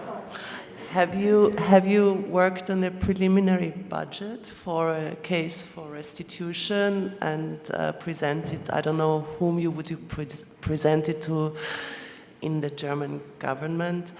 And then there was a second question I was interested in, because this is going to come up for so many European countries. I'm living and working in Belgium, and we do now have a law on restitution, so the government with the federal institution, which is the Royal Museum for Central Africa, they're involved in doing all this provenance research in order to sort out what has been stolen and looted and what has been acquired in, I don't know, in more legal contexts, even though most of it has been acquired during the colonial period, which is everything was unequal during the colonial period. But I wonder how you working on ancestral remains, you are working in a university, what academic research and people involved in this type of projects, what can you do for the governments in order for them to understand that, well, there will be someone who is going to be responsible to pay for the costs. And I guess it's going to be European countries that are going to pay for that. Okay, thank you. I will try to reply based on the Tanzanian context. As I was saying that we are trying to develop the restitution policy as a plan or framework that will guide us on how we can do these restitution activities in the country. So usually, for what I know, because anyway, I should maybe declare an interest a little bit because I was part of this committee. I was the secretary of the committee before leaving for University of Dar es Salaam, because previously I was working at the National Museum. So in this kind of document, usually at the end we put the implementation plan and the budget, like estimated budget, where each activity will be allocated the budget on how much are we going to require in order to achieve a certain kind of activity or the output. So at the moment, as the country in Tanzania is trying to develop this framework or a plan, I'm sure that at the end we try to provide the budget, estimated budget of each of the activity, so that it will help us in terms of restitution. So if we need the community to come here, maybe to do rituals practice, whatever the case, that means we could be able to have a fund to assist them to come here to do these ceremonies before collecting the human remains. This is what I know at the moment. So at the end, we try to come up with this budget, which will be attached to the plan which we are trying to develop. This is based on the Tanzanian context, yeah. As a responsibility by the Tanzanian government to care for the cost of restitution. Because I was thinking, I mean, the question is for both of you, if you're also working on this kind of, I mean, we are all dealing with subsidies, we need to find funding to do our provenance research, and you clearly stated that there is no funding for restitution of ancestral remains, so that's the problem. The situation is different from country to country, and countries like Australia or New Zealand are able to finance itself, of course, and they are doing that. They have an official program, and it's very much financed by itself. And also from Hawaii, they finance itself, but from Africa and from little post-colonial states in Oceania, they are not able to finance itself. And we organize, in the former project, we conduct repatriations, for example, to Palau, and we could finance the travel of the delegation and so on, but it's not possible in every case. And we are looking and try to organize and ask this and this funding institution, but it's really difficult to organize this.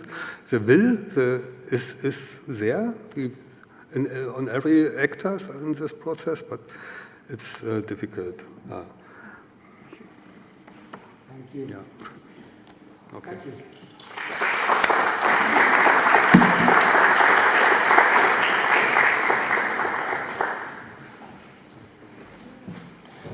So now I may introduce and invite Dr. Ina Heumann as last speaker of today.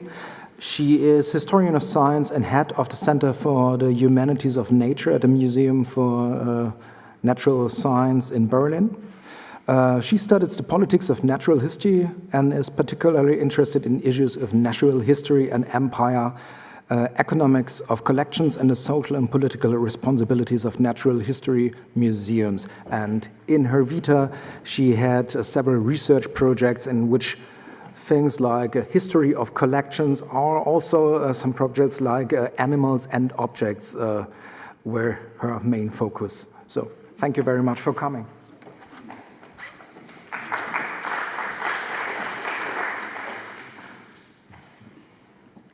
So thanks for still being here. It's never nice to start a talk when the panel is already over and everyone wants to have a piece of cake, but I will talk about dinosaurs. So please stay with me. So I would like to start my talk with a source, a letter that has been in the museum archive, the archive of the museum, the Natural History Museum in Berlin since more than 100 years. It's from July 1910 and was written by Bishop Thomas Spreiter, a German monk and the apostolic vicar who worked in Tanzania for quite a time when he wrote the letter. He's writing from Ndanda to a research expedition that has been excavating fossilized dinosaur bones on Tendaguru Hill in southeastern Tanzania, German East Africa, for over a year when he wrote the letter. Spreiter reports that an African brought him some fossilized wood. I quote, "People had already heard about your work in Tendaguru and now thought this was mafupa, which is Kiswahili for bone. Later, a priest from here came nearby and inquired about the stones, but the people scolded the guide for betraying their Mali to the Europeans. They all thought that great treasures were being dug up at Tendaguru, and their porter really didn't get to see the stones." The letter is interesting in many respects, but I would like to focus on just one, and this is the word Mali, which is Kiswahili and means possession or property. And this property or Mali is related to the fossils that have been found in a region south of Tendaguru Hill. And what this letter is also reporting is that the local population assumes not only that these fossilized bones are their own, but also that great treasures are being unearthed in a region called Tendaguru. In the following, in my talk, this letter of Spreiter will serve as a leitmotif for my reflection on natural history and ownership. And my questions are the following. First, what happened in Tendaguru? What was this expedition to which the bishop was addressing himself about? Second, whose treasures and whose possessions are we talking about? And finally, I will end my talk with a very brief conclusion. In late 1906 and early 1907, at a time when Tanzania was being colonized, a German mining engineer was led by one of his guides to huge fossilized bones that were weathering out of the ground on Tendaguru Hill. Investigated by a German paleontologist who was around, it soon became clear that these were giant bones of dinosaurs, and as soon as the Berlin Natural History Museum became aware of that, it started to try to get funding for a huge expedition to be sent off to German East Africa. And in early 1909, two German paleontologists set off to reach Dar es Salaam, and they were really successful. Their task was to extract as many fossilized bones as they could and translocate it back to the Berlin Natural History Museum that then finally could really compete with the US American museums in regards to the dinosaurs. So and I'm sure all of you know Brachiosaurus brancae in the main hall of the Natural History Museum, which up to date proves how successful the expedition was. Between 1909 and 1913, these two paleontologists and up to 500 local people who were forced to work for the expedition dug up more than 250 tons of fossilized flora and fauna. The extraction of these huge amounts of stone took place within an area of the excessive military violence that has been topic of some of the papers today, so-called Maji-Maji War. I don't have to go into much detail here. When the two paleontologists from Berlin that you see here on the picture with one of their servants, Edwin Hennig and Werner Janensch, reached the southern part of Tanzania. They came to a land that was totally devastated by the war, people that has tremendously been traumatized by the past military conflicts. And in their diaries, they report what they still see in the landscapes. Let me quote the diary of Werner Janensch from April 1909. Early we reached our campsite, the boma of Chief Mumedati. A tall thorn hedge surrounds the few huts in a ring. From the rebellion times, still the skulls of killed rebels stuck on stakes on the hedge. So Hennig and Janensch moved through areas that had been the site of genocidal colonial violence, and of course they encountered individuals who had been devastated by the war. And it was this context in which also the expedition turned to the means of pervasive and structural violence. It was only after a couple of weeks that Janensch and Hennig had more than 100 of locals in their employ as porters, as excavators, preparators, water carriers, guides or hunters or personal servants, as you have seen on the picture before, Saidi. They were not yet a month located at Tendaguru Hill when Hennig recorded in his diary, May 1909, for the first time an official kiboko punishment, that is a punishment with a hippo whip. Of course, a story about a woman. The Mngoni in question seems to feel nothing. So violence coupled with deep racism. Within a short time, Janensch and Hennig had established their violence-based work regime. Just one more example for that. In August 1910, Hennig writes one of his 1,000 letters to his mother, starting, "My dear mum, our discipline at Tendaguru will be the envy of the northern planters. Woe to anyone who is not there in the morning. If he is able to excuse himself, only his wages are discounted. But if someone is absent or arrives late without sufficient explanation, then either 15 strokes with the whip or it will be re-exercised on Sunday, or both." Punishment at Tendaguru during this expedition was despotic and also always exemplary. Hennig wrote to his mother in another letter, "We have long wished to be able to punish in an exemplary manner, especially now before we leave."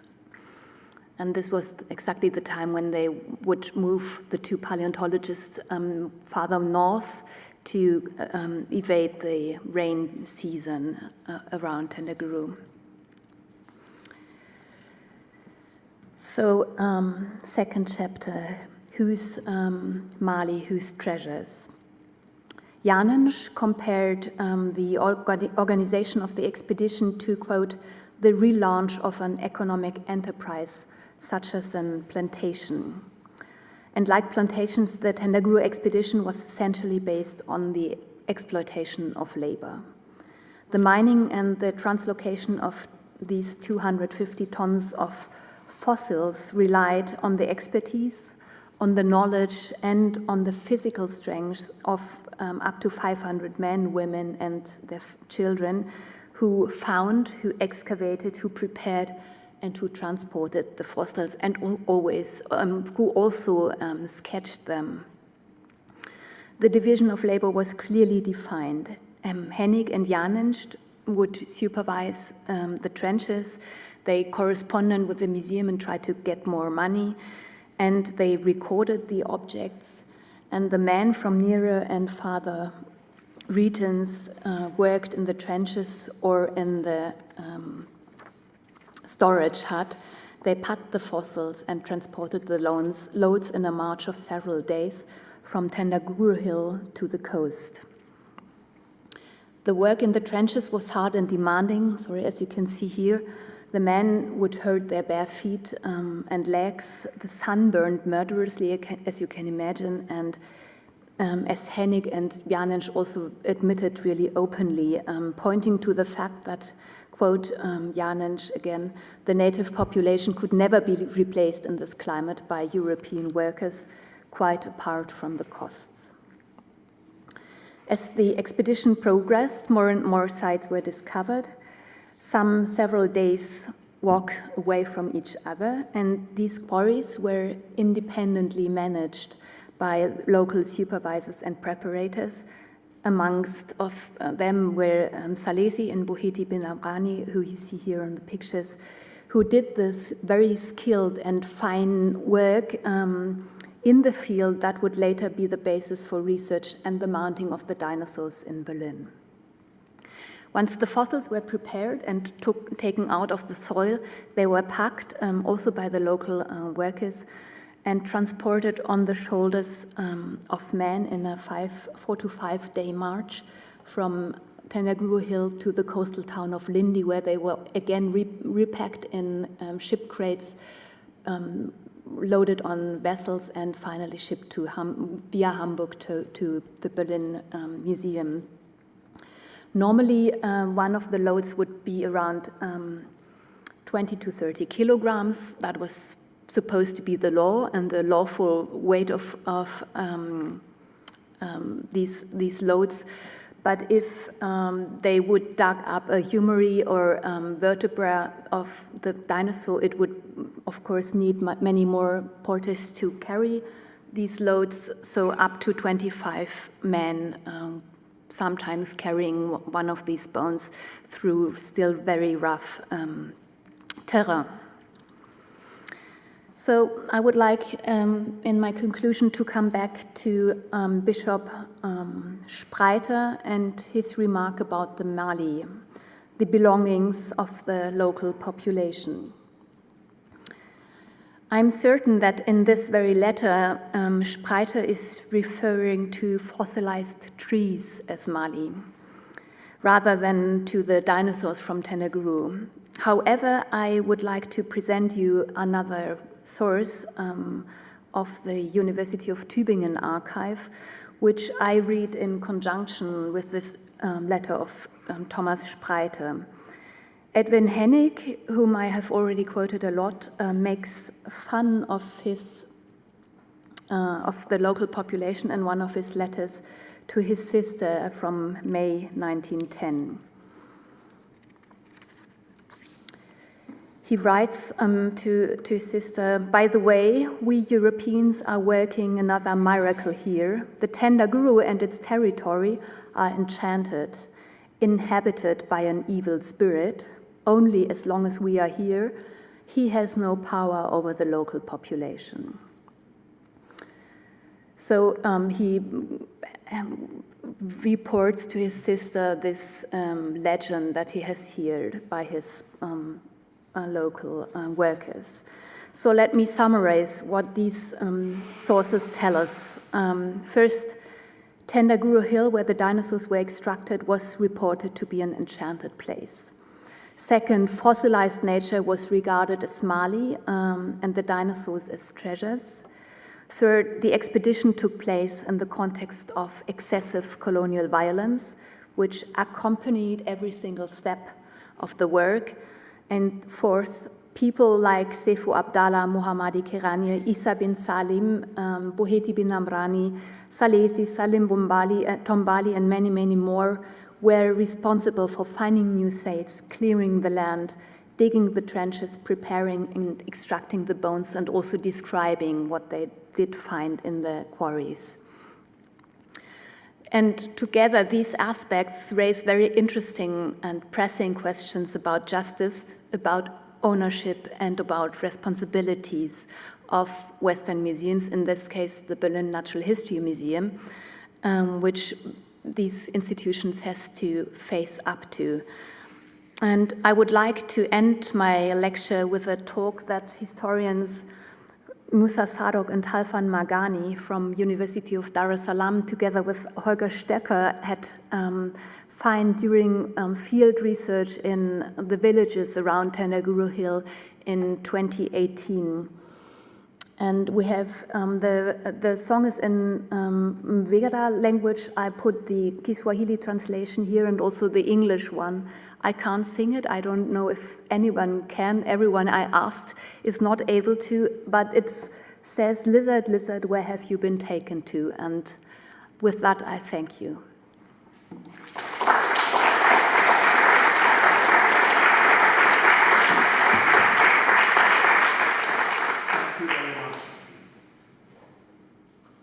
We have questions. So.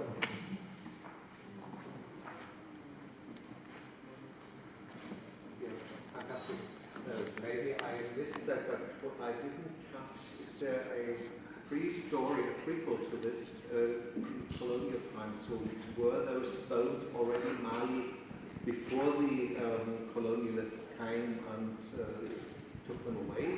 Were this lizard, this nanguni, was this already something in the culture of the people there before colonial exploitation? Yes, what Holger did find out.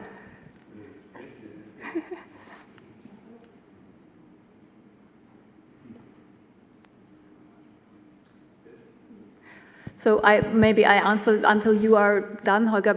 So we found out that they were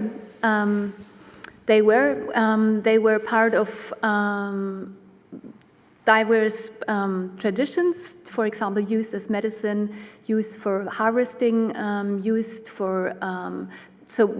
in legends. They were part of course, people lived with those bones and tried to make sense of them, as we did, or Europeans did when they became aware of it. So it was part of daily life and still is in the region. Would you like to add?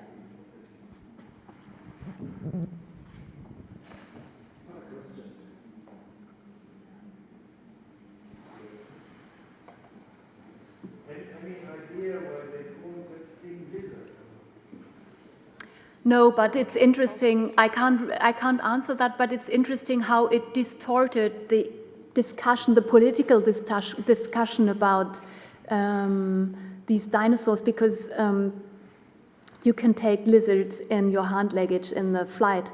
You can't take a dinosaur. So if you talk about repatriation, a lizard might be not really. I mean, it's not the size of a dinosaur, is it? So to have in mind that you have a creature of 30 meters height in front of you, not a lizard, makes some kind of difference. So we had the impression that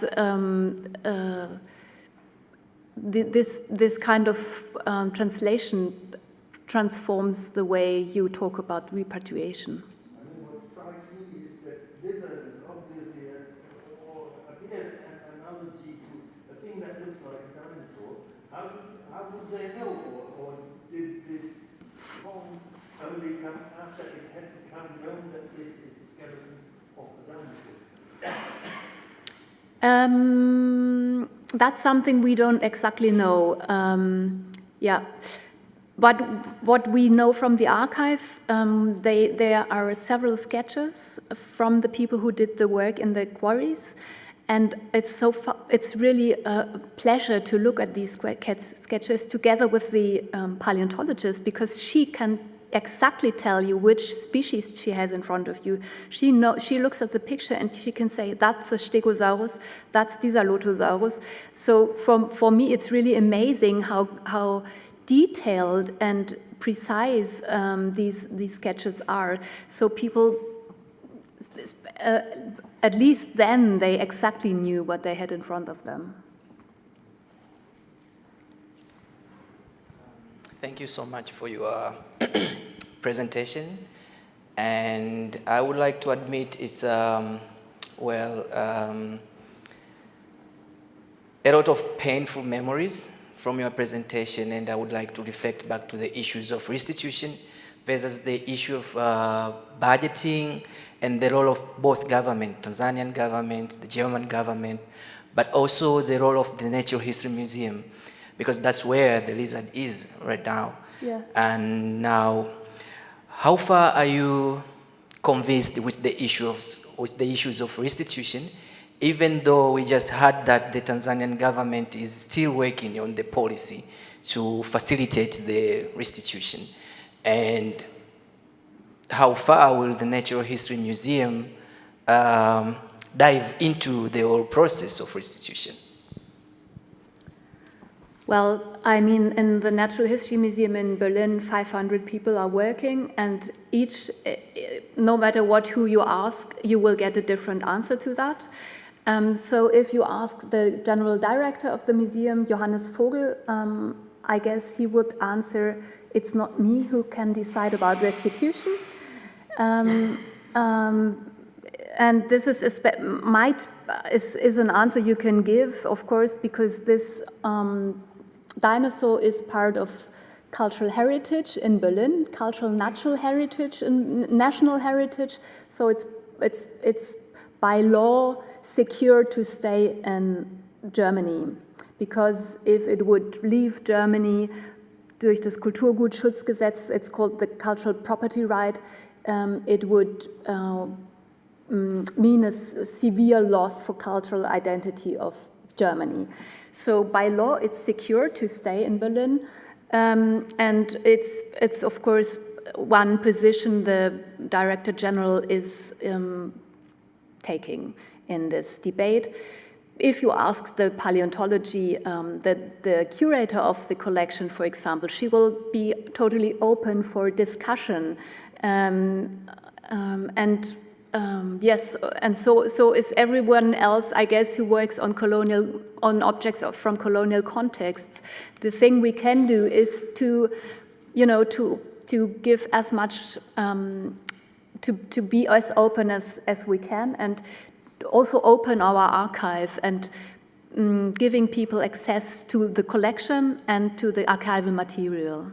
And that's what we try to do right now, to really build a database with the pictures, with all the information we have, and with the bones, to make people aware, and also maybe, I don't know what will come out of this, but to really translate what we have and give also our collection the possibility, or us the possibility, to learn and to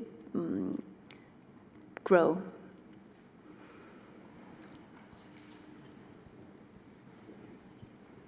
Thank you so much, Dr. Ina.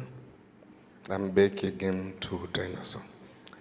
I remember, maybe I'm taking it to my Berlin visit last June, but I'm connecting to your presentation that you sound so emotional. You introduced your presentation by saying the reason for the excavation of dinosaur was based on the German prestige competing with the United States. I'm quite sure that is what stands until now. You Germans, you feel so prestige that you are holding the dinosaur, and you can compete with the world, you can compete comparative with the United States. But again, throughout your presentation, you have mentioned how painful it was to go through the whole process, even if at the end you have mentioned the director of the museum that I don't want to mention now. What is the issue of decolonization of this knowledge? Are you guys, from German perspective, free to discuss the dinosaur excavation, the installation in Berlin, the usage until today? Are you free to discuss? Maybe that will be my first question. I understand that we as scholars, in one way or another, we are informing politicians who can make a decision. Maybe someone is watching me from Tanzania that I'm discussing the dinosaur that is next to the human remains when it comes to the discussion about restitution. Is your federal government open to the discussion? Do they visit you, and do you inform them about all this kind of emotional, disturbing approach that your ancestors did to Tanzania? of which you cannot even acknowledge today that the dinosaur came from Tanzania, but you keep on saying the dinosaur was the collection of bones coming from German East Africa. Are you still holding that colonial mindset, or we can work as a team to liberate ourselves? Some of the topics usually when they are mentioned, they bring people into tears. I didn't want to contribute to the human remains, but still the dinosaur that you claim to be your prestige, the Tanzanian side, they don't feel like even developing the site. Because when I visited the Berlin house that day, the director said, you still have a lot of bones, you can create your own dinosaur. I, being a Tanzanian, say this is 100% ridiculous. But I'm trying hard to hold my emotions because I will run out of passion. What do you think? I'm asking you as presenter, but maybe the audience as well can echo to that. Because my understanding, dinosaur stands as a one representation. There is a lot that accompanies dinosaur when it comes to the colonial heritage that we are discussing today. So I, as Jimson alone, if I stand and say your well-being of German today was greatly contributed by the Tanzanian that I am from, and I'm struggling with even coming to Germany after being held for an hour in Amsterdam. What could you respond to that? Thank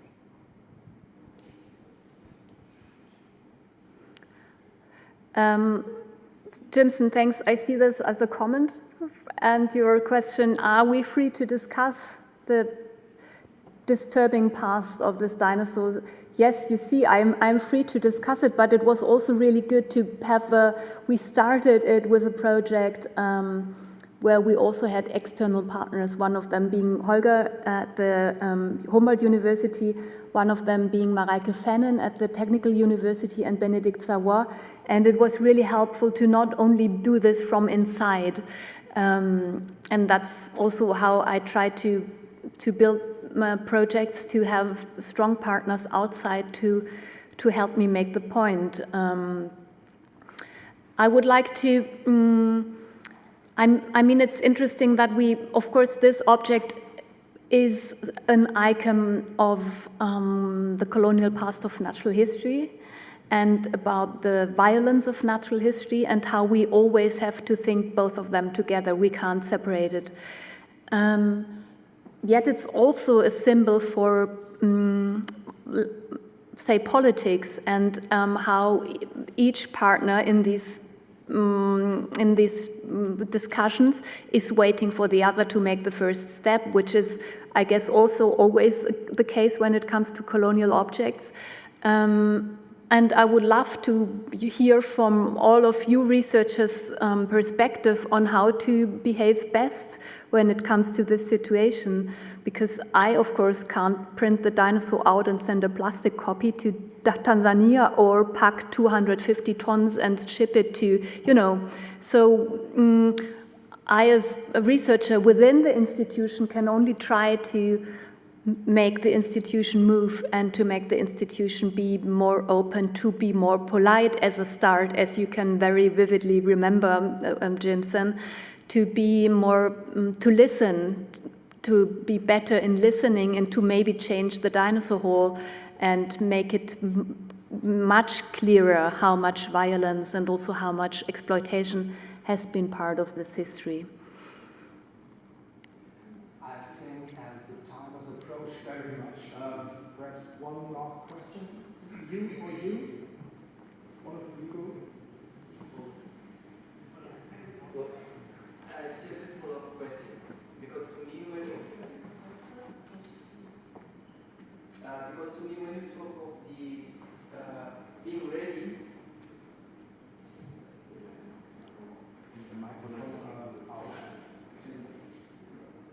I can just use my voice, it's okay.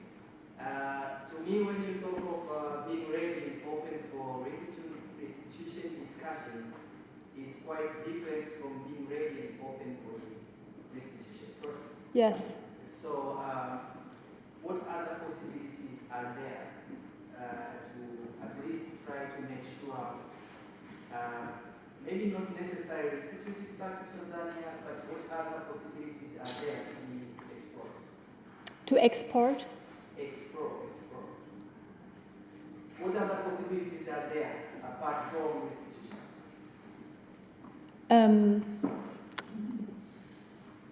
As a next step, you mean? So I'm trying to get more funding, to do joint research, to right now we are working on a project where we try to build a database to make at least the collection accessible of archival material. I showed you just some of the collections we have in Berlin, and also the bones, to make them usable in research from wherever you are. Because we can't, right now, we as researchers within the museum, we can't move the collection, but we can move our knowledge, and we can, to at least make some circulation possible. Then I'm working on further funding. I'm trying to push the museum to get a fellowship running to allow people to work in the collection. I think it would be great to have some possibilities for Tanzanian scholars to get degrees in paleontology and to get to know how to prepare those kinds of fossils, because they are very fragile. They are more than 100 years above surface, so you really need to take care of them in quite some complicated manner. Knowledge that I totally don't have. People had at the time when the fossils were removed. They were packed in a specific manner by the people working in the quarries. So this kind of knowledge needs to be revived, so to speak, and then see what happens. And also, I mean, what happens with the directorship in Berlin. Thank you very much. Thank you.